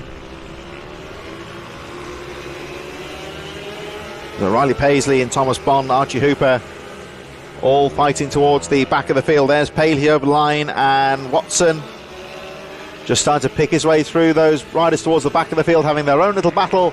Down the inside goes Frankie Watson, and very neatly finds his way through. So good racecraft here from the race leader, just looking for openings, finding a way through. And a bit further back, some action there with Arnie Carr. Lucas King, of course, still fighting away. Leo Hams rounding out the top 10 as the number 14, Frankie Watson, makes his way down towards Chapman and will complete the boots section very shortly. And number 14, Frankie Watson, looking in good form here as he makes his way down, still with a few more laps to go here. But Watson looking very strong at the front of the field, had a brilliant start, of course, and has just been able to hold on. Travis Shaw was looking threatening earlier on, but at the moment Frankie Watson just seems to have withstood the pressure. There's the number 12 of Archie Hooper just in front of him. Hooper currently in 14th place. And Hooper fighting with the number 8 of Isabel Wingate. There is Wingate on the inside line. Wingate has just been overtaken and she's being closed up here by the race leader as Watson very neatly squares the turn off down the hill, goes down the inside of Wingate and very neatly laps Wingate. And she's currently in 14th place. The 13th position, Archie Hooper. And you see there, just got a wheel in on the inside of Hooper. Hooper realises who's coming through. And number 14, your race leader, Frankie Watson, is able to clear his way at the front. Counting down the laps here, but very neatly threading his way through some of the midfield riders now. He really is motoring at the moment, still lapping in the 53-second region. And there's the number 8 of Isabel Wingate. She is currently in 14th place, just losing a little bit of ground to Archie Hooper, who's really starting to motor in the midfield. And in front of the race leader, we have Harry Rafferty, Riley Robinson, and Leo Hams, all fighting for position. But there is the number 14, and there's number 16 there, Lucas King in 9th place. So Frankie Watson is threatening to lap it. Well, he's lapping into the top 10 because there is Leo Hams, number 11, currently in 10th place. Down the inside he goes, and Frankie Watson has lapped into the top 10 here. Really is charging right now. And down the inside of Lucas King he goes. King got a nasty tumble earlier on, but looks like he's recovered and is back on the track here. But Frankie Watson, number 14, your race leader, keeping it nice and cool. The midfield battle now as we look at Lucas King coming under some pressure for Leo Hams for that 10th place. There's Travis Shaw. Travis Shaw has been able to negotiate the slower traffic just a little bit better than Frankie Watson and keeps him honest at the front. The gap 1.3 seconds, so Travis Shaw, number 4, still right in there. At the moment Watson has got the race under control, but there's Shaw in second. 1.5 laps to go here, and Travis Shaw is having a late charge here. Does Watson know how close Shaw is getting here?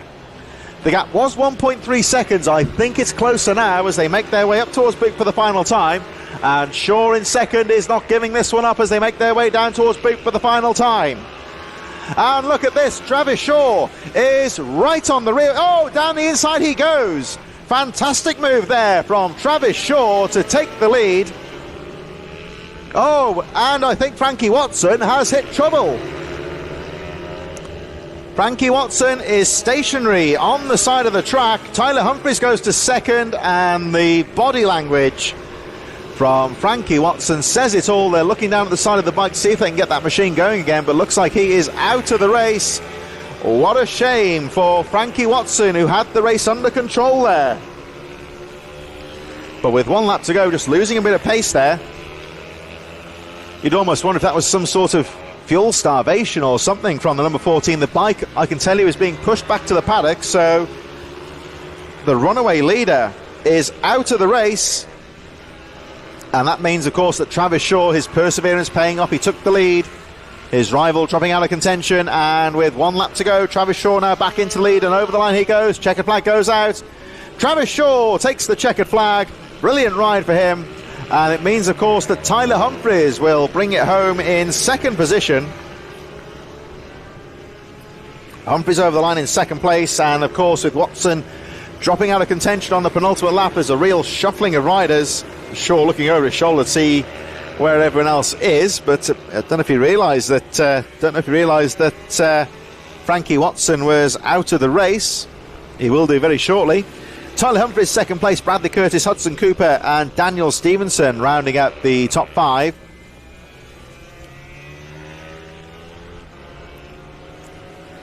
Joshua Herring will be the final rider on the lead lap as Arnie Carr goes through. Arnie Carr, actually, my apologies, last rider on the lead lap, the number 83 goes through in 7th position. Lucas King, Leo Hams and Riley Robinson just a little bit further behind. Frankie Watson down to 16th place on the lap charts, of course, dropping out of contention on that penultimate lap of the race, but a hard-fought victory for Travis Shaw. And, of course, proudly displaying the number 1, there goes the Humphreys going through there as well. Travis Shaw, then your race winner in a dramatic late twist there. Tyler Humphreys in 2nd position, Bradley Curtis 3rd, Hudson Cooper 4th, Daniel Stevenson 5th, Joshua Herring in 6th place, Arnie Carr 7th, last rider on the lead lap, Lucas King, Leo Hams and Riley Robinson rounding out the top 10. Rafferty, Hooper, Wingate, Bond, Paisley and the unfortunate Frankie Watson down in 16th place, with William Round in 17th, rounding out the Mini GP 160 I should say, in the 50 Cup. So a dramatic late twist there as we move on to the second moto of the day for the Super Minis in association with Brap Bikes. Riders now in the waiting zone. Has been quite a crowd here at Whilton Mill today. It's a regular venue for car club meets and all sorts of gatherings.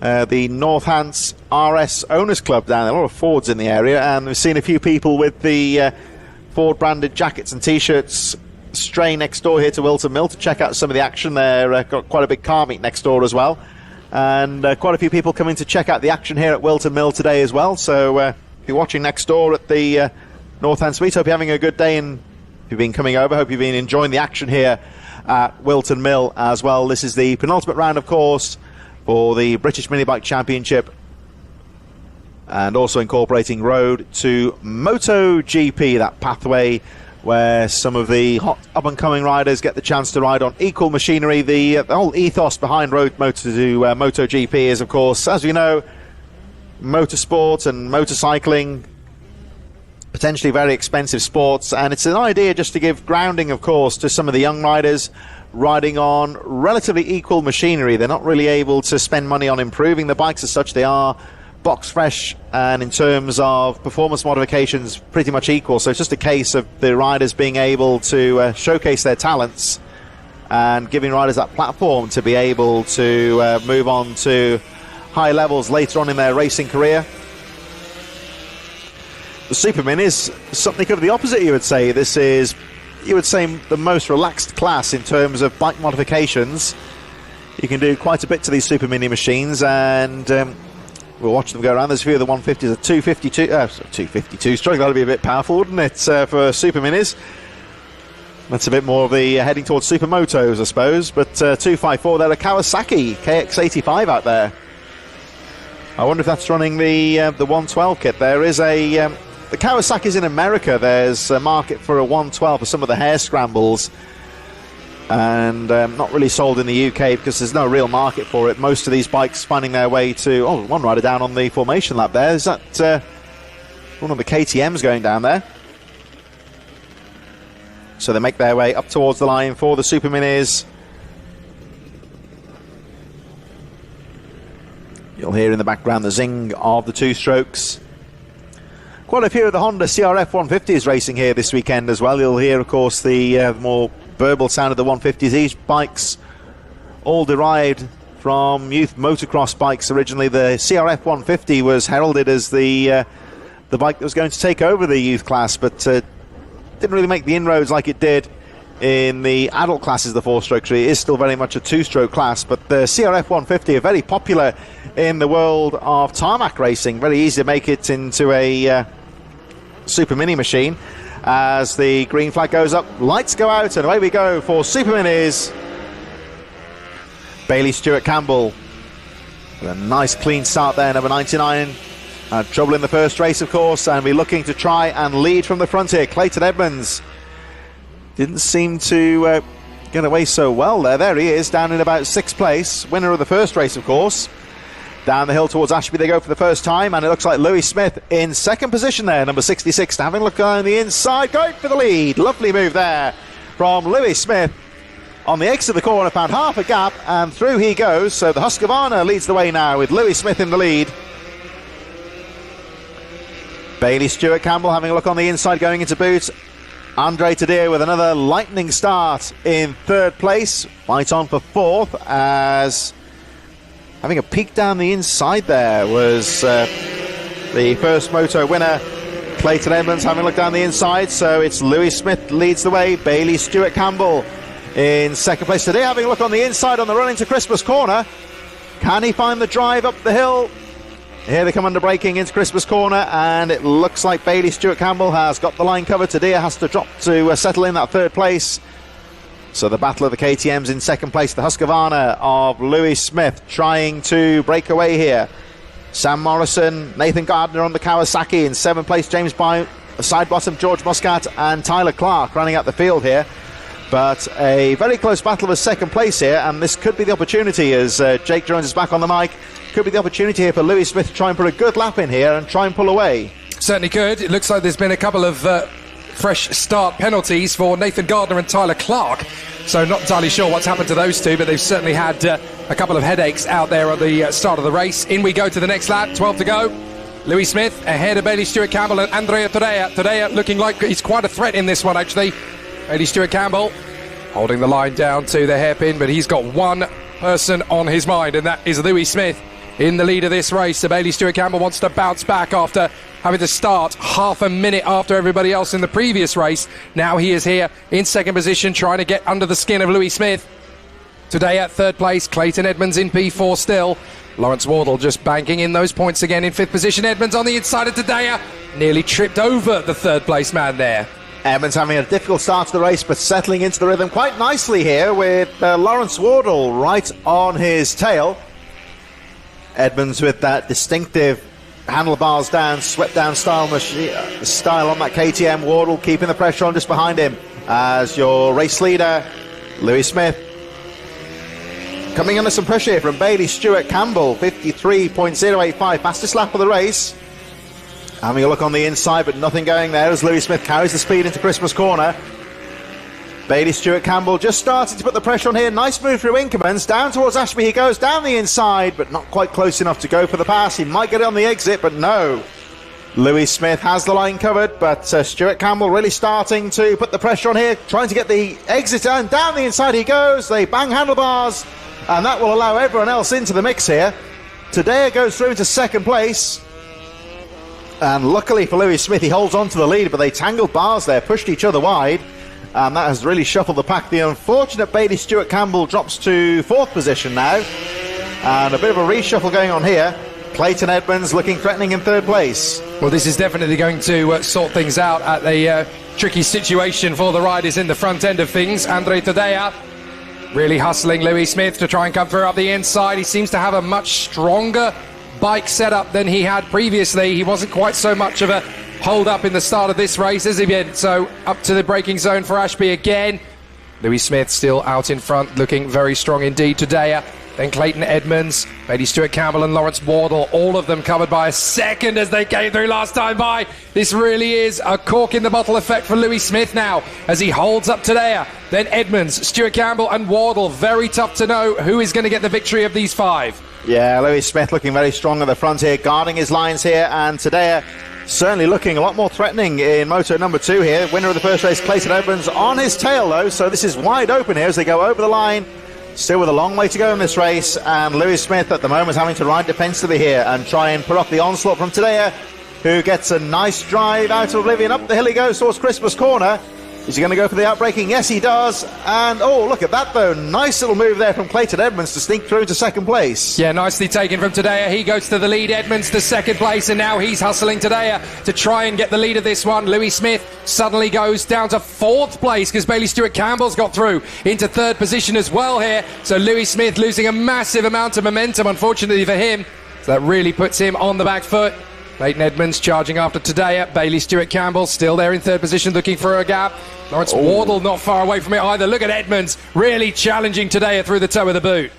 Edmonds really hot going into the boot there, carrying a lot of speed through there, and quick on the exit as well, so he's really got that more technical part of the track nailed, you would say. Tadea still leads the way, looking very smooth, making his way through oblivion there. You see Edmonds drifting wide, trying to get the momentum, going up the hill, sweeping to the outside line. And Tadea's got the line and guards through, so he goes for the squaring the turn off there. Number 21 Edmonds down the hill. He's going to try and square the turn off again, and down the hill he goes. Has a peak down the inside, but yet again here, Jake, you're seeing that that new section at boot. It really does seem to have opened up the run into Christmas Corner, created a lot more lines out there. It's just changed the natural flow of that half of the circuit. It becomes very different compared to what we're used to seeing. So Clayton Edmonds having another look at Tadea into the boot, through the left square, then into the toe. Actually a double apex that really opens up a bit as we are watching a little bit further back. That is Tyler Clark trying to get back on terms with George Muscat. So still a few battles to be had, but it's 1, 2, 3, 4, 5 as they come through across the line again. 1.2 seconds covers the quintet as they run through. Here's the chance from Clayton Edmonds. Going to get up alongside Andre Tadea. He's got to commit if he wants the inside line for the braking zone for Christmas. Job done. Lovely stuff from Clayton Edmonds. A little bit hesitant on the throttle on the way out of the turn, but certainly on the apex and on the radius, it was absolutely immaculate. That was a nice little block pass there, I think, from Clayton Edmonds, just seeming to prevent Tadea from getting through. Nice little move. They got the elbows out nice and early.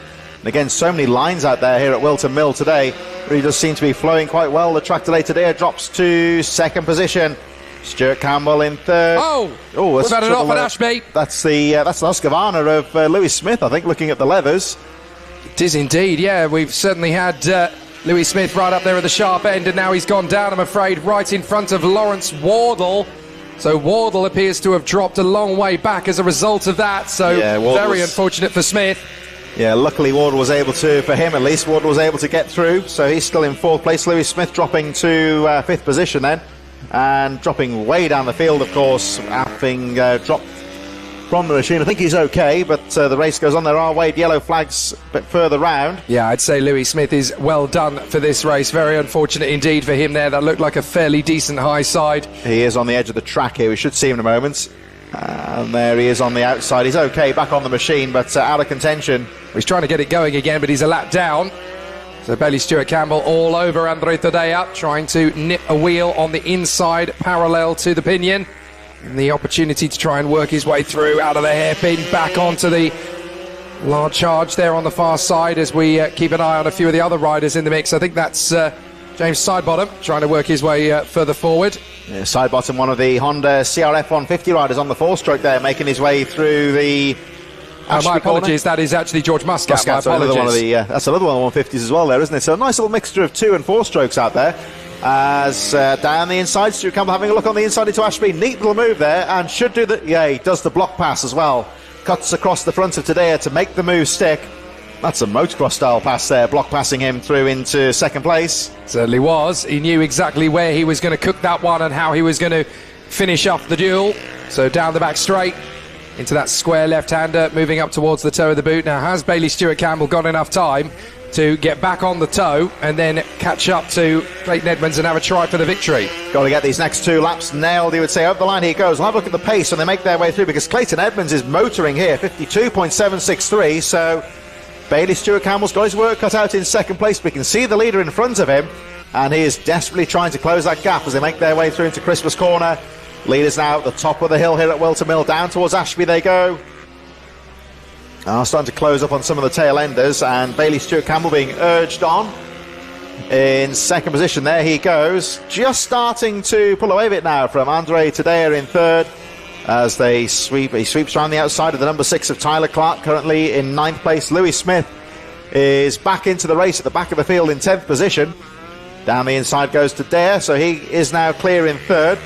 So let's have a look at the lap times as Clayton Edmonds goes over the line any moment. Now there he goes over the line, the number 21, 53.062. Bailey Stuart Campbell matching him for pace at the moment.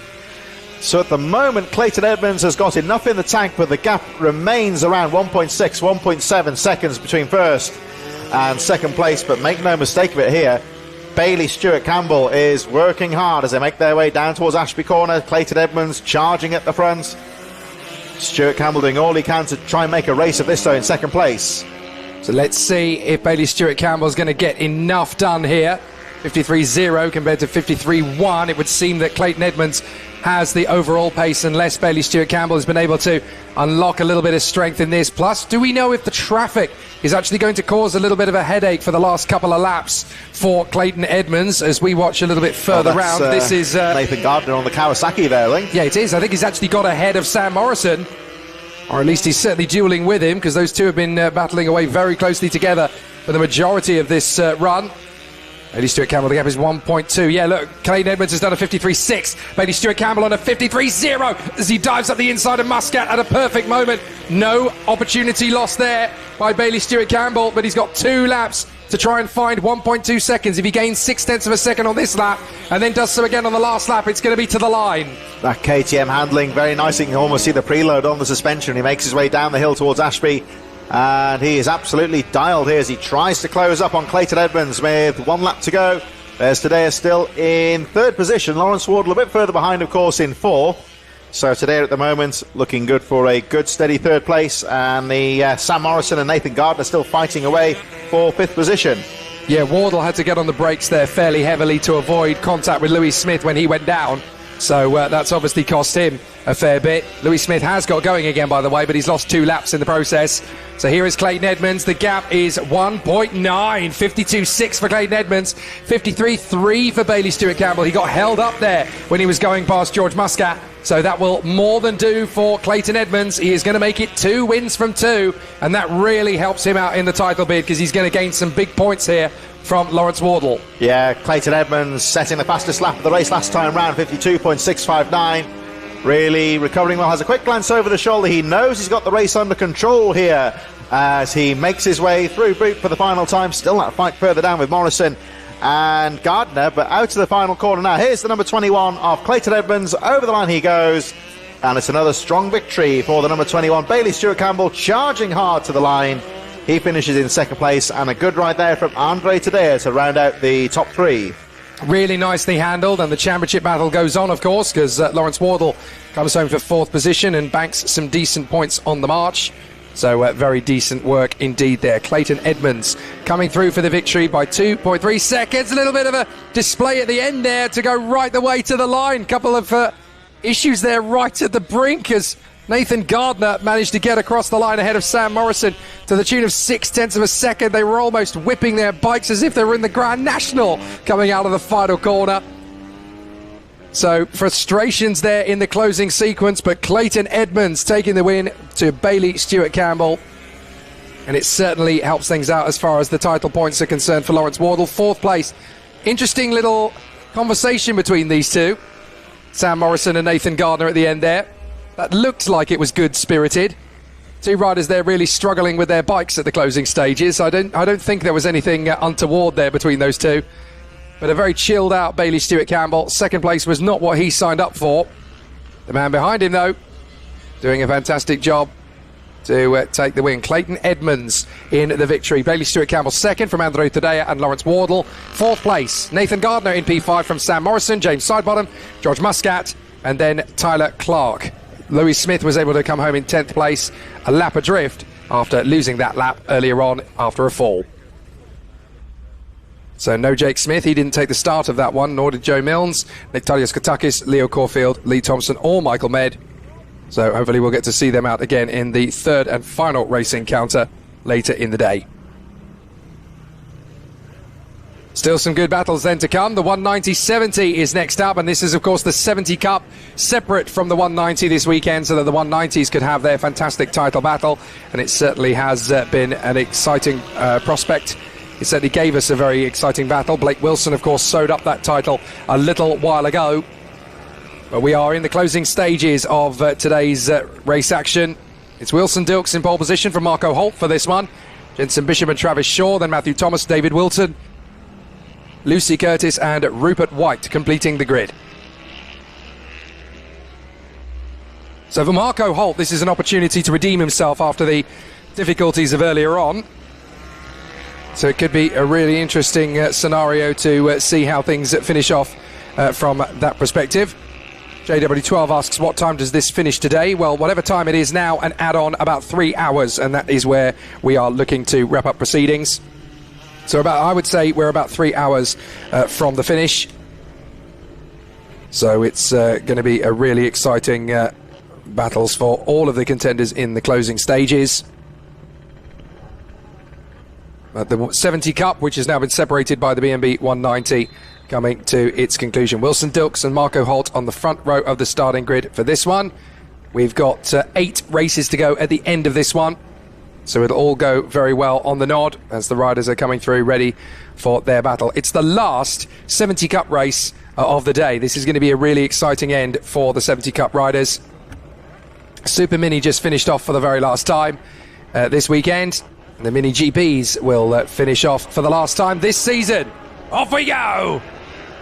Good start from the off from Wilson Dilks. No worries ahead of Marco Holt. And as they filter through the first couple of corners, it is Dilks who gets the launch. Marco Holt in second place. And it is going to be a grand total of 6 of them in this one. Looks like everybody else has decided to pack up their 70 Cup bikes early and focus on the other classes. But certainly for Wilson Dilks, he wants to finish off this season in victorious fashion ahead of Marco Holt, who just wants to see how much of a job he can get close in behind him. Travis Shaw versus Jensen Bishop is obviously going to be a really interesting fight as well.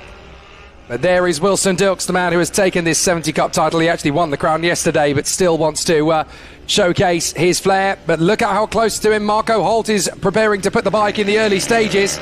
So Marco Holt clearly wanting to showcase some fast boots. Riding behind Wilson Dilks. 0.4 of a second as they come through. Marco Holt really wants to pick up a victory here. Travis Shaw in third ahead of Jensen Bishop, then Matthew Thomas, and David Whilton is the only one to go out. Rupert White not taking his position on the grid, and that secures David Whilton as the winner of the senior category. So Wilson Dilks in front of Marco Holt with 13 laps to go. It's a long old race, this particular class, but certainly we get some good battles from the riders when they're in good tow. So Marco Holt is definitely giving Wilson Dilks some pressure here. It could be a 2-man brawl for the entirety of this race, when normally it's been one-way traffic for Wilson Dilks for the entirety of. So Marco Holt riding in behind Wilson Dilks through the left, through the right to complete the lap, and there'll be 12 to go when they come across the line, and Marco Holt is not letting Wilson Dilks run away with this. There is Travis Shaw under some pressure from Jensen Bishop as well. If you haven't got quantity, you may as well have quality. Jensen Bishop with a good run here on Travis Shaw, making the run to third position. No worries into the braking zone for Christmas. He gets the job done in fine fashion. Jensen Bishop into P3. So Travis Shaw is going to have to fight his way back to get that third position off him once more. And certainly we've already got 2 great battles in a field full of 6. We've got a battle for the lead and a battle for third position. Jensen Bishop working his way through to get into that third position. A really decent fight for him as he runs neatly ahead of Travis Shaw. 0.15 of a second as they went through the line the last time by. But Jensen Bishop has obviously taken that place away from him now.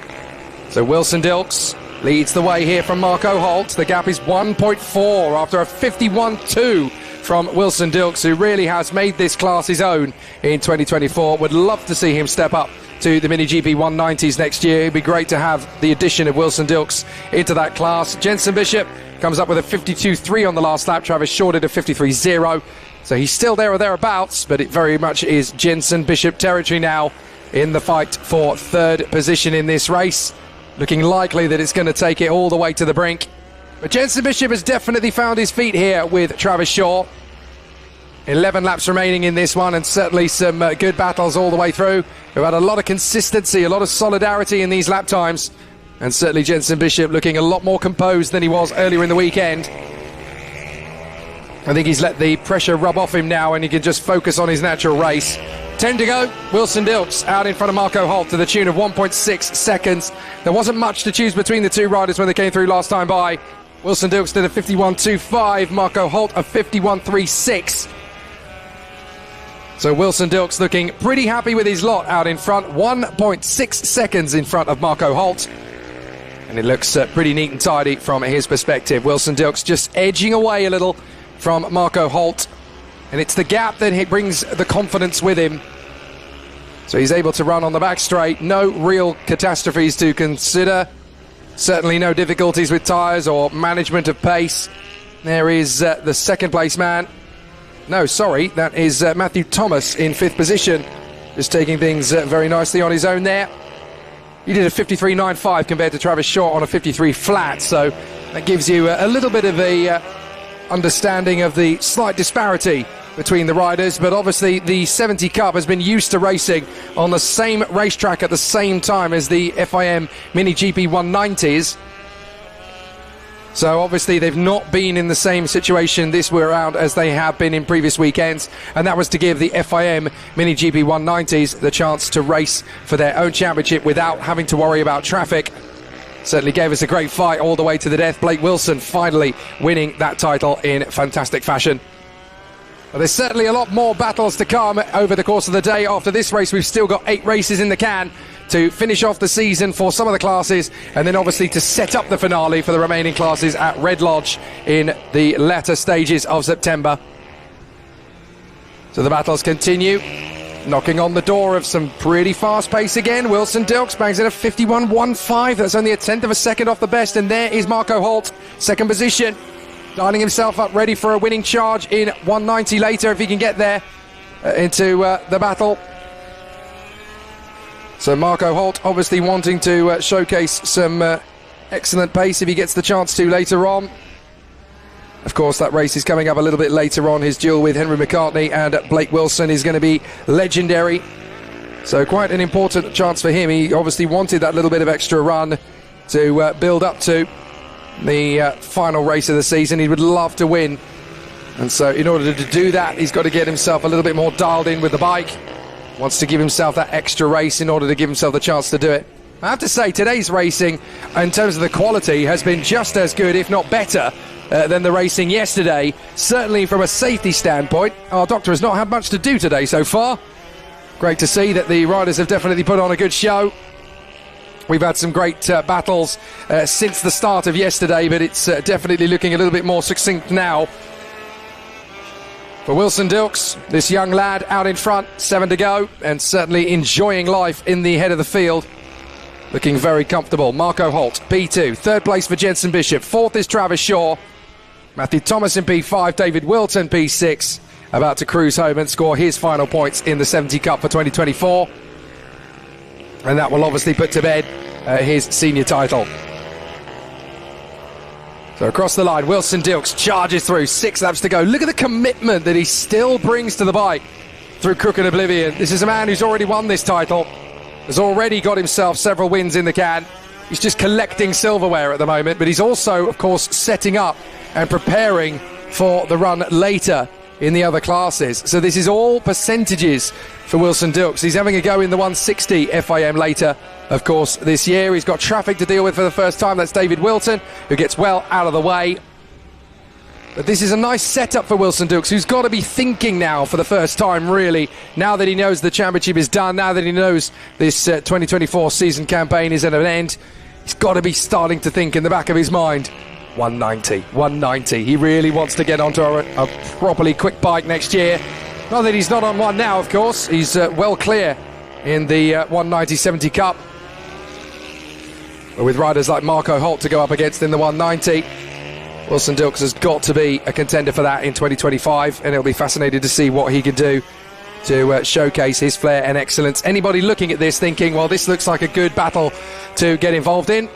If you ride a bike, and even a motocross bike, if you have a muck about the weekends, this is a really good class to step into.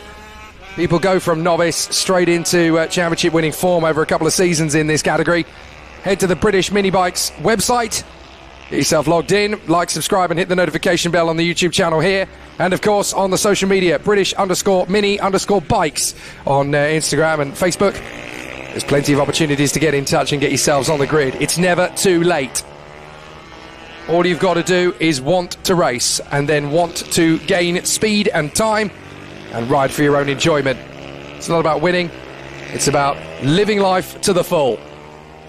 Marco Holt leans into Christmas. 2nd position in this race, having a very good run of it. Jensen Bishop, B3. Travis Shaw is still 4th position, slipping back a little bit now to 6.6 behind Jensen Bishop, who really has cemented his position in 3rd after that beautiful dive on the inside into Christmas a little earlier on. Behind Travis Shaw is Matthew Thomas, and then in 6th place it is David Whilton. And it really has settled down into a nice, sweet rhythm. There is the hard-charging Jensen Bishop. 3rd position, just making his way past David Whilton to put a lap on him. Saw that on the inset to the right of your picture.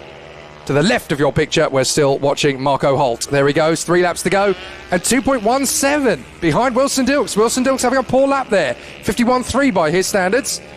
But a very quick lap from Marco Holt, 50.97. That's the new fastest lap of the race for Marco Holt. Has he found something special in the closing stages of this race? The sun has come out, so has his confidence increased enough to think, why not just go for it, see what happens? So Marco Holt clearly wanting to find something for the later FIM Mini GP 190 race. Wilson Dilks enjoying his lead, but for how much longer? Because Marco Holt has managed to find 0.4 of a second more than him on the previous lap. And the gap is 2.1 seconds with 3 to go. You never know. This is motorsport. Anything can happen, and it probably will if you wait long enough. Out of the final turn, Wilson Dilks a 51.19. Marco Holt a 51.19. I can't believe it. To the 100th of a second, they set the same lap time. That is absolutely incredible. Shows you how evenly matched these two riders are. 2 to go through Christmas. Marco Holt still trying to get that gap down. It was 2.17 on the last lap. It is still 2.17 on this lap. That is just extraordinary how evenly matched these two riders are. They have given us an absolutely stellar battle, setting the identical lap time on the last lap. But Marco Holt has found rejuvenated confidence in the latter stages of this one as he comes through.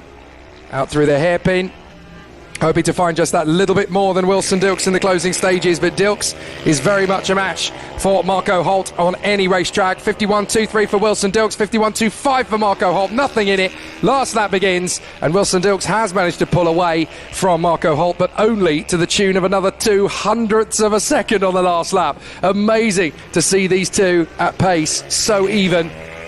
But there's your man, Wilson Dilks. 2024 in the 190/70 Cup has been his and his alone. He's just been monstrous. No one's come near him. So my hope is that in 2025 he'll have things together for a crack at the FIM Mini GP UK 190 crown. He's obviously been fighting for the 160 crown this year. But in the BMB 190/70 Cup, this is where he'll finish off his season in victorious fashion.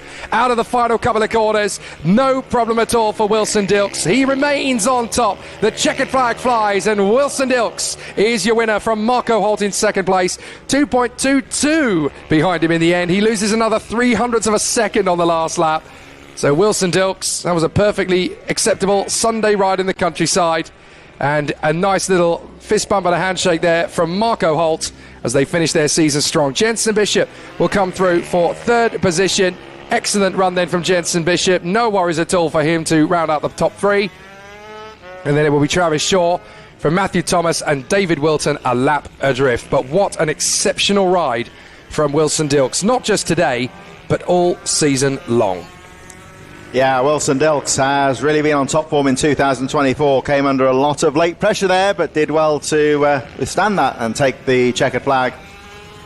Both Dilks and Holt really have been on top form in 2024, and yet another great exhibition of riding between those two riders as the Moto draws to a close.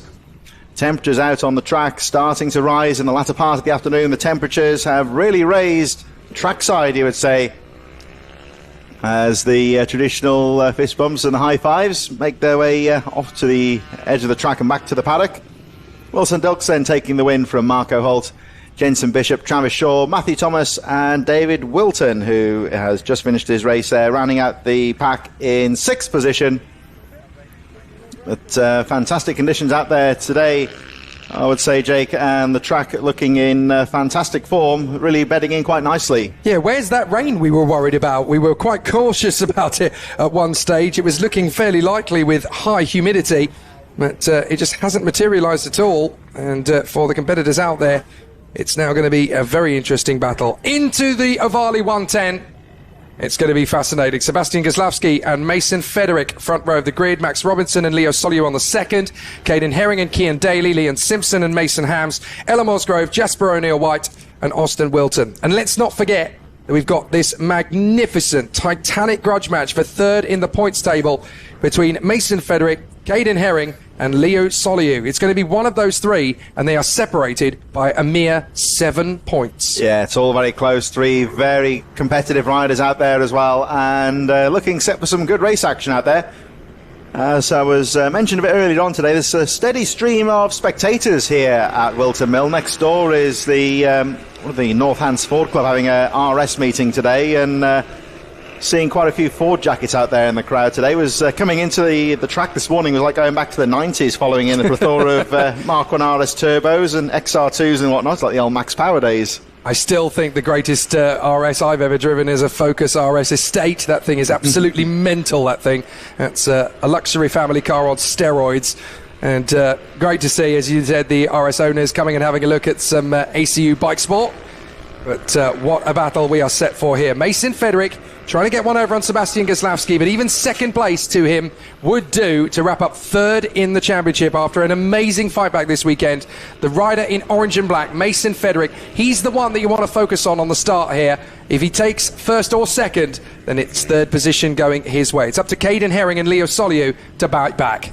Yeah, Leo Soliu, I think we're hoping for a better start this time. He was a little bit aggressive off the line. The front wheel popped up at the start and lost him a bit of ground.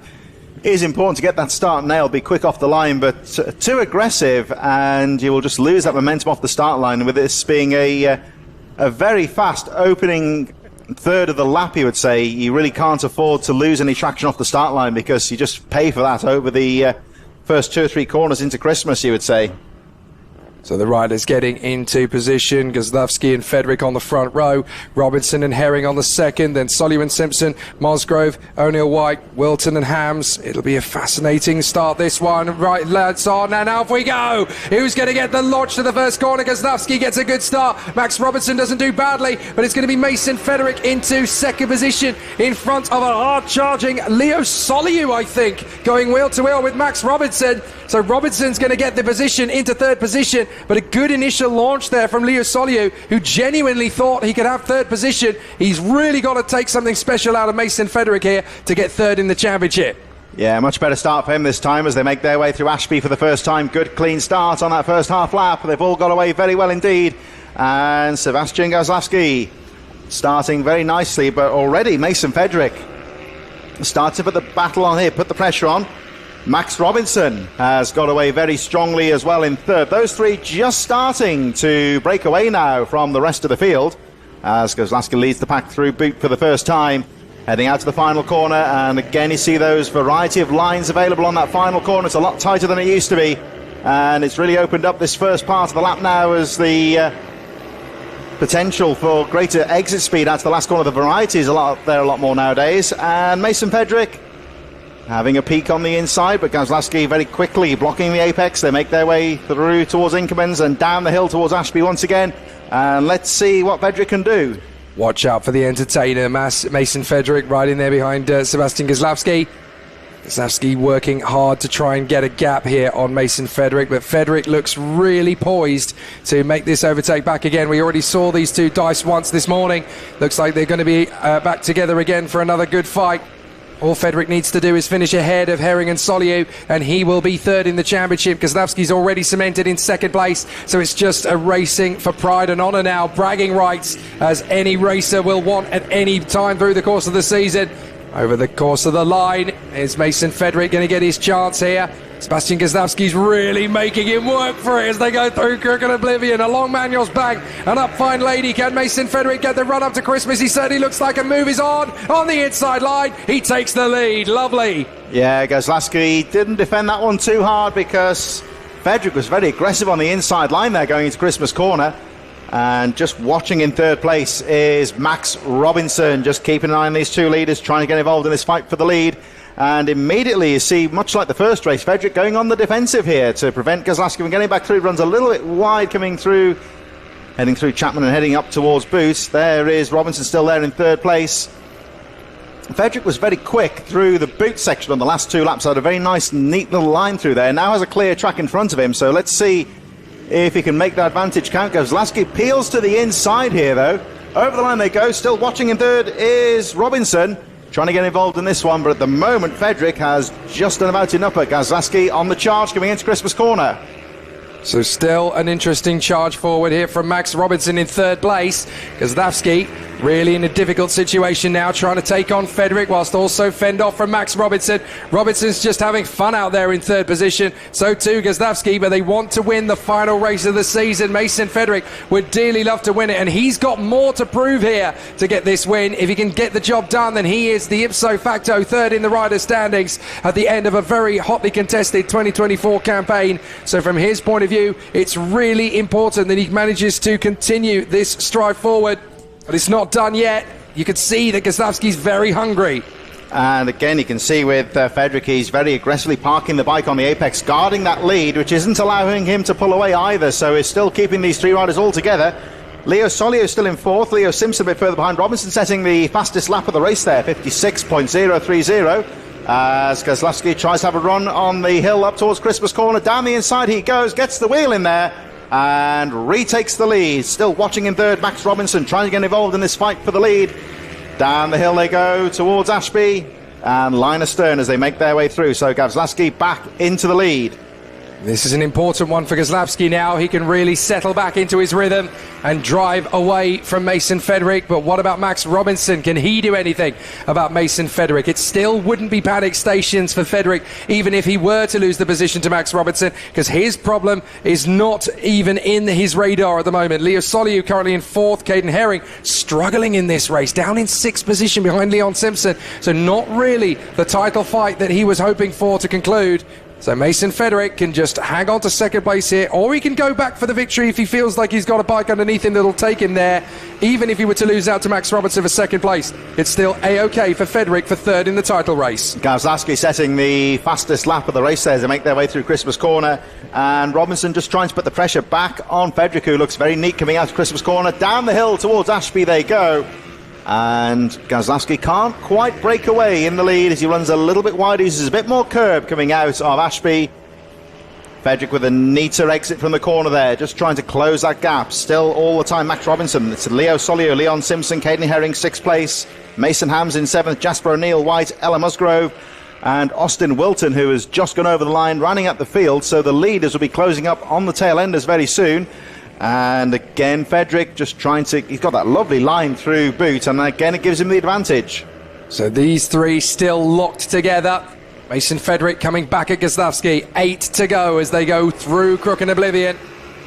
You really don't quite know which of these two is going to have the pace, but Mason Fedric having another crack up to Christmas. Another overtaking move for the lead. Nicely swept in. Can Gazlaski get him on the switch? No, he can't, and Max Robinson's just sitting there waiting in third position for the hope to come back through into Ashby. Can he dive in on the inside? No, he's not going to make that kind of committed move, but he really is putting these two under pressure. This could go any way of these three riders. Yeah, look at the third place Max Robinson. He's not really got involved in this fight for the lead thus far. He's letting the two riders in front of him do all the work, and any kind of a mistake he will be right in there as Mason Fedric, your new race leader, number 50, makes his way back into boot once again. These two have been trading the lead for the entire race. There's Caden Herring a bit further back, still fighting with Leon Simpson for position as the leaders make their way out to the final corner. Over the line they go once again. Fedric back into the lead.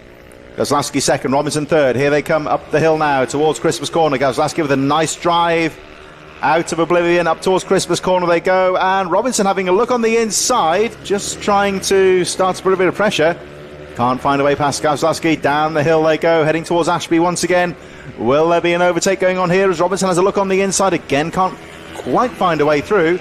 And round the outside it goes. Oh, lovely move there from Max Robinson, and makes the move stick at second place. Sublime the way he dives in on Wilkins after a good run round the outside. So Fedric leads again, and up to second now Max Robinson. This is the strongest Robinson's look all weekend. Can he dive in and go out with a bang with a victory? He has to think about Mason Fedric, can't get the overtaking move, but you can really get the sense that Max Robinson is not here to make up numbers despite winning the title. He wants to finish the year with a victory, and Mason Fedric is going to have to work hard to keep the champion at bay. Let's see what Robinson can do here on the move up towards Christmas corner. Gazlaski is still involved in this one as well. Sweeps to the outside, trying to get the momentum up the hill. He'll maybe try a peek on the inside, not quite close enough to go for the move. They are closing up on the tail end. That'll be Austin Whilton coming down towards Ashby. They should all squeeze through on the right-hander, one would hope, as Whilton sees them coming, and Gavslavsky makes the corner his as well. All three riders very neatly squeezing past the slower rider, and Austin Whilton continuing in that 10th place. The battle still on for the lead here, as Max Robinson now clear in second place. Gavslavsky just losing a couple of tenths as they make their way into the boot, and this race still wide open. And it's great to see how close the three riders really have been able to get. They go through to the tiptoe of the boot. Up to the chicane again, left, lean in, right, lean even further in, and now you've got Max Robinson with a good run off the final turn. Mason Federick's going to have to work hard to keep Max Robinson at bay. Look at the confidence that Robinson carries in this one. He's already done the percentages. He nearly gets level with the rear wheel. Surely this is going to be Max Robinson's best chance to take the lead. Dives in on the inside. He's not close enough on Mason Federick, but Max Robinson really starting to threaten a victory. Yeah, Robinson looking good on the run-up towards Christmas Corner, has a peak on the inside. He's weighing up, you would almost think, the idea of making a move down the inside into Ashby. It's a really committed corner there. You've got to be brave to make a move there. But he's just looking at the ideas. Federick again riding a bit defensively there on some of the middle part of the track, guarding those apexes as he makes his way through up towards the boot once again. And Robinson having a peek down the inside again. He's just looking at these lines here, trying to find an opening as they make their way through boot once again. And down into the final corner, still that fight between Caden Herring a bit further back and Leon Simpson. That's the fight for 5th place in the inset. Leo Solio on his own in 4th place. And again, Max Robinson with a nice drive out of the final corner. He'll get a nice run through Oblivion here. And let's see if he can do the same again on the run up towards Christmas Corner. Squares the turn off. It opens up the inside line for him, but not quite close enough to go for the outbraking manoeuvre. See, Federick is so confident on the brakes. That's where he's able to fend off from Max Robinson down into Christmas Corner. He can go a little bit later than Max Robinson wants him to go. So Federick is still able to control the paces. They've got a few back markers now to deal with. This is where it's all going to be about playing the percentages. Ella Mosgrove gets out of the way. Federick and Robinson, no issue at all. And it looks like Gazlavsky got through as well, so no major headache. Oh, well, it took him a little bit longer. So Goslavsky's going to take a little bit of extra time to get back into contention again then. Look at Max Robinson. They're going to get pinched here. He's got through on the run into the boot as well here. Yes, he has. Look at that. Federick has absolutely monstered this. Robinson held up. So too is Goslavsky. Mason Federick can canter away. Well, that's a bit of good fortune there for Mason Federick, making the move stick on the run into the boot. The slower riders holding their own line as they're entitled to. The best thing to do is to hold the line, let the faster riders find their way through, but that has worked against Max Robinson a bit here. Could that be the advantage that Mason Federick needs to try and break away now? Perfect for Mason Federick. It's going to take all the time left in this race, realistically, for Max Robinson to get on back on terms with Mason Federick, but then Federick is going to have a little bit more time to keep things together. Sometimes it can be easier to be the chasing rider because, as you can see, Max Robinson has already caught back up with Mason Federick. That disadvantage on the previous lap has been eradicated here. When you watch Federick coming down towards Ashby in a few moments, how aggressive he is on the brakes, the back end chattering away over the braking bumps. It's insane by just how much time Max Robinson's made up on Mason Federick by such a short amount of time. But he knows that Federick's going to just chop across him. 2 to go. Max Robinson, very quick indeed out of Oblivion. Along Fine Lady at Manuel's Bank. He knows this is his best chance. But again, Federick's late. Look at Goslavsky. Dives in on Max Robinson to grab second place. Caught Max Robinson completely unawares. Well, I don't think that Robinson was expecting that. Goslavsky with the momentum now up to second place again.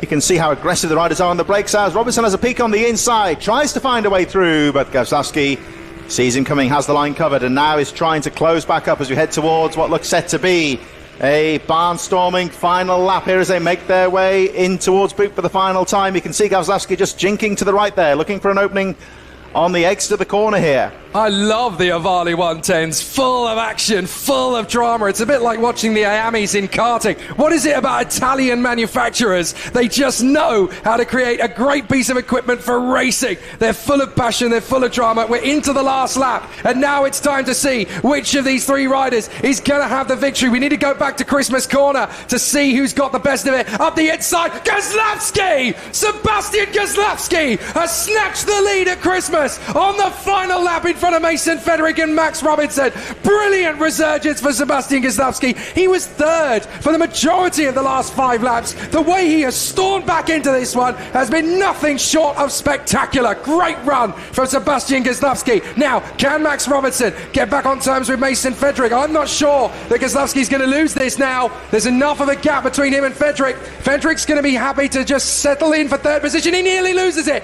on the run through the toe with the boot. He could just settle in for second, Mason. Not a bad run at all. But Sebastian Goslavsky, what a fight back. What a victory in front of Mason Federic and Max Robinson. The top 3 across the line are the top 3 in the championship. Robinson, your champion. Goslavsky, your vice champion. Third in will be Mason Federic. What an amazing season from these 3 riders, and what a way to end it. Yeah, Goslavsky with a great move there on Christmas corner on the final lap. Looked like he got the squeeze on the outside of Mason Federic going into that top corner. And notable there, Max Robinson, the champion's attitude there. He brings home a strong third place, but punches the handlebars in frustration. He knows that was a win that went begging for him. So he is by no means happy with that third place, which is what you could only expect from a champion rider. Leo Soliu with a solid 4th place there, all on his own, but he brings it home for a nice solid 4th place. Caden Herring in the end gets through to 5th place in that great battle further down from Leon Simpson. Mason Hams, Jasper O'Neill, Ella Musgrove and Austin Whilton running up the field, but fantastic 3-way tussle for the win. Yeah, Leo Soliu ends the season by my maths on 190. Caden Herring finishes it on 194, but Mason Federic finishes it, crucially, on 204. He is the 3rd place driver in this year's championship fight, but what a run from Sebastian Goslavsky. Max Robinson, a worthy champion, and Mason Federic secures 3rd in the standings. What a race. Sebastian Goslavsky, what a victory ahead of Mason Federic and Max Robinson. Then Leo Soliu and Caden Herring, the top 5 in the standings, with the top 5 in the race. Leon Simpson, Mason Hams, Jasper O'Neill White in 8th ahead of Ella Musgrove and Austin Whilton. Cian Daly chose not to start this one. What an exceptional battle we had, though, from Mini GP 110. The Avalis have been spectacular. I can't wait to see them out again in 2025. Yeah, fantastic action as always from the Avalis, the Italian machine that was introduced into the UK around about 4 years ago. It's really come on in leaps and bounds, and the great thing is, of course, how it is very much a race-ready machine. Mini Moto rookies in association with M4 Mini Moto coming up in just a few moments as they make their way out onto the start. The Mini Motos, of course, coming back in recent seasons into British mini bikes. This, of course, was always your traditional entry point into motorcycle racing. A lot of the track stars from the 2000s, the 90s, started out on mini motos, and certainly coming back here with a vengeance in the British mini bikes. 7 races left in the weekend then, and of course we started the day with the Mini Moto rookies. They've had a long wait for their 2nd race, but now it's all going to come down to the battle for 2nd in the standings. We know now that Emilio Pereira is confirmed as the champion in Mini Moto rookie, but you've got Nelly Newth on 156, Finley Stiles on 155, just 1 point back. Tommy Williams is another 10 points back on 145. 11 points between 3 riders, and we know how strong Tommy Williams has been over the course of the weekend. He's been no lower than 2nd this weekend, and after the knock-in confidence for Nelly Newth with the fall earlier on, and the 4th place finish for Finley Stiles, Tommy Williams could genuinely end this season as the runner-up. That would be absolutely incredible. Would still be wide open for them, of course, as the Mini Motos make their way up to the start line. These are our smallest capacity machines, some of our youngest riders in the British mini bikes, of course. And for many of them, of course, it's been a case of building confidence throughout the 2024 season. Riders really have improved and come on in leaps and bounds. One of the things, as we were saying with Whilton Mill, a lot of the riders know this track well. They practice here, some of them fairly regularly, so it's a track that everyone's well drilled in terms of the setup of the bikes, and of course of knowing the nuances of the track, the different layouts and the lines that could be available. And here we go, so the order being given to clear the grid. One rider with a little bit of trouble there, but looks like nothing serious, and we are under starters orders. Mini Moto for the 2nd moto of the day for them is about to get underway. I think riders are ready. Green flag goes up, all eyes on the lights, and away they go, paddling the bikes off the line, and good sweep on the outside there. Nelly Newth got away quite well there, but all very close into the first corner. So not a bad start at all then for Nelly Newth. Tommy Williams, is a really close 2nd, but Nelly Newth wants to win going away here. A winner already in the season, won all 3 encounters, don't forget, at Three Sisters in Wigan to get the maximum 75 points from that weekend. So we know she's a proven winner. Up the inside, Tommy Williams is not going to wait around though, charges in, and that's a brilliant lead taken, but then runs wide again. So Nelly Newth is able to take it back one more time. Tommy Williams has plenty of time to get this back, 14 laps of racing to come, so no need to rush things, but we certainly know that both Nelly Newth and Tommy Williams have got the designs on the win. On the run down the back straight towards the boot, Nelly Newth is your leader. Well, Nelly Newth has got to get the elbows out on this first lap, protect that lead and just try and control things from the front, because Tommy Williams looking very threatening in second position. Down towards the final corner they go. We saw there, of course, the risk of trying to make the overtake into Ashby. It's just a case of trying to cover the line on the exit, which is very difficult with the off-camber, as Newth goes through very strongly on the first lap. Williams second, Freddie Taylor, Finley Styles, Austin Dilks in 5th position. Athsich Dermott, Randy Carter, Charlie Bunn and Logan Paisley rounding out the field as they make their way into Christmas Corner. Newth guarding the apex, coming through into Christmas, down the hill towards Ashby, and she's just started to break away a bit now. Down the hill they go. Newth a bit more aggressive on the inside, guarding the apex and making sure that Williams can't find a way through again. Williams quick on the exit though, as they make their way back towards the end of the second lap. Well, never before, more now than ever, has Nelly Newth needed a victory, because Finley Styles obviously just 1 point behind her in the title fight for second in the championship. Tommy Williams would dearly love to get ahead of her, but just by 1 place is not going to be enough for Tommy Williams. He needs to gain at least 12 points on Nelly Newth, so he needs to win with Newth finishing 4th or lower. That's the only way really to get this done. So this is big opportunity for Tommy Williams. Nelly Newth is not going to be shaken though. Can Tommy Williams go for the move on the inside? Oh, off goes Freddie Taylor. Freddie Taylor, a complete high side on the way through Crook and Oblivion there. I'm not sure whether he just caught the curb on the inside line. I think he did, yeah. He just caught the inside of the curb going through in towards Oblivion and sent him over the handlebars. Quite a nasty tumble there. Let's hope he's all right. That is a nasty tumble in this category in particular. Here comes Tommy Williams trying to get through on the inside of Nelly. Red flag. It won't count. Red flags. Wow. That is game over for the moment. They will get a restart on. Now, how many laps have they actually completed? They've completed only 2. So I suspect by the time they flew the red flags, I think pretty much everybody had just completed lap 2. They'd all gone through, hadn't they, I think? So, yeah, 17 between all of them. So, yeah, that was Freddie Taylor, of course, looked like it went over the handlebars there. Just a bit of bad luck for him there. Just caught a little bit of a tighter line going through into Oblivion, and that's the smaller wheelbase on these machines, locked in towards the bit of a pothole on the edge of the curb there, one would imagine, and it was just enough to send him over the bars. So, of course, medics on the scene, and we hope he's all right. Well, it's only 2:30 and we've had our first red flag. I'm actually pleasantly surprised by how much we've been able to get that sorted, because it's been a very clean race day up to this point. And I was really hoping we were going to get through without any incidents like that, but there's always going to be one when there's some very keen riders out there. But you've got to feel for Freddie Taylor, who's going to be out of the race and obviously no longer in the hunt for the podium, but hopefully he's going to be okay. Looked a lot worse than it is, but hopefully we'll be able to give you an update very soon. Yeah, we'll have a look at that. The medics on the scene at the moment dealing with the incident as the riders gather on the entrance into the boot corner. And this just adds to the tension, of course, because they're going to have to start and do it again in a few moments. Everyone just looking across to the corner by Oblivion, where the incident occurred. Now, the big question is, can they do a full restart from here? Because we've only completed 2 laps, so I would suspect that they may decide to go for a complete restart. We've had this in the past. When they've completed a number of laps, then they just start them from the positions they're in and run the remaining laps. But after 1 or 2 laps, they can take the decision essentially to decide, you know what, we're going to run the race completely from scratch. Well, the riders are already getting instructions here, so they look like they're going to make their way back towards the line in a few moments. Probably go for a sighting lap again, one would imagine, but so just making sure that incident on the first corner sorted out. Looks like, hopefully, nothing too serious. I can't tell you as to the outcome of that so far, but the riders are now being sent, let's have a look, yeah, staying into the paddock here, so they'll return back to the waiting zone.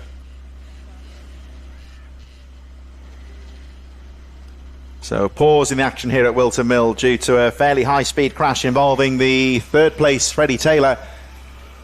Well, it's tough to know actually, because normally they would be brought back to the starting line, but it looks to me as though they've been brought back into the pits. Yeah, so back back in the waiting zone now, it would appear. So well, it's either the waiting zone or they're not going to restart it. One of the two, because normally they would go to the starting grid if they were going to restart it quickly. So they clearly just want to give themselves a little bit of time here. So there are the riders now gathered in the waiting zone, and like I say, we'll just pause for the time being. Medics, of course, will be looking to tend to the injured Freddie Taylor. Hopefully, like we say, nothing too serious. I can't tell you as to that, of course, because we haven't seen anything else since the accident, but suffice to say that there are always top-line medical crews here and paramedics at these race meetings. So if a rider does hit some trouble, then the medics are on the scene very quickly. It is very close to where they're situated, so they will have got to the injured rider very quickly. I think given the hot weather this afternoon, the riders have been sent back to the waiting zone. It's a chance for them just to get the machines parked up, bit of a chance to make sure everything's okay, and to get the helmets off, keep cool, of course, in these conditions as well. There is the medical car. That is just by Oblivion. It's that second corner, in effect, Crook, the fast left-handed sweep where they run through into Oblivion, and pretty much where the incident occurred. So the medical car is now leaving the circuit, as you can see. So doubtless that Freddie Taylor is in there. And there's the machine being pushed away as well. Nobody looks too urgent at the moment, so one would hope that it's nothing too serious. Of course, if a rider does go down like that and the red flag comes out, they will be taken back to the medical area as a basically as a check, really, to make sure the rider is okay. It's almost a pretty much a standard thing. The rider will get a checkup from the medical crews to make sure they're okay, especially if they've taken quite a hefty tumble like that as well. So the medical vehicle heading back to the medic zone, and they will look into we'll check Freddie Taylor's okay. He will not take a part in the restart, one would imagine, of course, but looks like he was there, just been escorted from the medical vehicle. In the meantime, the rest of the competitors have to wait in the waiting zone right there. You'll see it just on the left-hand side of this, just in front of this fairly impressive new race control and corporate area here at Whilton Mill. The track has seen various improvements. It's just over 30 years old here. The track originally started at the what's now called the Mill Circuit, which is just out of your shot to the left of those buildings. It's a relatively short 400-metre circuit here, and extended over the international track here to the right-hand side of the course, and see a lot of money going into the corporate side of things. Very impressive bar and bistro on the first floor there. The spectators out on the terrace there enjoying the afternoon weather. Just been able to go and have a look at the scene of the reason we are under red flags. Freddie Taylor, he's just been brought back in by the medical crews, had a quick word with the doctor. He said he's okay, he's just shaken more than anything else. It looked worse than it actually was, but fortunately at this age riders tend to bounce quite well, so he's obviously a bit shaken up and a little bit sore, but he's okay. That is the good news. There is no lasting concerns for Freddie Taylor. Obviously there was a little concern because of how ferocious it looked, but fortunately, despite being a little bit shaken up and a little bit sore, in essence the news is that Freddie Taylor is okay. So the injured rider, that's always good news, of course. The rider's okay, and medics are happy to get things underway very soon, I would have thought. The machine's being fired up. Clark, of course, will give us the all clear to get the racing back underway. Riders just putting the helmets back on, making sure they're all secured and ready to go. If you're new to the course, suffice to say, in an incident like that, it is reasonable to tell you as well that the riders' safety is taken very important as part of the scrutineering. They have to have the properly regulated helmets and proper leathers, boots, gloves, just like the full-size riders have to have as well. And that's the reason why, because even though these are small machines, there is still the capability to come off them at quite a high speed. So there you can see, actually, looking closer as the riders make their way around, you can see the setup of the riders, exactly the same protective equipment they have to wear as any other class of racing, even for the smaller riders. So that's the reason why. Well, it's interesting to note, we barely noticed it from that first start, but obviously there was one rider that was notable by his absence in Mini Moto Rookie, and that, of course, was Emilio Pereira, the new champion. He obviously decided to sit out the final race of the season. Not really surprising. I mean, why risk it when you want to go home and just celebrate the achievement? So fair play to Emilio Pereira. There's no obligation for him to race, of course. You don't get prize money. You don't get license and obligations to compete in every race. As long as you've won the title, that's the main priority for Emilio Pereira. So they obviously decided to sit him out of this one. And that's fair enough. I mean, there is absolutely no desire for him to run a race and then risk an injury when you've obviously got the job done. So for the remaining 9 riders then, the battle really is on for second position in the points rankings, and I'm told that the race is going to start in the positions they were in after 2 racing laps. So it's not a fresh restart, as it were. They are going to get the race back under starters orders again from the positions they were originally in after 2 laps. So in essence, of course, we are pressing the pause button on the race, and we'll get things back underway. The grid now being cleared, and we should be underway very shortly with the restart. As you can see there, the starting officials just making sure the riders are correctly placed on the grid. You'll see each rider has a clear run into the first corner. That was a safety upgrade a couple of years ago after a couple of nasty start line crashes. So you can see the grid opened up for these standing starts as they get back underway. And the Mini Moto rookies are back. Oh, nice start there, though, down the inside from the number 51. He's got the lead there, Tommy Williams. Excellent start then for Tommy Williams, full of confidence. Absolutely amazing run then for all of the contenders out there, but Tommy Williams has definitely made the best start of it. Nelly Newth in his second place, and that's Finlay Stiles taking full advantage of the opportunity into third position. Then we've got Joey Athersic from Randy Carter, Austin Dilks, James Dermott, Logan Paisley, and Sticky Bun himself, Charlie Bunn. So Tommy Williams, who takes advantage of that restart and just trying to break away on this opening lap. Got a clear track in front of him, just looking to keep that momentum, try and break the gap between himself and Nelly Newth, who now drops to second. Finlay Stiles, meanwhile, number 19 in third, had a wonderful start there and is starting to put the pressure back on Newth as they make their way round towards the end of this first lap of the restart. It's 11 laps to go, so it's not the full race in its distance. In essence, we've pressed the pause button on the race and just get things back underway, but a fantastic restart there for Tommy Williams. This is what's going to be all about for him here. The next 2 or 3 laps I think will be crucial. He just needs to get out there and put some really strong laps in. Well, a 5-point benefit for Tommy Williams is not going to be enough, I can tell you, to take second position away in the championship from Nelly Newth. It might do enough, though, to get him into third position, because Nelly Newth is looking good for 20 points here. Tommy Williams would go for another 25. That would put him up to 170. So Nelly Newth would still have this over Tommy Williams by 6 points. Finlay Stiles, though, that's the most interesting point of fact, because that would put him up to 29 points scored for the weekend, and that would actually put him on 171, just 1 point ahead of Tommy Williams. So Finlay Stiles cannot afford to drop a place here. If Austin Dilks has a chance to go for third position, he'll want to take it, but Finlay Stiles cannot afford to drop third place. That retirement from Freddie Taylor and the non-start of Emilio Pereira can actually really hamper Tommy Williams. He can get the win, but he'll miss out on the top 3. Well, Finlay Stiles here just trying to get the toe from Nelly Newth, pulling away really strongly from Austin Dilks and Joey Athersic, who are having quite a close battle with James Dermott for that 4th position. Here is the second place rider, Nelly Newth, making her way up the hill towards Christmas Corner, and Tommy Williams has already broken away quite comfortably. The gap going up to 3 seconds as Finlay Stiles keeps that pressure on. There is Dilks, and Austin Dilks with Joey Athersic right on his tail. Through towards Christmas Corner they go, the 67 of Joey Athersic down the hill. They see Dilks there running a bit defensive, guarding the apex, coming down towards Ashby, and again very quickly going to the apex to make sure. But he will sacrifice some speed on the exit, one would say. That might allow Athersic to close back up here. This is the fight for 4th position as they make their way back towards us.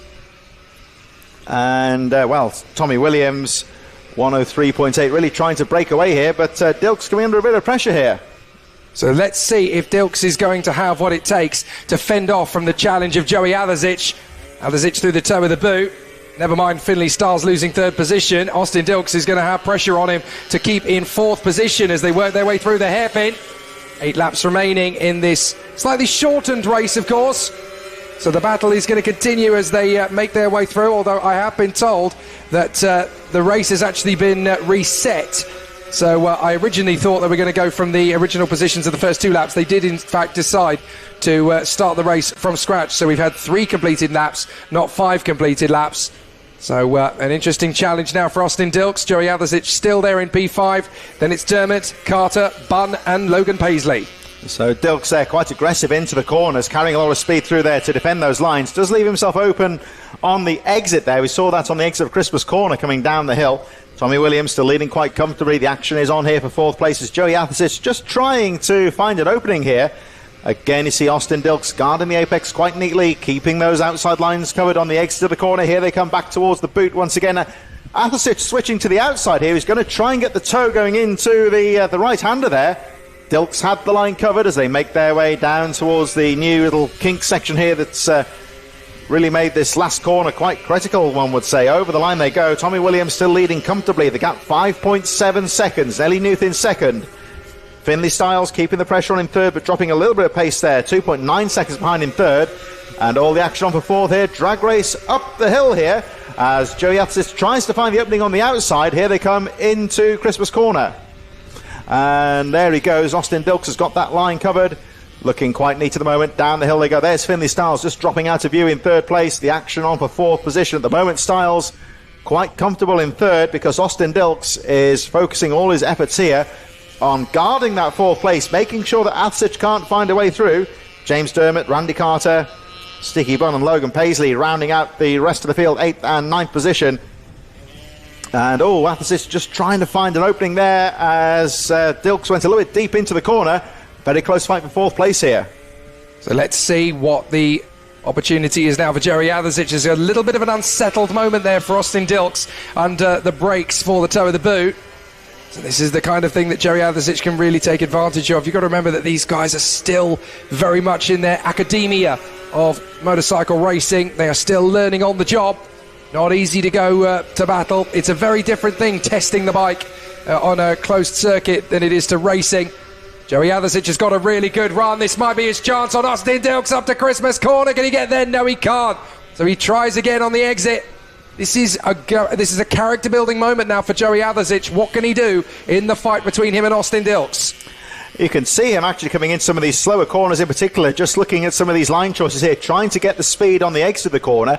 Let's see what he does when he goes into boot in a few moments. If he does a repeat of the last lap when he went very wide into the first part of the complex, just to try and find the opening on the exit of the corner. And again, you see him there just peeling to the left-hand side of the track as the race leaders go charging on. Of course, Charlie Bunn, Logan Paisley a bit further behind. Here he goes, and again, well, Dilks had the line covered there. Athersic, I think, just trying to get the wider opening into the corner to try and squeeze his way through in the middle part of the track, and still hanging on in there just behind is the number 27 of James Dermot as they go charging over the line in 4th place. Everyone being urged on from the pit wall as they make their way through Oblivion once again. Dilks guarding that inside line. Athersic has got a better run this time though, and up the hill they go towards Christmas Corner. Athersic round the outside he goes, and what can he do coming into Christmas Corner? Dilks had the momentum there and holds on to the position. This is really good racecraft from Joey Athersic. He's not been able to make the move on Austin Dilks yet, but he's doing all the right things to put him under some pressure. And this is also going to be a good chance for James Dermot. A couple of riders here that we don't normally get to see in the limelight because we're so focused on the top 3. But obviously with Williams well ahead of Newth and then Styles in 3rd position, Freddie Taylor already out of the race, and Emilio Pereira choosing not to start. It's nice that we've got the spotlight on some different riders for a change in Mini Moto Rookie. And here comes Joey Athersic really starting to hunt down Austin Dilks. This could be an opportunity for James Dermot as well. He has a think about it going into the boot. So James Dermot looking for a chance to make some numbers come up for him in the top 5. So Joey Athersic not quite able to pull the plug on Austin Dilks. And there we see Athersic with a nice run out to the final corner. Here they come up towards the finish line. They should be side by side here. No, Dilks got a nice run, and actually 27 James Dermot with a lovely move there going through into Crook and Oblivion. Taken to the inside, Athersic switched to the outside with that momentum, side by side up the hill. This allows Dilks off the hook a little bit here for the time being as the 2 riders behind him fight for position. And it looks like James Dermot has made the move stick and is now clear in 5th place. What can he do to try and get past Austin Dilks, who's rode very well so far? So this could be a fascinating situation for Joey Atherzic. Now he's got to try and get back into fifth position rather than try and go for fourth. James Dermott making very tidy work of it out of the final turn. I think Atherzic got a good line on Austin Dilks out of that final turn, but he must have had a twitch by getting himself back onto the throttle just a fraction too early. So this will be a fascinating derivation now as the riders work their way through to the toe of the boot. It's going to be tricky now for Dermott to find the line on Austin Dilks. There is Randy Carter, I think, on the 69 bike. Or is that Sticky Bunn? I think that might be Charlie Bunn, actually. We'll double check as they come through at the line. But certainly Dilks, Dermott and Atherzic, this is the closest battle we've got. It is Charlie Bunn we were looking at there. So a good battle continues en route as Tommy Williams still leads the way here from Nelly Newth. But Newth is going to secure second in the championship. Finley Stiles should secure third, provided he doesn't get caught up amongst these three. Yeah, he's already starting to pull away the gap. Finley Stiles 11 seconds down on the leader. And he's about 6 seconds clear of Austin Dilks in this fight for fourth place. So Finley Stiles looking very good at the moment. As we look a little bit further back there, that might be Randy Carter actually starting to close up on this fight here. As Dilks holds on to that fourth place. Tommy Williams well clear at the front, already over the line. 104.125 last time round. So Williams keeping it nice and consistent out there. As round the outside, neat little move there for James Dermott. Sweeping round the outside of Austin Dilks. I don't think he was expecting that. And James Dermott, who has been watching these two for pretty much the entire race, has made the advantage count and found some good lines to get himself up into fourth position now. Dilks in fifth, Atherzic drops to sixth position. 2 laps to go, so Tommy Williams still leading the way. And Austin Dilks trying to fight back here on the run up to Christmas corner, but at the moment Dermott has got the advantage coming into the top corner. Dermott setting his own personal best last time round, 106.194. So he is actually closing on Finley Stiles. There is Stiles actually going out of Ashby on the white machine. And let's see, the gap currently 6.1 seconds, so Dermott would really have to make some advantage up here or hope that Stiles makes a mistake.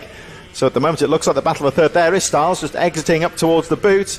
And this fight for fourth position is still wide open as Tommy Williams goes on to the last lap. So for Nelly Newth, it's just about consolidating the last lap of the race and just finishing things off in tidy fashion. Her last lap was a couple of seconds off the pace of Tommy Williams, but that's not important. She's got the measure of Finley Stiles, so that will sort it out. James Dermott really has been an exceptional talent in this race. The opportunity was there to go from sixth to fourth, and he has just taken full advantage of it. There is Nelly Newth, second position in the race, and surely about to secure second position in the title fight as well, on what has been a really exciting run for her. Let's not forget that Nelly Newth was absent at both Rowrah and Pembrey this year, so for her to be second in the championship fight is well, obviously everybody was absent from the third round of the championship, of course, at Pembrey. But if you just think that with her not taking part at Rowrah, for her still to be this strong is very impressive indeed. It's going to be Tommy Williams that comes through for the victory, though. Tommy Williams takes the checkered flag out front. He will take the win in fantastic fashion as we go into the last lap now, I do believe, actually. So Tommy Williams, they are now on the last lap. The timing screen didn't quite have it right for some reason, but there is Tommy Williams leading comfortably on the final tour. It's been a very short season for him as well. Don't forget, he missed the opener at Teesside and he missed the fourth round at Three Sisters. Had it not been for that, Tommy Williams would have been a title contender all the way through this season as well.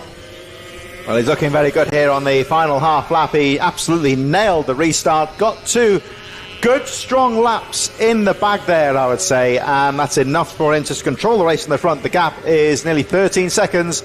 As on the inside there, Dilks having a last look on the inside of James Dermott. Oh, and they tangle bars. Down they go. No. What a shame. That's unfortunate there. They just tangle bars. Down they go. So that will be good news in a sense for Joey Atherzic, as Tommy Williams comes out to the final corner and takes the checkered flag quite comfortably. The number 51 is your race winner. Nelly Newth will finish in second place, Finley Stiles in third, and the 2 riders are okay. Shame for James Dermott and Austin Dilks, but a bit of a racing incident there. I think they just went for the same part of the track there and tangle bars, and that was it. Some amazing stats to finish the season then. Tommy Williams has won all but one of the races he has started this year. That is monstrous. Tommy Williams taking the victory again there. Nelly Newth in second, and that makes her second in the championship. Excellent performance from her today. And in third place, Finlay Stiles. He secures third in the championship by just 1 point to Tommy Williams. Very good work indeed there. Very sad to see the two riders falling. Well, that's always a shame, but no one injured, it seems, and just a bit of a racing incident. I'll put that one down to experience, you would say. And we see more of them next year, of course. So Tommy Williams, great ride for him, though. Did everything right, got a good start, absolutely got this first 2 or 3 laps absolutely dialed in, and from there was able to control the race from the front. So here he comes back to the paddock, and a very good ride from the number 51. Some personal bests at the end of the season there, though, of course, with several riders falling, but what a great result for our man at the top spot. Tommy Williams takes his final win of the season ahead of Nelly Newth, who is second in the championship. Finlay Stiles is third in the championship. Joey Atherzic in P4. Personal bests for Randy Carter and Sticky Bun himself, Charlie Bunn in P6. Sadly, retirements for James Dermott and Austin Dilks. Logan Paisley was a lap adrift. And then, of course, we had a non-start from Freddie Taylor, who had an off in the original encounter. Right, we have finished off with Mini Moto Rookie for the 2024 season. On to the BMB 140. Well, again, some of our experienced heads here in the waiting zone and ready to go. As we head towards the business part of the championship, this race brought to you in association with AMR Moto. Riders in the waiting zone, currently held in place as they're just looking to clear those machines up from Christmas Corner. I don't think they dropped any oil, but they'll just be making sure the track's okay. Riders appear to be all right, if not a bit battered and bruised. Yeah, there's James Dermott. Very unfortunate considering how brilliantly he was doing up to that point to tangle with Austin Dilks. Just a racing incident there. I don't think there was anything malicious or a big mistake from either rider. They both wanted 4th position. They're both racers. They're both going to go for it. So just unfortunate that it had to end that way. But both James Dermott and Austin Dilks really have coloured themselves in glory this weekend. Just a shame it had to end like that on the final tour. Yeah, it's just a bit of racing, unfortunately. Both riders, of course, okay. I think they're sending the medical car out to the top. Maybe one of the riders in a bit of discomfort there. Well, it's just a precautionary check, isn't it? When you've gone down on the final lap in an incident like that, it's better to be safe than sorry. So just worth double-checking these things. So obviously always better in those situations. So unfortunate for James Dermott and to Austin Dilks. But hopefully there is going to be just a fairly simple precautionary check for them. The doctors will obviously do what they need to do to make sure that protocol is adhered to. So the riders appearing to be okay. They'll get that check-up and we'll get the 140 underway just a few moments. I think Dermott might have tweaked his ankle possibly there, just limping into the medical vehicle. It was quite a messy little tumble there between those two riders, and maybe James Dermott just caught his ankle badly on the landing there, so I'll just check the rider out. I'm sure it's nothing too serious. He appears to be relatively okay. Always adds to the tension though when the bikes are fired up in the waiting zone like this and just got to wait your time until the track is cleared. There is the machine of Austin Dilks. Both bikes appear to be okay, at least anyway, so they'll get those bikes back to the paddock. Fairly easy things to retrieve compared to some of the larger bikes, and gives you an idea to show just how intricate these little mini motos are. Actually, you can see they got the sliders on the side there if they do go down, but quite impressive pieces of kit really. And as you can see when you look at the space alloy kind of frame there, it's all about the weight saving as well. I'm retrospectively jealous of these kids. I would have loved to have done something like this at the same age. I don't think my mother would have been particularly keen on the idea, but I absolutely would have loved relished the chance to have a go on some of these things. These guys don't know how lucky they've got it. I went on a mini moto once. It was a bit too small for me, but when I was younger, we used to go on the farm on the little LT50 quads, and they were good days. Oh, come on! Surely you strap one of these to each foot and call them rollerblades, don't you? If you're an adult, they're very hard to ride, those mini motos, I find. Some of the adults do race them, of course, but it's just the centre of gravity got to get used to, really. I mean, I've been on the I've ridden a CRF 150 a few times, practice on the motocross track, and to be fair, even though it's not a full-size machine, they're pretty quick machines, actually. So it looks as though we're going to get ourselves ready then for the Mini Bike 140s once again, and this is the battle once more between Michael Med and Tommy Armand, and I've got a feeling that this is where the championship is going to be decided. All Michael Med has to do is finish ahead of Tommy Armand, and he is the champion before they even show up to Red Lodge. I can see a T-shirt out with one of the crowd members outside of our vantage point here with, I think it's Med on there, 2024 Pit Bike 140 champion. So I think they got that ready in preparation. They are absolutely certain that Michael Med is going to finish ahead of Tommy Armand. It hasn't even happened yet, but we'll have to see how it all looks. Maybe I've done my calculations wrong in the point standings. We're going to have to go through it again. Always feel far too superstitious to have things like that. Don't have it ready, for goodness sake. You don't know until it's happened. So, of course, the race about to get underway very shortly. The medical vehicle making its way back off the circuit, and we should get the all clear to get the bikes out on track in just a few moments' time. So, Michael Med from Tommy Almond, Dan Mayer and Tim Patterson, all very well placed in terms of the championship. This, of course, is the business end of the championship, really. Well, the only way I can think they've got it done is if Tommy Armand hasn't scored the 24 points that the automatic... no, it has been now taken away from him. Tommy Armand has actually had the 0 point score added to his first run. I thought 24 points was a bit generous going in to that race when he retired from it. So no, they are absolutely right to wear that T-shirt, because mathematically I can actually confirm that Michael Med has got the job done, because with a non-score for Tommy Armand, that's 24 points he hasn't been able to score in this one. So that actually puts him on 38 for the previous race, and that means, of course, 28, sorry, for the previous... No, I was right the first time, 38. I will do my math right in the future, I promise. And that means then that the championship is won, because he has 200 points exactly on Dan Merrin, with 200 points still to score. So there is no way that Michael Med can be caught for this championship. Even if Dan Merrin were to tie him for points, they would still go to Michael Med on countback. So here they come up to the line, BMB 140 Cup. Title seemingly then has been decided, but still plenty of points for riders going into the final round at Red Lodge, of course, and this penultimate round at Whilton Mill is still very important indeed. The riders taking their positions on the starting grid now. As always, of course, a standing start. You'll see how the riders are shuffled about on the grid to give them a clear run off the line, should anybody lose the engine, for example. Seen that a couple of times, but everyone able to dodge any slow-moving or stationary riders off the start line. Last few of the competitors making their way up to the line. There's the number 416 of Dean Rowland, Harry Swan on the number 96 just behind him. So the last couple of riders in position now. Looks like the start is ready to go. Green flag goes up, so we are under starters' orders, waiting for the lights to go out. And BMB 140 Cup gets underway. Fast, aggressive start there. And Michael Med absolutely nails it away from the line. Stuart Hardman also getting away very well as they make their way up towards Christmas Corner for the first time. Everyone through Oblivion safely, and Med guards the inside line. Through they come for the first time. They pile through Christmas Corner. Technical off-cambered section at the top of the hill here at Whilton Mill. Down the hill they go into Ashby, and Stuart Hardman just trying to break away, keeping the pressure on Michael Med at the front, who's had a brilliant start there. Good smooth start, and gets underway quite comfortably.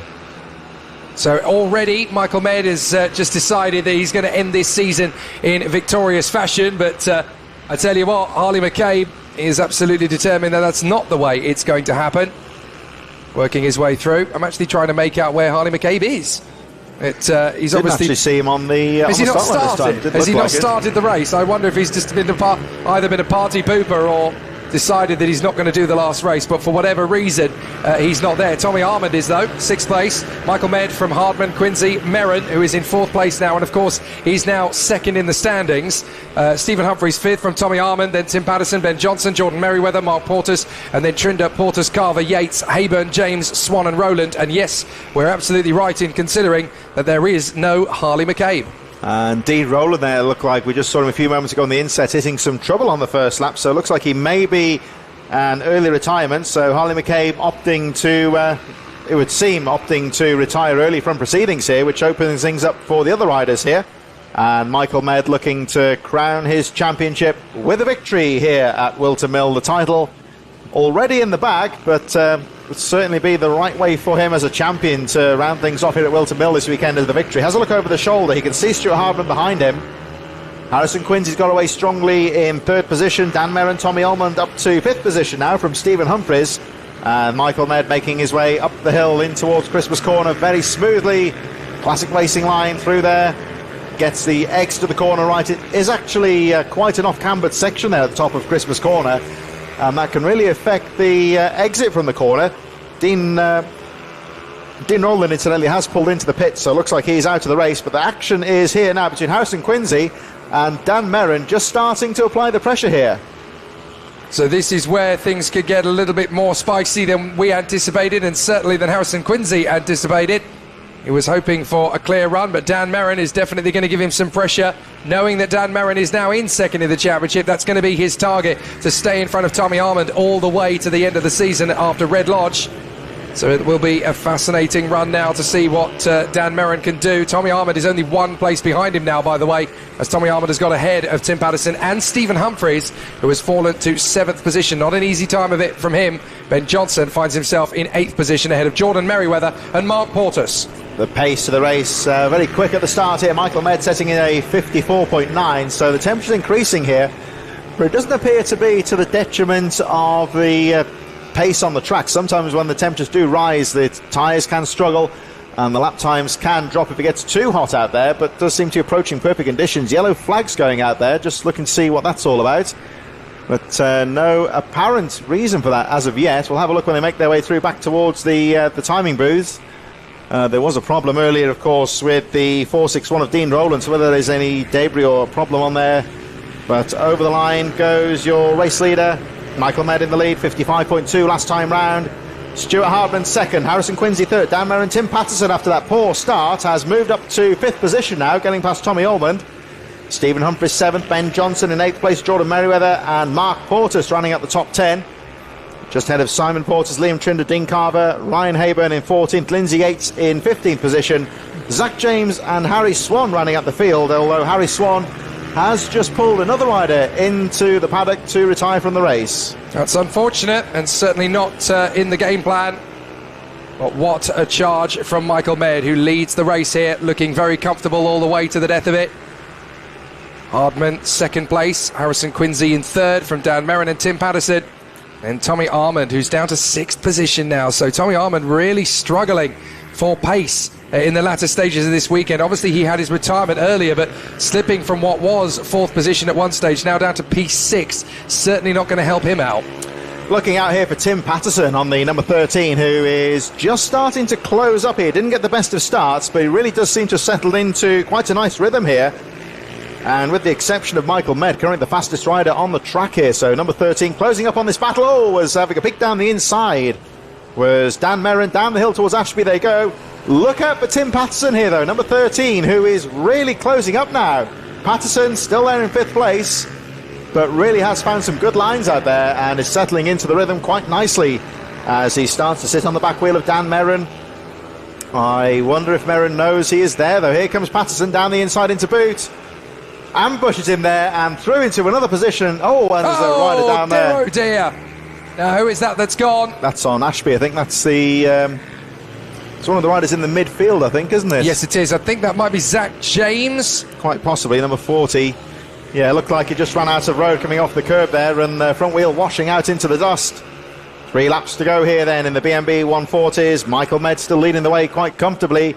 And Stuart Hardman, the race just starting to settle into a rhythm at the front here. So is there a yellow flag still? I think the track should be clear by now. It would appear so as Patterson looks down the inside, can't find a way through. Tim Patterson still on the charge here as he gets a nice line out of Ashby. Tries to go down the inside but can't find a way through. And Harrison Quincy holding on to that 3rd place. Tim Patterson really keeping that pressure on. Here they come into boot. 2 more laps to go next time round as Michael Med makes his way towards the line here. And Harrison Quincy holding on to that 3rd place. Tim Patterson really has settled into the race nicely here and keeping that pressure on. And that's what you need to do. Every time you've got an opportunity to charge after your opponent, you've got to try and make as much of that advantage count in your favour as possible. No worries at all for the battle going on further back as well. Quincy in 3rd place, Patterson in 4th, Dan Merrin in 5th. This is a great chance for Merrin to get on the podium when he knows that his nearest rival in the championship, Tommy Armand, isn't going to do it. Oh, very close run thing there from Dan Merrin to try and get through on the inside of Tim Patterson through Christmas. Couldn't quite finish off the job, but he bailed out at the last fraction of a second. And here comes Patterson out of Ashby now. He's recovered, of course. He had to sacrifice a bit of track space there to fend off Dan Merrin. Oh, nice little move there from Patterson down the inside. Oh, that was ferocious. They nipped down the inside of the tail end there, and Patterson saw half an advantage and snatched it there. So brilliant move there from Tim Patterson to move into third place now. He is a couple of seconds down on Stuart Hardman in second place, but Michael Med over the line. He goes second there. Goes Stuart Hardman. And Patterson to third with 1 lap to go. That'll do nicely for Tim Patterson into third ahead of Harrison Quincy and Dan Merrin. Opportunistic overtake, as nimble as you like. But Michael Med is the man on the last lap. Harrison Quincy wants to take Tim Patterson back one more time. We need to pick up the number 1 bike, because Michael Med is the man who's going to come through, having already taken the title. He's going to do so in victorious fashion. He will come across the line in just a few short seconds. Michael Med doing an excellent job all the way through the day. He comes out to the final section now. The checkered flag will be in his hands as Michael Med comes through for the victory. Just working his way through the final groups of riders out there. There he is, Michael Med in the boot for the last time. Excellent performance and an excellent way to steal the title onto the final straight. And Michael Med is your champion for 2024 in the Minibike 140. He cannot be caught now when they go to Red Lodge. He can enjoy it, relax, and have a fantastic day in the sunshine.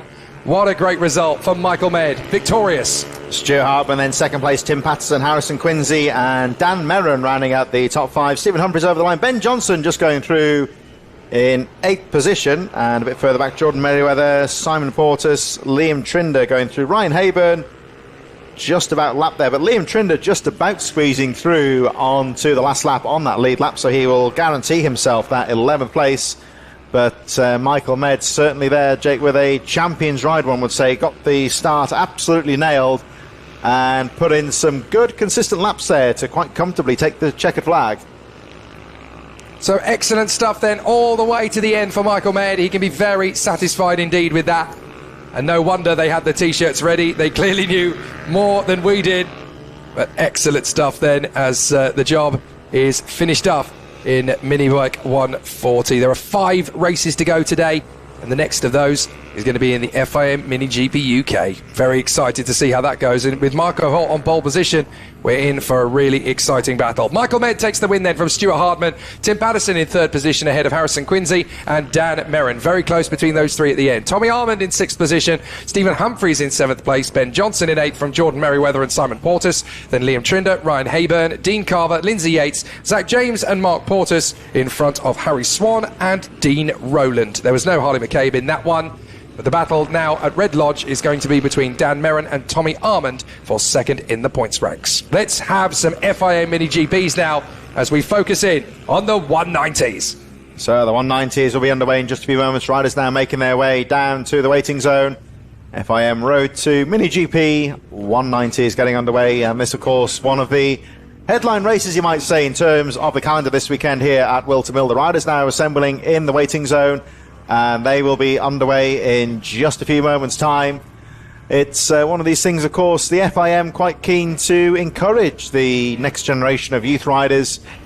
There's always been, of course, my background's mostly in motocross. There's always a strong argument saying, where's the next generation of British riders coming through? But when you listen to people like Mark Chamberlain, the Motocross of Nations team manager, it's not just Britain that's looking for the next generation of youth riders, it's all the nations really. So it's just trying to find these pathways to encourage riders into the sport really, bearing in mind of course that motorsport, motorcycle racing, it's all potentially very expensive. So certainly this part here, the bikes are all very similar. There's no real advantage of spending lots of money on the performance of the bikes because that's not allowed in the rules. So relatively box fresh, crate fresh machinery that the riders can really get to grips with and show their talents. There's an interesting conversation going on the formation lap. Not entirely sure what that's about. That's Henry McCartney and is that Marco Holt? I think it might be, because of course don't forget those two are fighting for 2nd in the championship as they are 10 points apart. They're having a debate on the formation lap. This is fascinating, isn't it? McCartney's on 2:15, Marco Holt's on 2:05.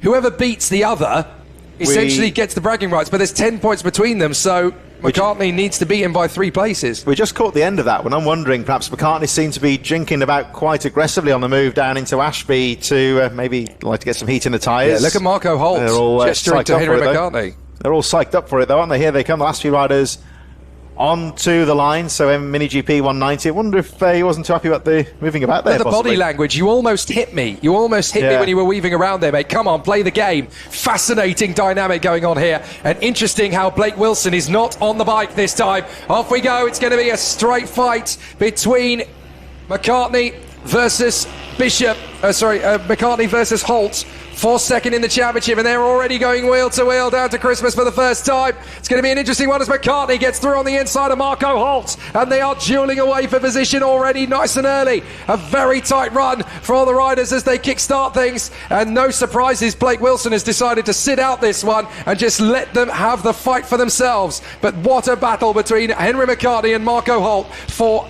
incredibly second in the championship. Yeah, at least you're having a good fight at the start there, and Marco Holt absolutely nailed the start, but McCartney very aggressive into Christmas corner as Holt has a look on the entrance to the boot here.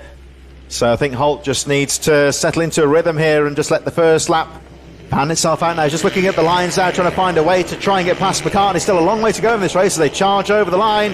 Jenson Bishop's also got away well. He'll be determined to try and close up on these two. Here they come.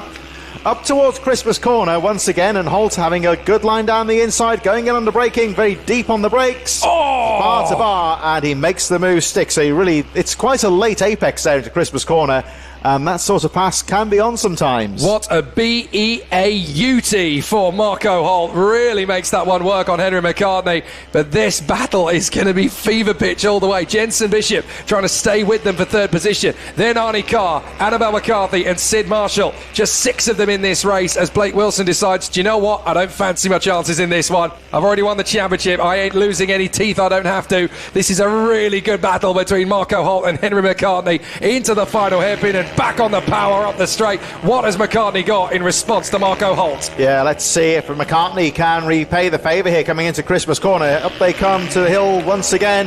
McCartney getting a nice drive up the hill. They go into Christmas corner. McCartney having a look on the inside under braking, but Holt breaks himself there and goes wide, and McCartney goes through back into the lead. So a very small mistake there from Marco Holt, just outbraked himself there, ran wide, and McCartney inherits the lead now. So Marco Holt, let's see what he can do. He'll be looking to try and regroup here and close back up on McCartney.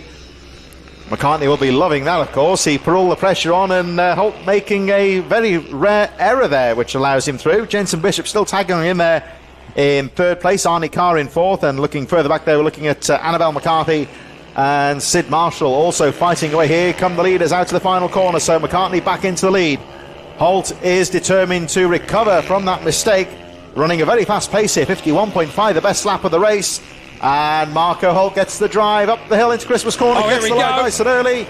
But McCartney stays strong. Good riding there. See, this is the problem. Marco Holt has fallen twice this season. Henry McCartney only once. Marco Holt knows not only has he got to get ahead, but he's got to force McCartney into making the error, and he's got to fall too. So Marco Holt has not just got to get past McCartney, but he's got to get inside his head. He's got to weaken his stance. He's got to really hammer home the advantage and hope that McCartney comes under too much pressure and succumbs to it. This is going to be a really tricky job for Marco Holt, and you can see that he's ferociously doing everything he possibly can. Winning and getting 5 points more than him is not going to be enough. He's got to win, but he's also got to make sure that McCartney drops back to at least 5th position, and with 6 bikes on the road, that's not going to be easy to plan. You've got to hope that you get ahead and McCartney falls off. So Marco Holt's really got to push it. Here he goes, side by side, down to the inside line into Christmas, and that was a little bit of a back off from McCartney. He had to. So a very good run from Marco Holt, but what will happen next? Can McCartney get him back again? This is personal between these two. Yeah, and Marco Holt with a very neat move there into Christmas corner. You'll see that he just seemed to ease off on the apex of the corner there, just to halt the progress of McCartney, preventing the pass on the exit of the corner. As Henry McCarthy goes through, there's a really good block pass there going into Christmas corner, but McCartney is still in there. Further back, of course, Annabelle McCarthy and Sid Marshall still fighting away towards the back of the field. Action throughout the field here at Whilton Mill. Jenson Bishop losing a bit of ground here in third place, but still running strong in third. Arnie Carr somewhat alone in fourth as the battle for the leaders making their way back up the hill. The pace of the race continuing to fall all the time. Marco Holt 51.3, fastest lap of the race, only a few tenths quicker than Henry McCartney, who is right in there as they make their way down the hill towards Ashby. And McCartney just trying to look for lines here, trying to look at potential opportunities here to use later in the race. Just looking at the lines that Marco Holt's using. So good racecraft here between the two riders. Holt just pushing as hard as he can here. And Henry McCartney at the moment, I think, is just weighing up the options here, trying to work out how to get through.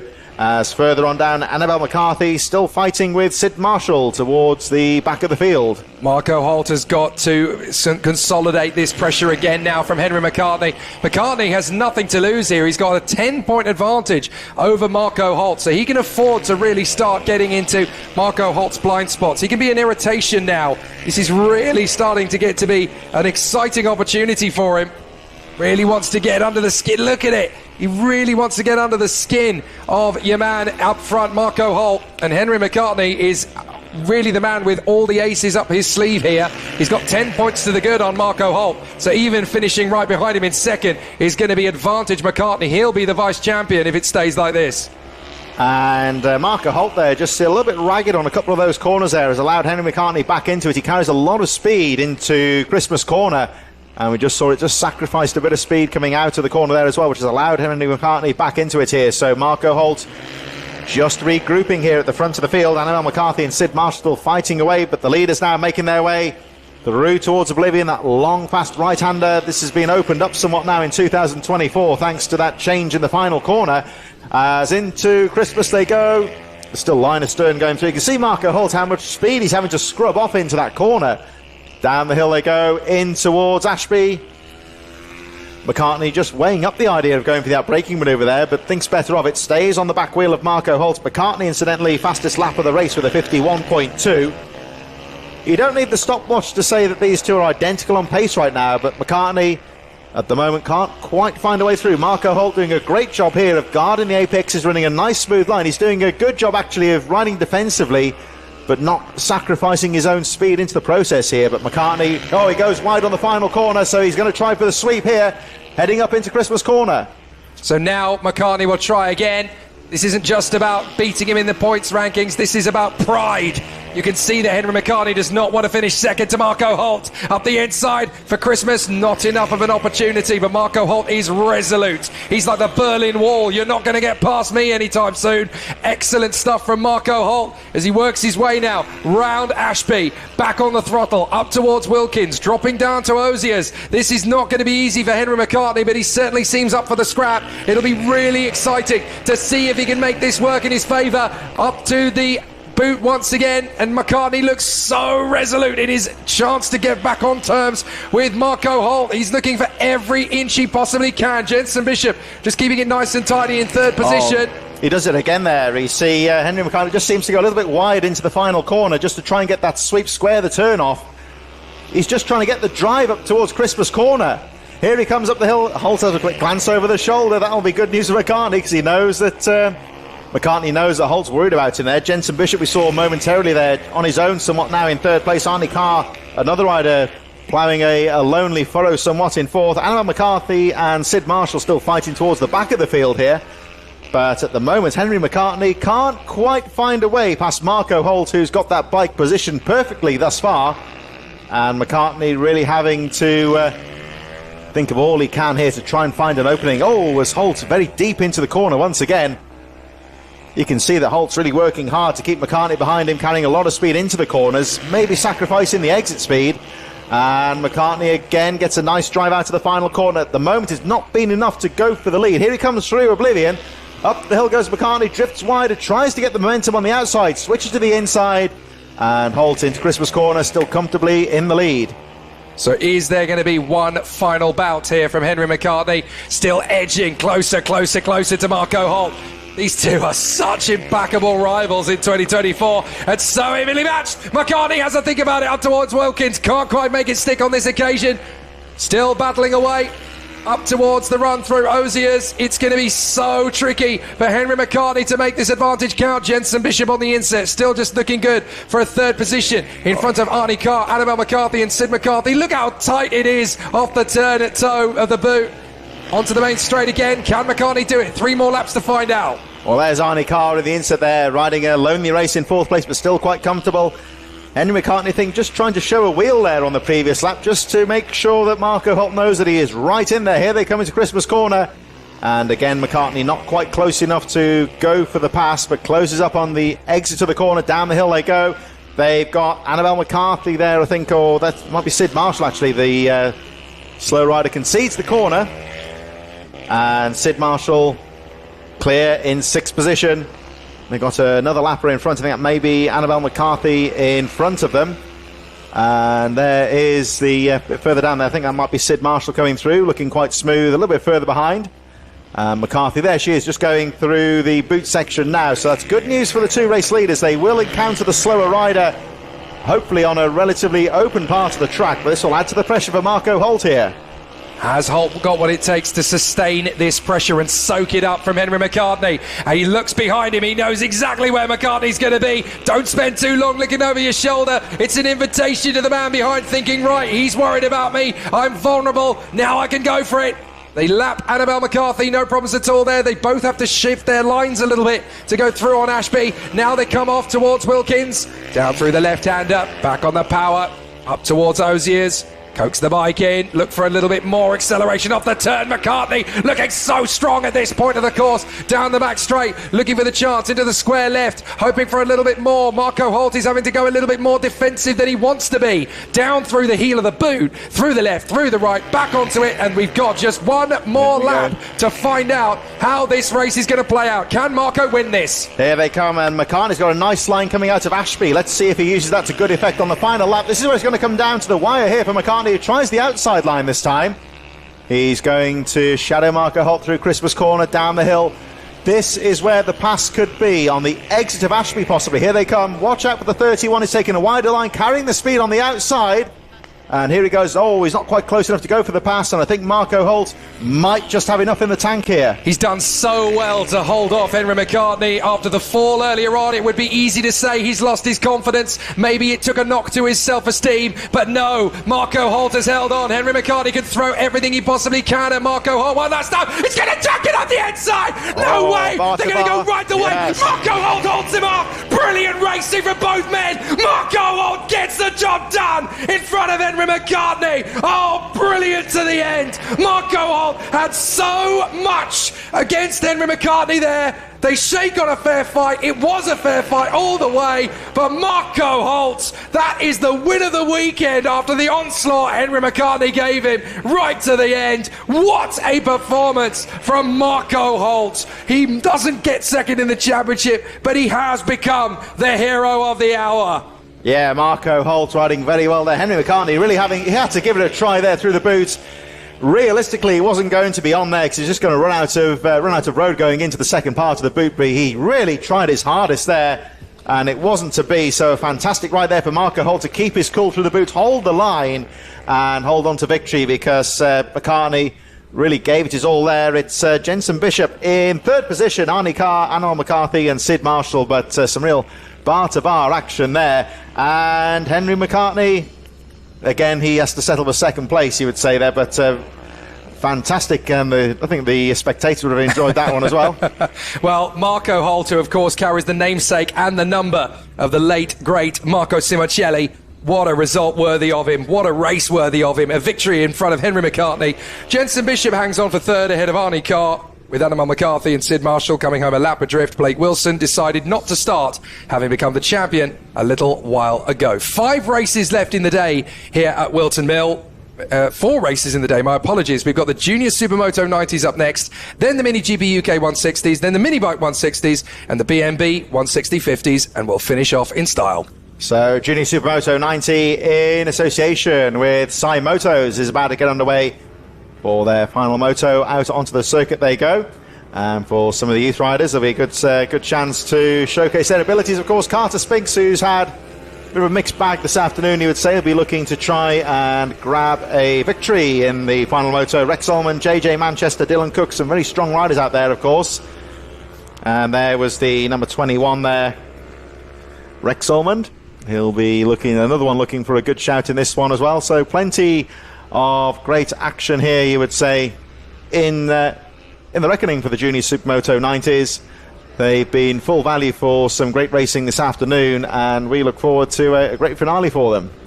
So a really exciting situation and a brilliant battle, having some great races in the past there over the course of the day. Notice the absence once again, though, of the man who's got the job done. Once you've won the championship, is there any need to go after anything else? Certainly for Cian Daly, he's decided, do you know what, I'll just sit this one out. I'll let those guys have a bit of a battle all on their own. You do tend to see this at the end of a championship battle, but fabulous to see. Now, what this means, of course, is that there's going to be a really exciting battle at the end of the season here. Cian Daly, the man who should be on pole position, is not there. So Carter Spinks will be on pole from Will Dickinson, JJ Manchester and Rex Armand. Then Dylan Cook, Thomas Med, Dan Tanton, CJ Maguire, Ryan Merrin and Oliver Med. Are we going to see a resurgent victory from Spinks, from Manchester, from Dickinson, from Armand or from Tanton? So many big challenges to come in this one, and with Cian Daly out of the way, we're going to get a breakthrough winner. Yeah, it looks wide open here. The start, as always, will be vitally important. Last few of the parents and the mechanics leaving the grid there as we head towards the red lights. All eyes on the lights when they go out. Racing gets underway. Off we go.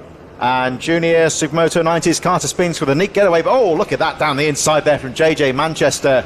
Got the drive and snatched the lead as they make their way up the hill. So Manchester with a very good start there. Up the hill towards Christmas Corner they go. But look at Carter Spinks in second place. He's got the drive up the hill, hanging on to that second position. Looks like William Dickinson and Dylan Cook have also got away quite well. Daniel Tanson in around fifth place there, I believe, and they make their way down towards the Ashby for the first time.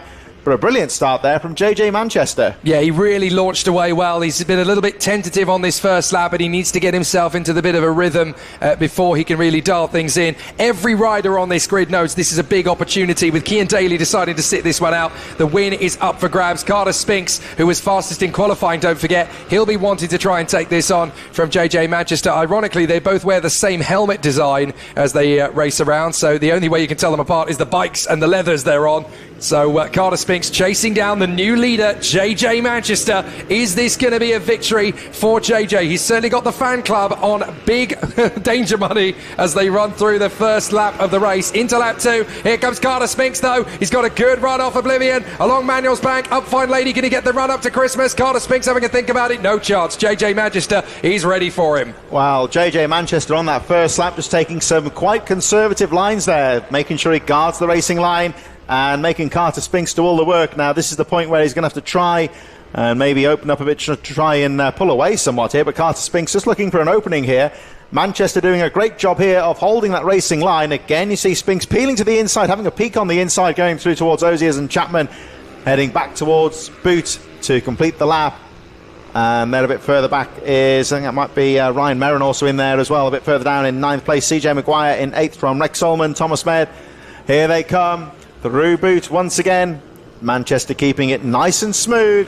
And Carter Spinks in second. That Yamaha Hurricane-inspired paint job on that machine, you would say. Here he comes. Through towards Oblivion once again and up towards Christmas Corner. Takes the outside sweep. Manchester guarding the inside line here. Spinks goes wide. He's going to go for the outside sweep. It's all going to be the momentum into the corner. And Spinks makes the move up the hill. Very neat move from him there, coming out of the boot, you would say. And that's another example, you'd say, of the lines really working in the rider's favour. Very mature and good foresight from Carter Spinks to take that outside line to really hammer home the advantage. Now he's just got to hope that lightning doesn't strike 3 times. He wants to make sure that the bike is going to go the distance this time. He's had all sorts of mechanical problems with it. This has got to be the race for him, surely, now that he's been able to get himself into the lead. And he's had the pace all weekend to show that he is good enough for the job. So let's hope for Carter Spinks that this is going to be the race where he's really able to break through. But JJ Manchester still holding his nerve, along with Will Dickinson and Dan Tanton. They come out of the final turn along the straight, and Carter Spinks has got himself a decent advantage now over JJ Manchester. But Dickinson's got pressure from Dan Tanton, who I have to say, full credit to Dan Tanton. He's made a good recovery. Started P8, now P4, and with nothing to lose, he's going to go gung-ho. Yeah, here he comes up the hill towards Christmas Corner. William Dickinson guarding that line into the corner. Tanton just starting to use the advantage to close up here as he makes his way down towards Ashby Corner, down towards the right-hander. And there is JJ Manchester, the early leader, now in second place. But William Dickinson here is being pushed along somewhat now by the advancing Daniel Tanton, and they're both closing up. on JJ Manchester in second place. Here they come, heading up towards the boot once again. And through the left-hander goes Manchester, keeping some nice smooth lines there once again. But here come the closing pack. A bit further down, Dylan Cook, I should say, in fifth place. Thomas Med, Rex Elmond, CJ Maguire in eighth position, and Ryan Merrin rounding out the 9-rider field as they make their way through the boot. And at the moment, William Dickinson looking threatening here as he starts to close the gap on JJ Manchester in second. But Daniel Tanton seems sweeping wide here on the approach to Oblivion, and again he's looking to carry that momentum through the second corner, up the hill towards Christmas Corner. It's going to be a brave move under braking here. Tries to have a look on the outside. He's going to try and go for the speed through the corner here. Off camber, tricky little section here, heading towards Inkermans, down the hill towards Ashby. And in the meantime, Carter Spink's 1:04 is starting to break away. As again, you see Manchester taking a very tight line out of Ashby. That just seems to allow the others to close up slightly. Yeah, he's a slower line on the way through, isn't he? He's just so protective of that inside line. He is so nervous, I guess, of Dickinson and Tanton making the impression on him that he's almost over-defending. You kind of feel that if he just stayed to the racing line, he's actually got a bit of a gap, a bit of momentum over Dickinson and Tanton. If he protects that inside line too much, he then compromises himself on raw pace, and that means that the riders in third and fourth will actually have it easier to catch him. So JJ Manchester needs to be a little bit more reliant on his own pace. Just go with what you know. It's a little bit of a stick or twist moment coming out of Ashby, I think, because if they the best defensive line is to do what Manchester's doing there, stand the bike up, get that line covered going in towards the next corner. But yeah, if he can just leave the bike to follow the line, follow the momentum on the outside, it is quicker. But there again, I suppose, on the other flip of the coin, there is the possibility. We'll watch him again through the right-hander here. So he's so defensive, isn't he? Very quick there. And again, he stands the bike up very quickly. It's a very neat line, actually. But again, it's very difficult to overtake him there, but potentially allows himself to be closed up by the chasing pack. It's a bit stalemate, really, isn't it? Because they get a decent pace out of Christmas by staying on the racing line, but then JJ Manchester essentially by stamping on the brake pedal, on the brake bar anyway, and keeping himself into position, he actually gives himself a little bit of momentum off the corner. So he's slow in, but he's faster out. So it looks to me as though it's basically swings and roundabouts. And with only 3 laps to sort this out, you kind of feel that Will Dickinson needs to dig deep and find something pretty special here to make the advantage count. Look again, Manchester slow through the radius of Oblivion, but because he's able to position himself well, okay, Dickinson closes him in, but look, it's the positioning of Manchester. It's an unconventional approach, but it is working.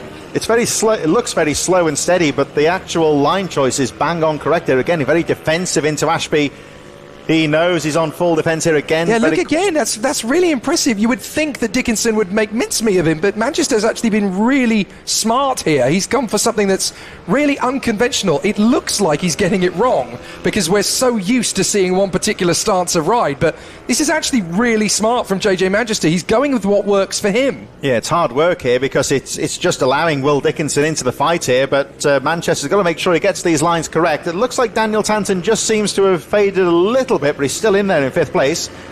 Carter Spink's comfortably ahead at the moment. The gap is currently 6.6 seconds from this fight for second place. JJ Manchester holding on to the second place, and Will Dickinson just dropping a little bit further behind there. Now he'll be looking to try and get the sweep. There goes the leader. Carter Spink's clear through from Christmas Corner. Manchester still in second place. Dickinson third. Tanton in fourth. And again you see Dickinson just trying to change his lines here as he drops a little bit further behind. Now there is the lapper. I think that's Ryan Merrin.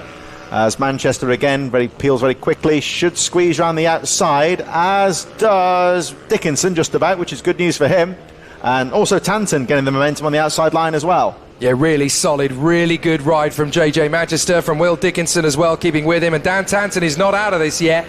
So with just over a lap to go, Carter Spinks has got this race in the bag. And I have to say, the way that he's ridden all weekend and had a couple of races taken away from him through cruel fate, this is going to be well deserved for Carter Spinks. He was so fast in qualifying. If he can just keep this together on the last lap and bring it home, this is going to be such an emotional victory for Carter Spinks, and a very deserving one. Yeah, Carter Spinks will be have every right to be pleased with this one. He can bring it home on this final half lap or so through Christmas for the final time.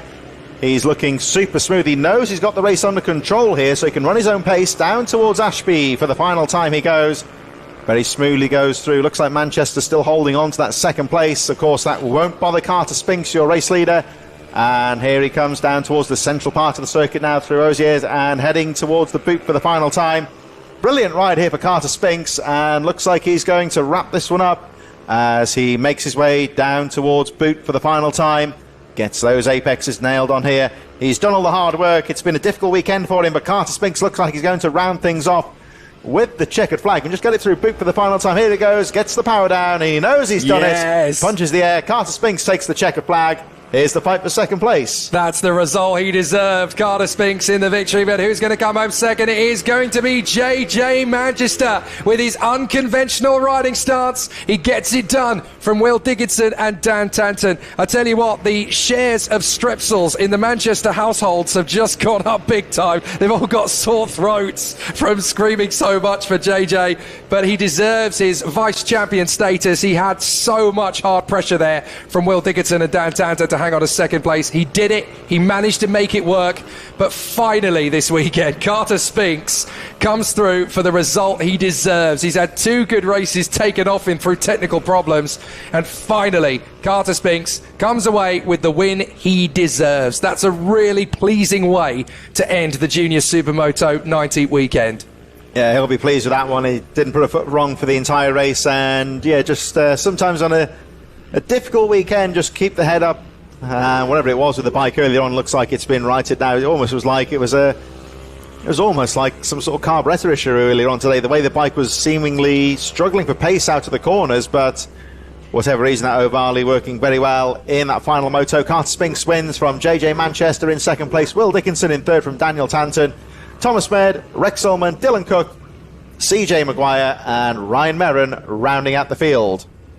Shall we have 3 more races then? We've certainly had some pretty exciting ones so far here at Whilton Mill, and it's going to be an interesting challenge now for the FIM Mini GP UK 160. And this is where it all comes down to the final hurrah for second in the championship. We already know just how exciting it's been prior to this.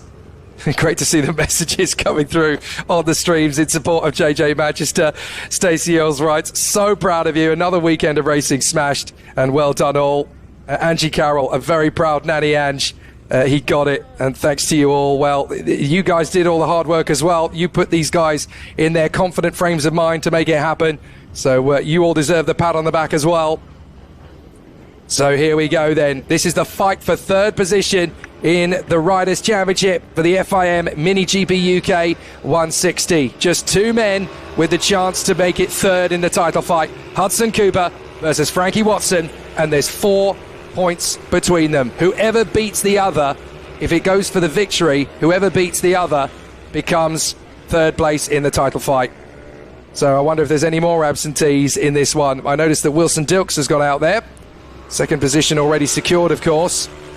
Is Tyler Humphreys going to go out there? It wouldn't surprise me at all if he decides not to. And so far, I don't see him on the list. I'm not at all surprised. I think he knows how ferocious it's going to be between Frankie Watson and Hudson Cooper, and thinks, do you know what? I've already won the title. Don't risk it. What's the point?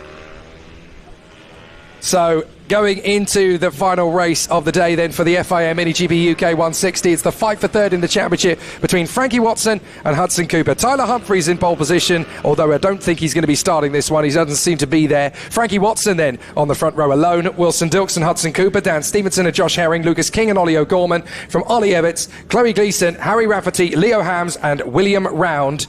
And I make it that there's only 12 riders out there. The big absentee is the new champion, Tyler Humphreys. Wilson Dilks, the new vice champion, has decided to go out, though. He wants to take one more win away.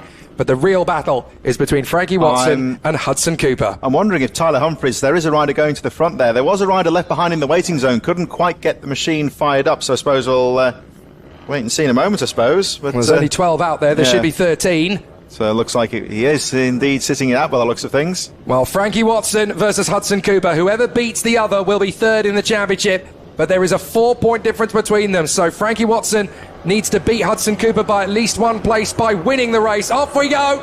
Is it going to be a good start for Watson? No, it's not. It's a perfect start for Hudson Cooper. He charges forward, and Hudson Cooper slams his way through from the second row of the grid, takes on Frankie Watson, and gets ahead immediately. So the fight for third in the championship is right on fever pitch. And a lightning start there as well. I think Daniel Stevenson got away incredibly well there from that second row. They both seem to spur each other on somewhat there as they make their way through the right-hander for the first time. Wilson Dilks also getting away very strongly as they make their way through Ashby for the first time. And brilliant start there, though, from Hudson Cooper. Now, can he control the race from the front here? We've got Wilson Dilks, Frankie Watson all right in there now as they make their way through towards boot for the first time. Dilks having a peek on the outside. You think he was trying to weigh up the move on the inside into boot there, but didn't quite work out for him. You were right to suggest that there was a bike in the pits waiting to get started. It's William Round, so he is going to be at the very back of the field. He was going to be starting last anyway, so he's going out there for an extended test session by the look of it as he runs down at the back of the field. So there is no Tyler Humphreys, but the focus is on this pair of racers. Here comes Wilson Dilks trying to take on Hudson Cooper up to the inside line. It's going to be a late launch, but he gets there into Christmas. I wasn't sure if he was going to stop for the corner, but he does take the lead away, and now with the gap between Hudson Cooper and Frankie Watson at 4 points, they're going to finish the championship in a dead heat. Wilson Dilks did very well there to make the pass stick, so they carried a lot of speed into Christmas. He had that one weighed up, so let's see what Hudson Cooper can do here. Can he fight back? Dilks, of course, will be keen to try and break away now. He's already starting to pull a small gap, but the track, it's getting hot out there now. Grip potentially could be at a premium here, so Dilks has got to keep his composure as he makes his way out to the final corner. Cooper right in there in second place, and Frankie Watson keeping the pressure on in third. Dilks making his way up towards Christmas corner, 53.6, very fast start pace to this race, you would say. Frankie Watson, Daniel Stevenson a bit further behind, Joshua Herring, Ollie O'Gorman, Lucas King, Chloe Gleeson and Leo Hams having a close fight there. And of course Harry Rafferty, Ollie Everts and William Round a little bit cut adrift there. He is, so Round will concede the line. He sees the leaders coming through. Just about Frankie Watson getting through there for third position without losing too much ground. Interestingly, Wilson Dilks lost a bit of ground though to Hudson Cooper. If it stays like this, Hudson Cooper will be third in the championship by 8 points. If Frankie Watson gets ahead of him, they will finish on a dead heat. So Frankie Watson could do with getting past Hudson Cooper and then going after Wilson Dilks as well. It's a big mission for Frankie Watson. And here they come out to the final corner, so Wilson Dilks just trying to break away here. Let's have a look at the gap when they cross the line. Over they go, goes up to 0.6 of a second, so Wilson Dilks just trying to pull a few tenths here and there. He's got all eyes down the ahead of him now, just looking to try and look for the short way round, he would say, as peeking down the inside goes the number 14, and he makes the pass stick there. Great move there from Frankie Watson, although Cooper trying to fight back. Could there be something going on here into Ashby? Down the inside he goes, has a look, but has to bail out of that one.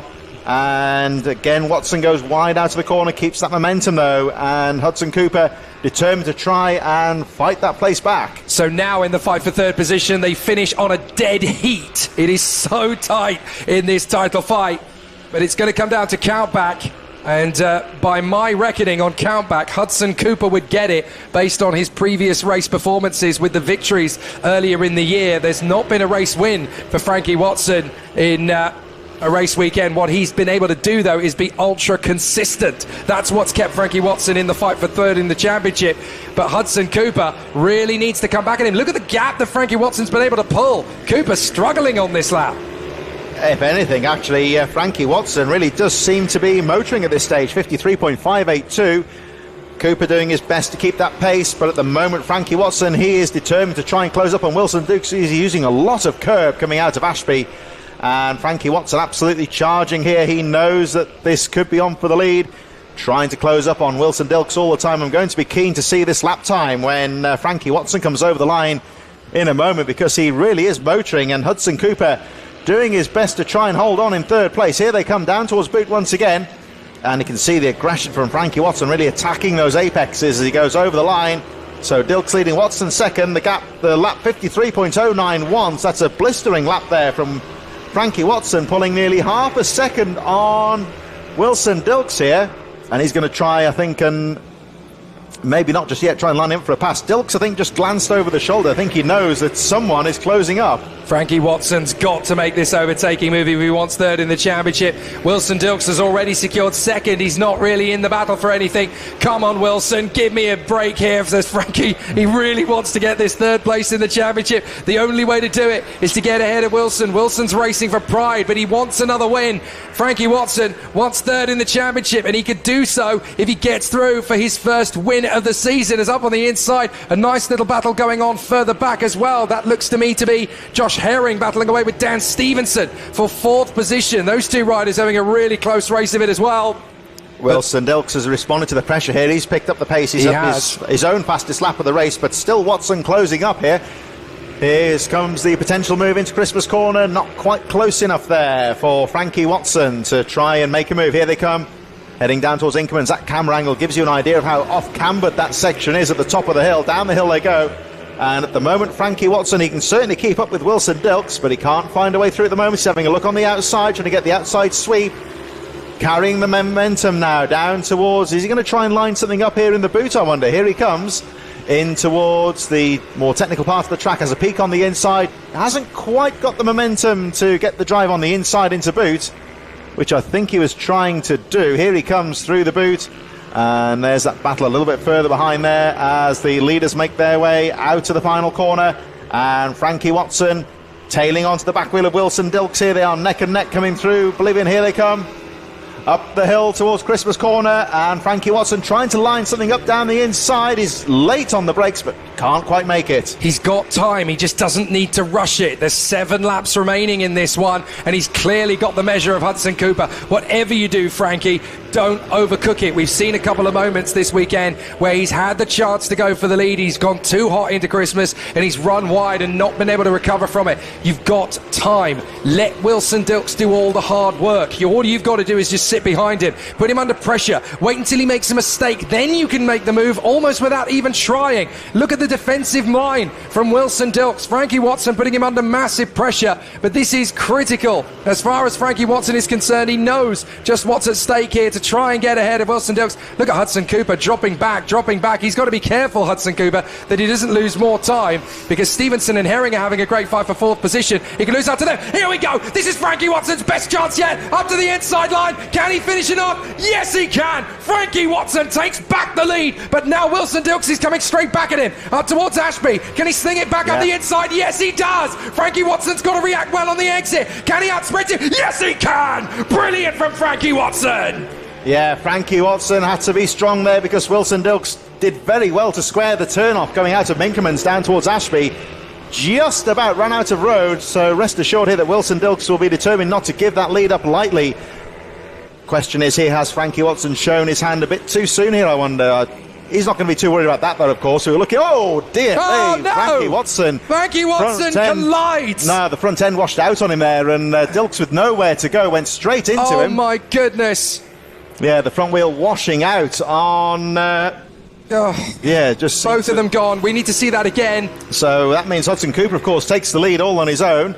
Well, Will the race continue? Because there was a lot of incidents on the track there. So Hudson Cooper leads the way, although he has eased off here. So that's third place ever. I think we're red flags, you know. Yeah, that's such a horrible way to end it. Yeah, red flags. Bit unfortunate there for Frankie Watson. Just coming through that left-handed part of the kink, the front end just seemed to wash away on him. And the unfortunate Wilson Dilks had nowhere to go, piled straight into him. He got stuck under the bike there. So let's hope he's all right as well. So Hudson Cooper will take the lead of the race, of course, with the red flag coming out. So 5 laps to go. One would imagine they'll just run that race to completion as soon as we get the all clear. It's a tricky one to know if they'll restart it or not, isn't it? Because you've not got many riders left, of course, because a couple of them are pulled out. And, well, they are going to form up together on the back straight. So it's going to be Hudson Cooper that will take that. Let's look at it. Right, let's see. So, well, that's an earlier race. I'm not sure what happened there, so not entirely sure what the situation is. Well, hopefully we're going to be able to see what actually happened there with Frankie Watson and Wilson Dilks. They tangled into each other. The red flags came out instantly, of course. It just looked to me like a classic symptom of a warm, greasy track there. The front wheel of Frankie Watson's machine just seemed to break traction when he least expected it. Down he went instantly, of course, and trouble is, of course, Wilson Dilks was lining him up for a pass going into Christmas Corner, so he was right on the back wheel. He had absolutely nowhere to go. So the riders, of course, holding station. Let's hope those two riders are okay, because that was really quite a nasty tumble between those two.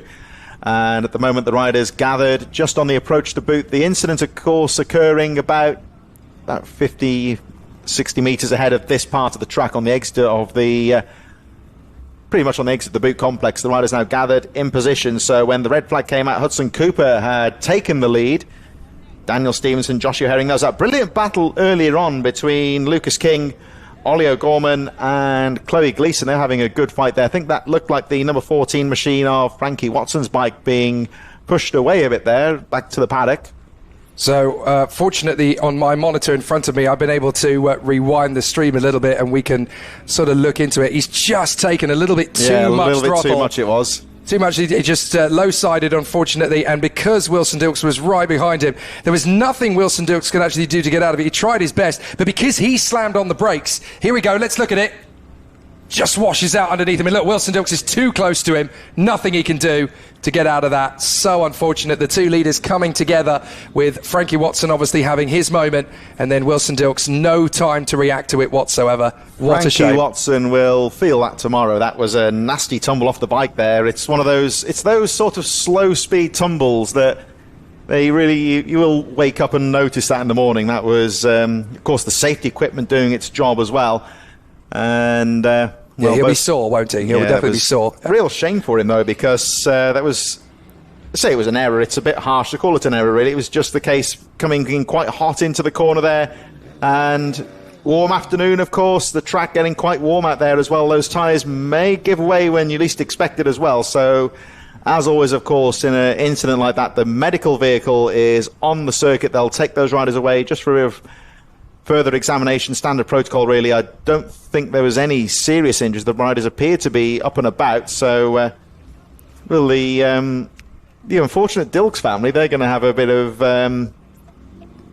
patching up to do here, because I think both the riders have been down in the second block. That's racing sometimes, of course, the way it goes sometimes. But both riders off to the medical centre. That's not what we would have wanted to have seen, of course, but that's racing sometimes, and the worst does happen. But it seemed that both riders didn't appear to be particularly badly hurt, although Wilson Dilks did get stuck under the machine. You have to feel for Wilson Dilks, of course. He had absolutely, he tried his best, but there was absolutely nothing he could do about it. That machine of Frankie Watson pretty much high-sided right in the path of his bike, and he had absolutely nowhere to go. So, moments here for the riders to gather their thoughts. How they're going to tackle the final few laps, I assume. They're holding the riders on the track, of course, so one would assume they're going to continue this race, it would appear. Yeah, it does look as though they're going to conclude it. We only had about, 5 laps remaining, so they're obviously going to run the race to the order that they were in to that point. They're going to take it back a lap. Now, count the bikes, because we should have only 8 of them there, and, well, we've actually got 9, I think. 9, sorry, yeah, 12 starters, weren't they, with William Round joined later on, didn't he? So I wonder, we should actually have 10, shouldn't we, if William Round has not pulled off? Oh, no, William Round pulled off, that's why. Yeah, so he retired early on. He started and then only finished 4 of the laps. So Wilson Dilks and Frankie Watson obviously delete that. So that means it's going to be Hudson Cooper in the lead, Dan Stevenson second from Josh Herring, then Lucas King, Ollie O'Gorman and Chloe Gleeson, Leo Hams, Ollie Everts and Harry Rafferty. So that's really unfortunate, and that means, of course, that Hudson Cooper is going to finish 3rd in the championship, no matter what happens now. That's really unfortunate, because Frankie Watson had done everything right up to that point. It's sadly, it's how racing goes, isn't it, really, sometimes, through just a slight miscalculation into the corner there, just caught him out, and, well, that's the battle over, really. But, of course, for Hudson Cooper, the advantage very much in his favour now. He will be the lead rider when they get back underway, with the 2 race leaders out of contention, bringing out the red flag. So Hudson Cooper, who was running very strongly and was actually 11 seconds ahead of Daniel Stevenson when the red flag was displayed. So really, I would say Hudson Cooper, what he's got to do is get that start nailed, really, and just get some couple of good, decent laps in there just to try and bring it home and snatch the checkered flag. But he will have to just wait a little bit longer, because we are still waiting for the track to be safe and ready to go. So Hudson Cooper has a really good opportunity here, Jake, I think. Certainly does. He can certainly win it going away. and he certainly had the pace to cover it, although Dan Stevenson's last lap was actually very comparable to the pace that we saw from Hudson Cooper, so I suppose it's not really done yet. Yeah, this is where the start comes in now, of course, because they are pretty much a dash to the flag, really, if things, one was assuming we have a relatively short conclusion to this race. So Hudson Cooper, he knows he's got the pace. I think his visor's down here, so they're going to make their way out. So I'm assuming they're going to go for a formation lap here. Would they send them straight back to the grid here, do you think? Or they are quite close to the start line, I suppose. Well, it depends on whether they've decided they're not going to restart it. So let's have a look. Yeah, they are going to bring them back to the start. So, yes, I think it would be potentially they'll just put them back on the grid and then we'll go racing again. I think they're having looks like a warm-up lap here. Of course, I suppose they were stationary. A warm-up lap's a good idea. Yeah, they were stationary for quite some time here. They would do that, of course, because with the bikes being stationary out on the track, the tyre temperature would drop, and you'll see one or two riders there just jinking about, getting a bit of temperature back into the tyres, getting the feel for the bikes once again, bedding those tyres in.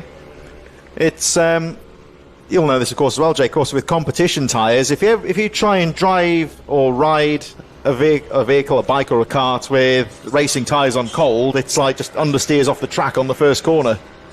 It's fascinating because you essentially have this momentum that comes out of a red flag. You know, in your head you think, right, well, I've got this race won then, because the other rivals have just gone.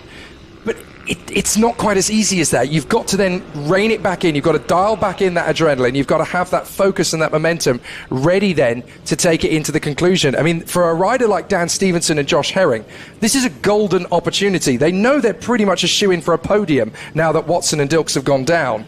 So from their perspective, they actually have a really genuine chance here of not just a podium, but they could even take a win off Hudson Cooper if they get it right off the start. Well, this is it. The start is going to be vitally important here. They've just got to get that absolutely nailed into the first few corners and get down towards Christmas Corner as smoothly as possible. Riders now gathering on the start line now. They should be underway in just a few moments. Of course, the machines are ready to go. The signal being given for the grid to be cleared, and we will get this restart underway. FIM Mini GP 160, the dash to the line here. 4 laps to go on your timing charts on the left-hand side of the screen. The start's going to be vitally important here. Hudson Cooper will lead them away and absolutely blitzes the start. Looked like Daniel Stevenson, a bit too much power on there, but he holds on to second place. But Hudson Cooper gets away very smoothly indeed. Stevenson fighting back up the hill into Christmas for the first time as Cooper makes his way through. It's a good, clean start here as they make their way down the hill towards Ashby once again. Hudson Cooper getting the early drive on the field as, having a peek there was Joshua Herring on the inside going into Ashby. But Stevenson gets Stevenson getting a nice line out of Ashby there, and Hudson Cooper absolutely nailed the start here, but Stevenson has recovered very well. Well, what were we saying? This is exactly what you need. The chance for a second go at the victory suddenly becomes possible as William Round has got going again by the look of it, so he clearly wants to try and finish the race if he can. But look how close now you've got Dan Stevenson and Josh Herring, very close to Hudson Cooper on this restart. You never know. That's the thing. You've just got to give it everything that you've got in the hope that you might just have something. If Cooper has a problem, then suddenly you've got Stevenson and Herring looking for the win. But whatever happens now, with Frankie Watson out of the race and not going to score, Hudson Cooper is going to be third in the points ranking. I believe this is 3 laps to go now, and Cooper just starting to break away slightly at the end of that first lap. Down the hill he comes into Ashby, but Daniel Stevenson is hanging on in there. He just needs to get a good lap here, stay on the back wheel of Hudson Cooper and try and line him up for a pass. Of course, Cooper, for his part, he will know that he was running quite well before the race was stopped, and he's just looking to try and pick that pace up once again. It looks a bit further down like Ollie O'Gorman, Lucas King and Chloe Gleeson having their battle, and of course with that reshuffle in the pack, they are now fighting it out for 4th position as Cooper very neatly takes his way through the boot. Down that final corner he goes, and still hanging on in there. In second place, Daniel Stevenson, matching Cooper for pace, 0.7 of a second between the top 2 riders. So Hudson Cooper out in first position. Dan Stevenson in second place. Josh Herring in third place. From Lucas King, Ollie O'Gorman and Chloe Gleeson. Again, a lot of personal bests as a result of the difficulties that we've seen earlier on in the race. And it just goes to show you, you've just got to keep it going right to the end. It doesn't matter necessarily if you've got the pace to win or not. You've just got to be there to play at the closing stages. Dan Stevenson a lot closer to Hudson Cooper than he was on the original race start. This is about momentum, and it's also about confidence. A second chance can be all that you need to bring something else out of the woodwork. And for Stevenson, he's just got to keep piling the pressure on Hudson Cooper. He's within a second. That's all you need to sometimes get under the skin of the rider you're battling with. Now this should be this may be the last lap they're coming through, so we'll have a look at the flag marshal. Will be 2 laps to go possibly, but Cooper knows. No, it's 2 laps, isn't it? No, last lap, you're right. Now, you were right. Oh, a little bit squirrely there through Daniel Stevenson through Ashby. Cooper was looking over his shoulder there, so he does know that Stevenson's there, but Cooper just keeping his eyes down the track here and down the hill towards Ashby. Good restart here from Hudson Cooper. Daniel Stevenson making a fight of it here, so Hudson Cooper can't afford any kind of a mistake as he makes his way through Ashby. Stevenson second, Lucas King, Ollie O'Gorman, Joshua Herring's dropped a little bit of pace there. Yeah, he's gone down to 5th place. And Chloe Gleeson 6th, Harry Rafferty, Leo Hams and Ollie Evitts, but good ride so far for Hudson Cooper. So Lucas King could well get a podium here to make up for the ignominy of his fall at Christmas in the earlier race. So that's going to be a very deserving podium for Lucas King. But here comes Hudson Cooper. He'll come out of the final couple of corners. The drama of this one, Frankie Watson was destined not to win or take 3rd in the championship. This man was. Hudson Cooper comes through, takes the checkered flag. He gets the win in front of Dan Stevenson. Look who's going to be 3rd though. Lucas King comes through for a very worthy podium finish after the difficulties of this weekend for him. Not bad at all. Ollie O'Gorman comes through for a very positive P4. And look who's going to be 5th. It's going to be Chloe Gleeson who comes home in P5 ahead of Harry Rafferty, Leo Hams and Ollie Evitts. Josh Herring had a problem in the closing stages then. He's hit trouble there because he dropped like a stone on that final lap. I think he is still making his way around, his bit further around the track, running quite slowly at the moment, looking down on the inset towards the checkered flag to see if he'll complete the race here, but don't think he will. Mechanical flags, mechanical problems have set in. This is what we were saying. You've got to get to the end of the race. You never know when trouble's going to strike, and it's that is William Round, I think, trying to come through and just finish off his race after what's been a tricky day at the office for him as well. So Hudson Cooper is 3rd in the championship with a fabulous win to finish off, and Dan Stevenson and Lucas King pick off some very unexpected but nonetheless deserving podium finishes. And Hudson Cooper, he'll be pleased with that one, of course. A bit of good fortune coming his way there, but he certainly took advantage of that. He had to work hard because Daniel Stevenson in 2nd place there, only half a second down. Lucas King in 3rd from Ollie O'Gorman, Chloe Gleeson running out the top 5, Harry Rafferty, Leo Hams, Ollie Evitts, Joshua Herring, a late retirement it would appear, William Round running out the top 10, and the unfortunate Wilson Dilks and Frankie Watson both failing to finish. So 2 races left today here at Whilton Mill. The first of those is going to be in the minibike 160s. Tim Patterson and Ben Johnson on the front row of the grid, from Richard Rice, the leading vet, and Sam Morrison. Then Dave Cook and Jamie McClellan, Robert Med and Pete Johnson. Michael Judkins and Barry Clark from Adam Harris, Liam Booth, and then Gaz Jacobs. We do not suspect to see either Oliver White or Andy Williams out there on the course.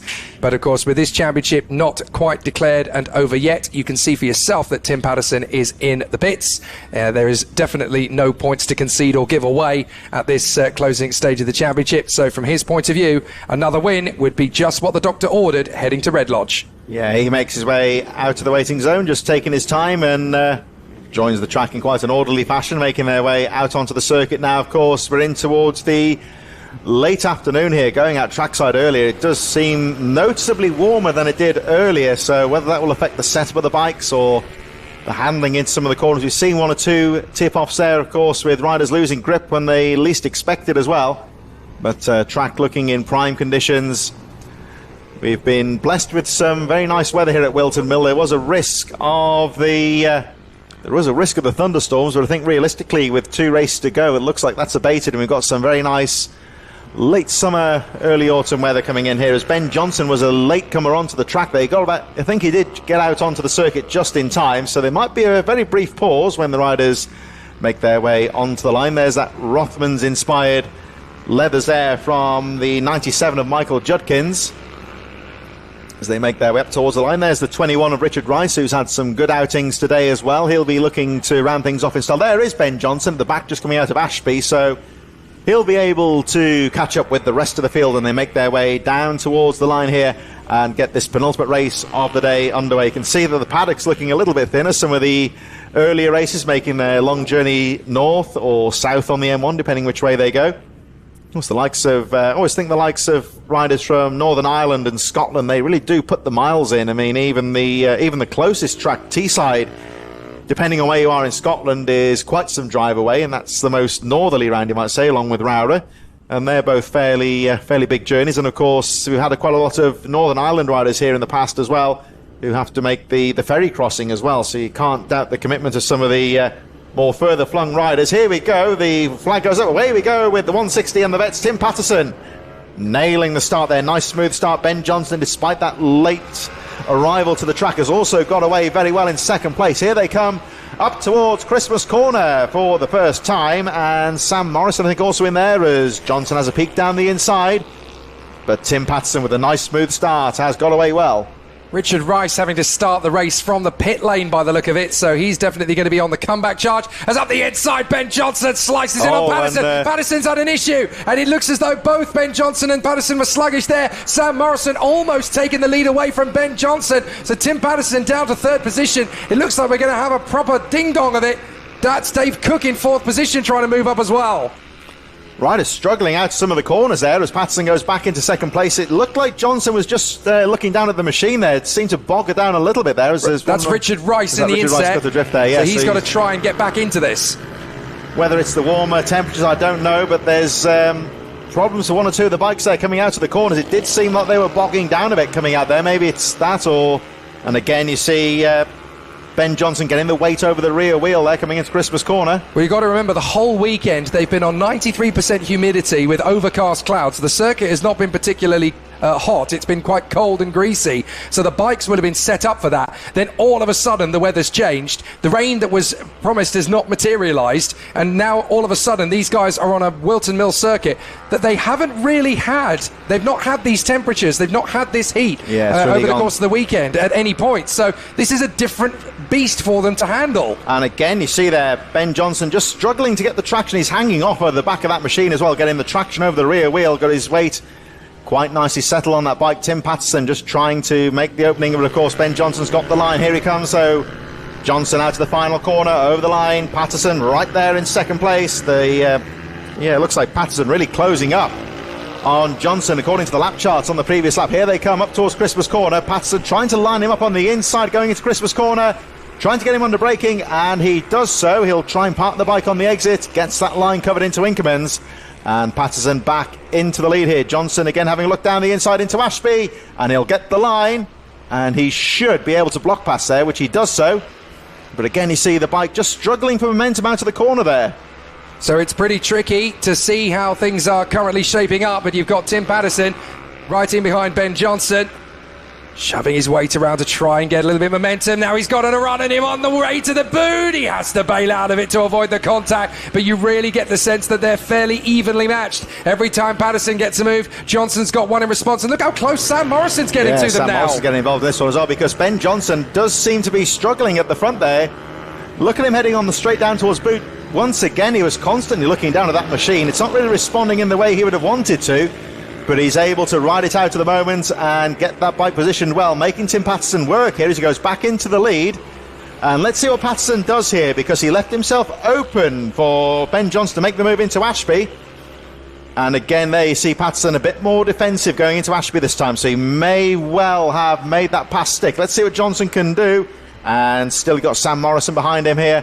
Morrison is trying to make the move here, so Tim Patterson has now got a clear track in front of him, and he'll be determined to try and make that advantage stick as Richard Rice starts to get to work and fighting there with Michael Judkins. It was a little bit more of a block pass from Tim Patterson this time by at Christmas, so Ben Johnson didn't have it as easy on momentum to try and retaliate. Sam Morrison right in there behind Ben Johnson as they go out of the final turn. He knows that Sam Morrison is all over him. Right, I've got to get on with this and get back on terms with Tim Patterson up front, through Crook, through Oblivion. Hold the bike throttle, a long fine lady, up Manuel's bank. Is this going to be a chance for Sam Morrison? It is! He's going to lunge in at Christmas and go for the position, which he takes with authority. Yeah, he did very well there, Sam Morrison, to get through, and Ben Johnson was very late onto the track before this race, so I can only assume there was some kind of mechanical fault with that bike he was trying to sort out, and it's not really running the way he would have wanted to.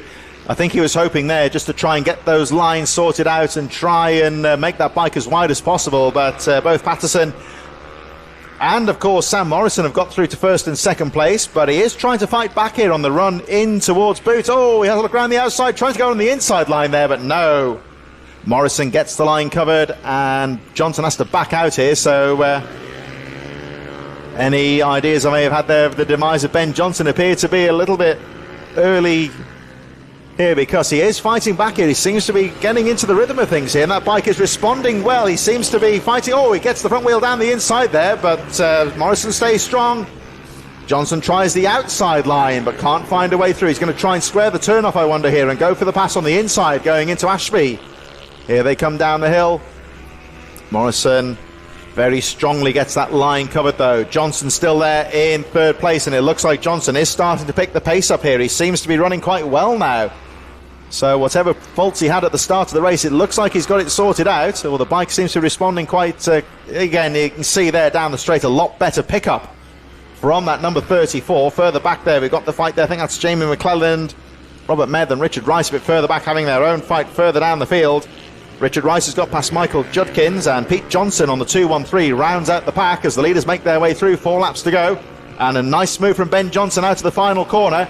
Is he going to line up Sam Morrison going into Christmas corner? Here he comes, gets a nice drive round the outside, side by side into the top corner here into Christmas. But it's Morrison that's got the line here, and he makes his way through in towards Inkermans. Down the hill they go. Patterson pulling away all the time here as Johnson hangs on to the back wheel, can't find a way down the inside. It's Dave Cook, number 78, in 4th position. Jamie McClelland, Richard Rice, and Robert Medd still running quite closely. Michael Judkins, Pete Johnson, Richard Rice starting to try and close up on that battle. He's back on the back wheel of Jamie McClelland further down the field. But we're watching Ben Johnson here having a look. Oh, and you see there Sam Morrison just changing his line just to block that corner.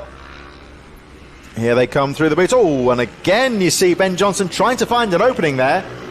But Sam Morrison has got the line covered with 2 laps to go. Tim Patterson comfortably out in the front at the moment. The gap now 2 seconds.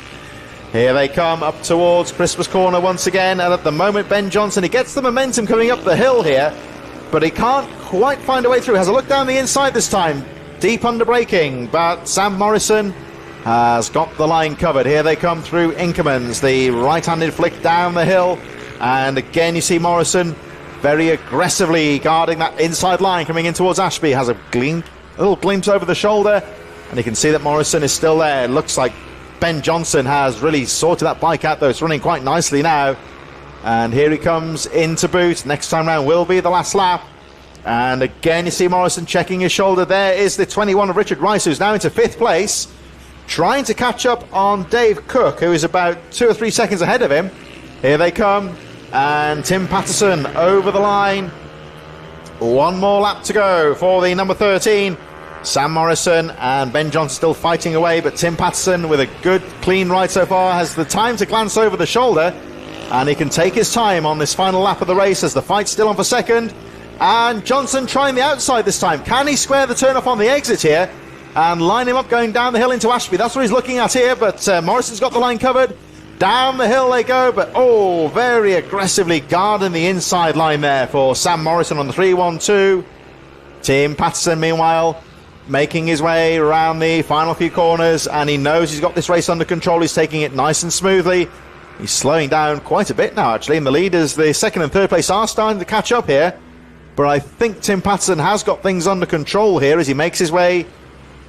There are the 2nd and 3rd place chasing away. Tim Patterson makes his way round for the final time, and very smoothly makes his way over the line to take the checkered flag. Race win for Tim Patterson, and the fight to the line there, Sam Morrison just about fending off Ben Johnson. Beautifully done and beautifully handled all the way. Tim Patterson able to soak up the pressure. Sam Morrison, so good to see him really go for the fight there. You could see he's frustrated that he didn't get the win, but just to take on Ben Johnson in a fair fight is very impressive, considering the pace he's had all weekend. But that's a very worthy second position for Sam Morrison after a lot of battles this weekend.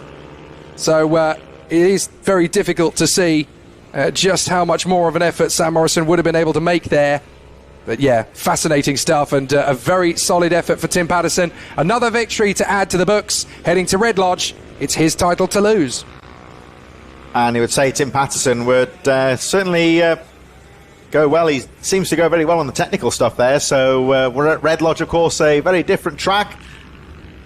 It's probably one of the slowest ones on the BMB calendar, but that technical nature of the track really does tend to throw together some really close racing. So looks set to be a good season finale at Red Lodge. Tim Patterson taking the checkered flag from Sam Morrison, Ben Johnson third, Dave Cook first to the vets in fourth place. Good ride for him, though, to fend off Richard Rice, Jamie McClellan, Robert Med, Michael Judkins and Pete Johnson rounding up the field. So Dave Cook, I would say in particular there, number 78, with that smooth, steady race in fourth position. And first of the vet riders over the line as the riders now assemble in the waiting zone for what will be the final moto here at Whilton Mill, of course, for the penultimate round of the 2024 British Mini Bike Championships. It's the BMB 160 and the 50 Cup in association with EA Services. Riders making their way out onto the circuit now for the sighting lap, and Travis Shaw,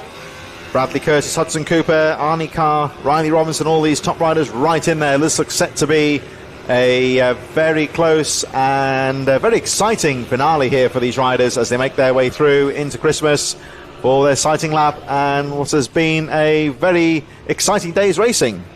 It's been a phenomenal finale for a lot of these classes. Of course, some of the competitors, particularly in the pit bike categories, are going to be continuing on into Red Lodge. And of course, there's news, obviously, on the social media pages and the website of an invitational that is being offered to the riders, courtesy of the North Gloucestershire Road Club. So hopefully there could well be an event at Pembrey to end the season as well for a few of the club riders in October.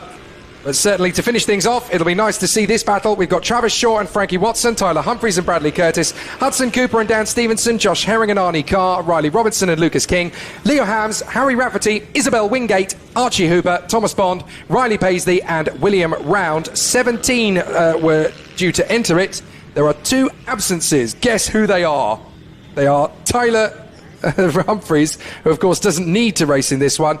And interestingly, the other one is Frankie Watson after his earlier tumble. Yeah, that was a bit of a tumble there, wasn't it? I'm not at all surprised. I mean, you don't want to run the risk of causing a permanent injury, do you? I wonder if Tyler Humphries, perhaps with the formalities wrapped up, might be looking to start the journey a bit early. He's got some miles to get back up north. Well, so that's it. I mean, what's the point of picking up another trophy when you've already won the 2 championships you came here to win? Look, they want to make sure they've got a good rest. He starts school again, of course, on Tuesday or Wednesday. So that's the thing as well, I suppose. So practicalities coming in, the real world gets involved sometimes. Indeed. Right, one final charge to the first corner then, and it's going to be Travis Shaw versus Bradley Curtis at the sharp end of the field with the front row of the grid almost empty. Here we go, let's see what happens. Travis Shaw gets a good launch. Bradley Curtis gets a good start as well. He's going to try and run around the outside, but past both of them. That is the hard-charging Hudson Cooper, straight through to the lead. So it's Cooper versus Shaw with Curtis in third position. And watch out for Dan Stevenson there in P4. Game on. Hudson Cooper, yet another blistering start. Well, I'll tell you what, Travis Shaw got away well there, but full credit, I would say, to Hudson Cooper. Shaw has a look down the inside into Ashby. Oh, nothing going, though. But Hudson Cooper had to be brave there to shut the door because Travis Shaw was very aggressive going into Ashby and getting a good drive there, getting away quite neatly is the number 71 of Bradley Curtis. The top 3 just starting to break away. We've got Daniel Stevenson, Arnie Carr, not too far behind. Oh, was down the inside, having a look.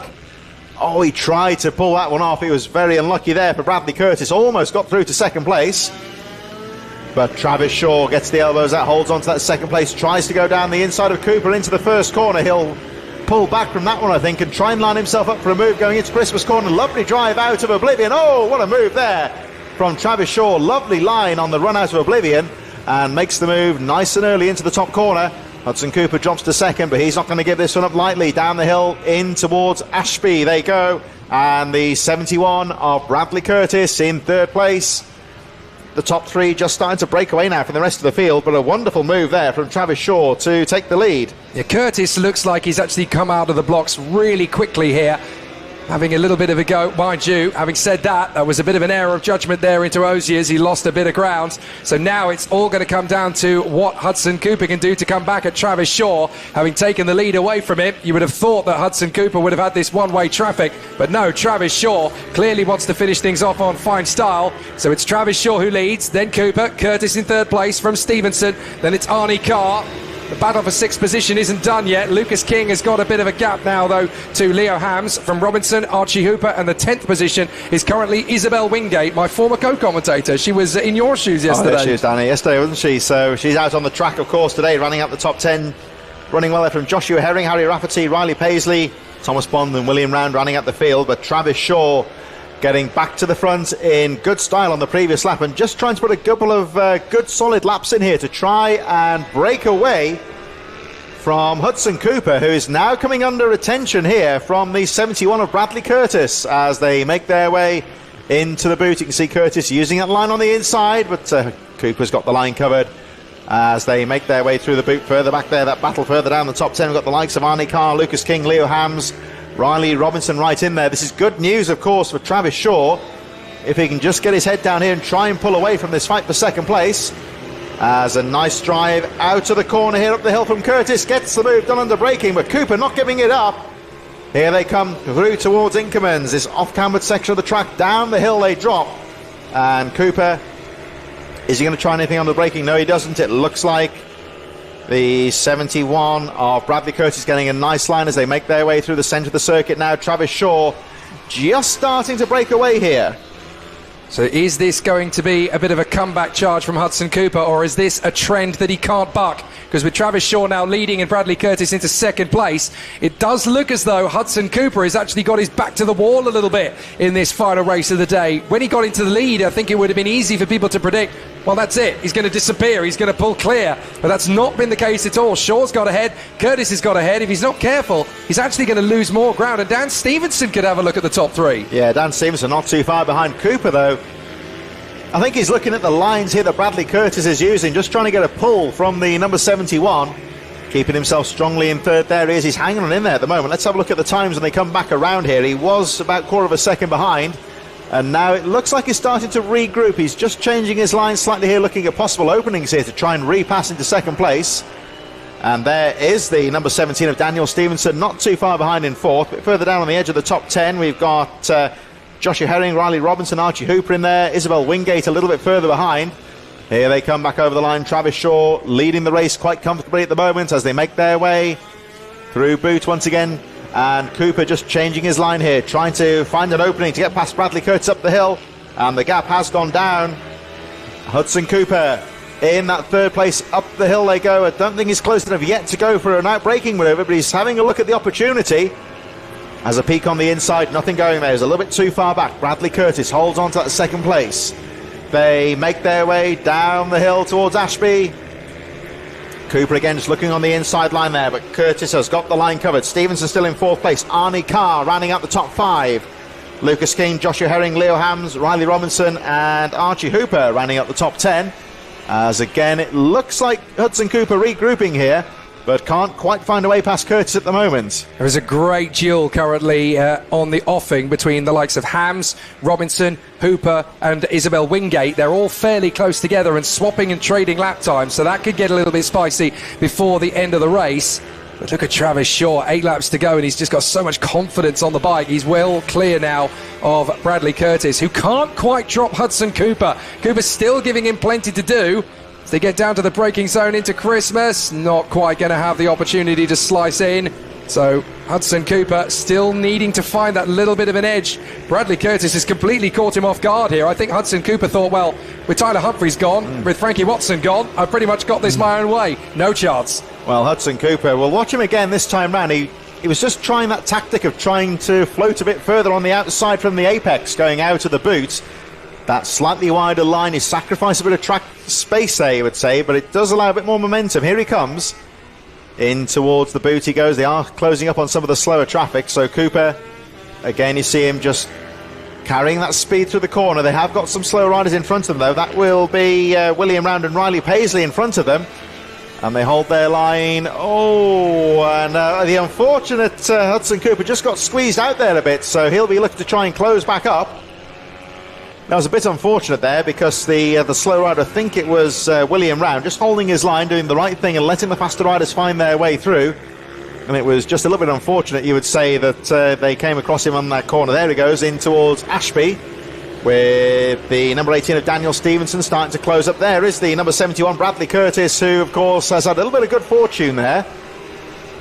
The lapping of the rider allowing him to pull away a bit from Hudson Cooper, who just had to back out of the overtaking manoeuvre. And a bit further down there is the battle with Archie Hooper, Leo Hams in there. That's the fight for 9th position. Isabel Wingate and Harry Rafferty just a little bit further behind, but Leo Hams holding on to that position. As down the inside, we just saw Archie Hooper having a look. But this rider here is the guy who's been largely forgotten about at this stage, because he's done the right thing and just pulled away at the front and controls the race. Travis Shaw had some issues at the start of the moto here, having to fight for the lead, but he's now clear at the front. Down the hill he goes in towards Ashby, and Travis Shaw leads the race by just a shade over 2 seconds at the moment, and making it all look smooth, calm and collected. Bradley Curtis a bit further behind in second, but at the moment not really able to challenge the leader. This is such a good ride from Travis Shaw at the end of the day. I'm not sure many people thought he would quite have what it takes to put on a show quite like this at the end.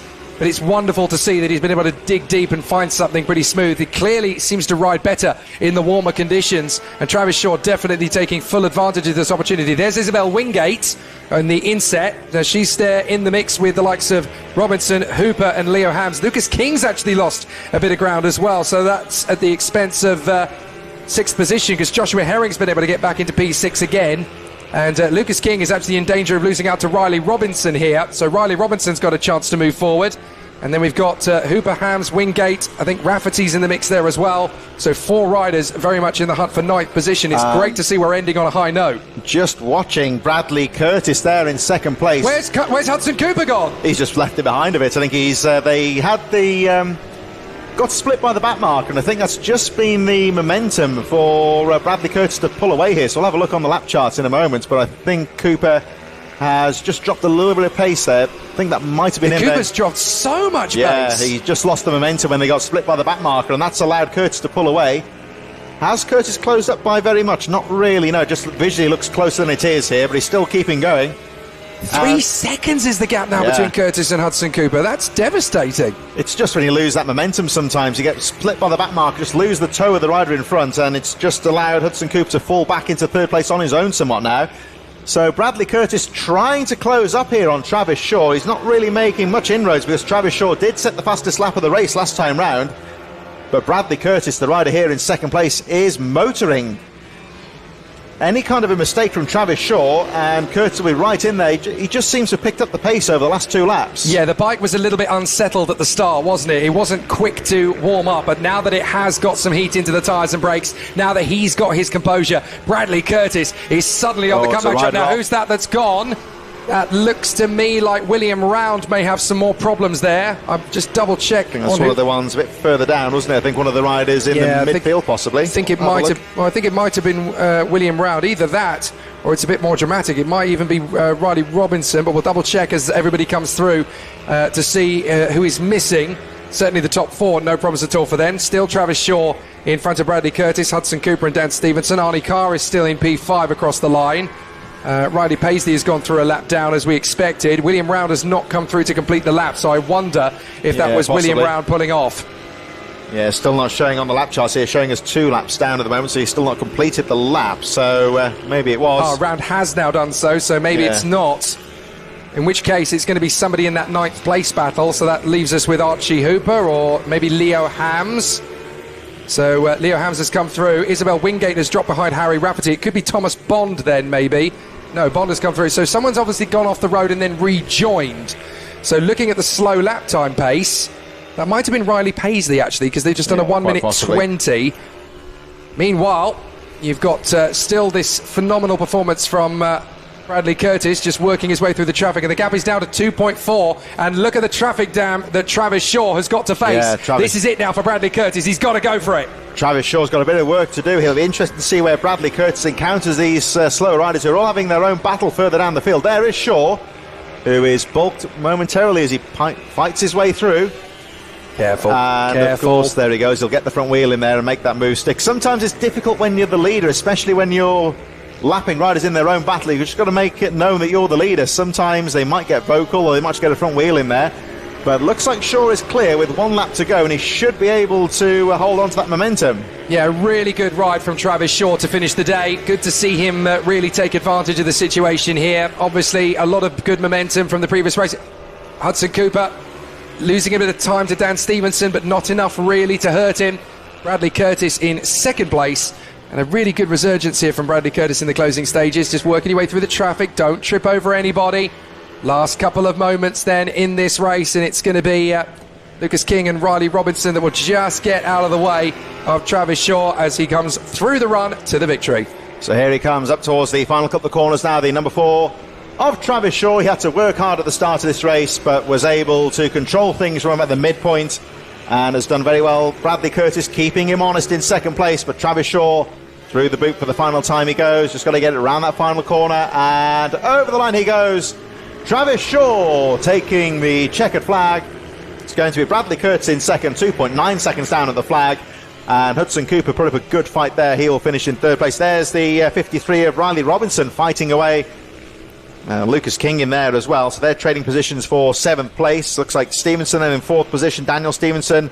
Arnie Carr will go over the line in 5th from Joshua Herring. And then this great battle here towards the end between Lucas King, Riley Robinson having a good fight as well. Yeah, Riley Robinson has overtaken Lucas King in the closing stages, so that's going to go all the way. Great to see Travis Shaw and Bradley Curtis having a nice little fist bump and a handshake there on their slowing down lap. Joshua Herring comes through in 6th place behind Arnie Carr, 7th position. Is it going to be Riley Robinson, having done all that hard work to get into 7th place, only managed to make the move on the previous lap?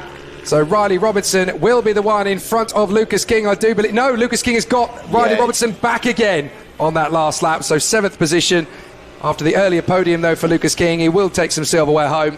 But what a nice way to end it. Travis Shaw, after a tough weekend, he does come away with a win. And good job there from Bradley Curtis. He can be proud of that. Yeah, Bradley Curtis rode very well to keep him honest. Any kind of a mistake from Travis Shaw, he needed to be right in there. But Travis Shaw taking the checkered flag from Bradley Curtis in 2nd position.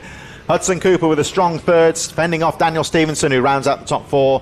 Arnie Carr a little bit further behind in 5th place from Joshua Herring, Lucas King, Riley Robinson, final rider on the lead lap, and then it was Archie Hooper, Leo Hams running out the top 10, Harry Rafferty 11th, Isabel Wingate in 12th position, Thomas Bond, Riley Paisley, and William Round in 15th position.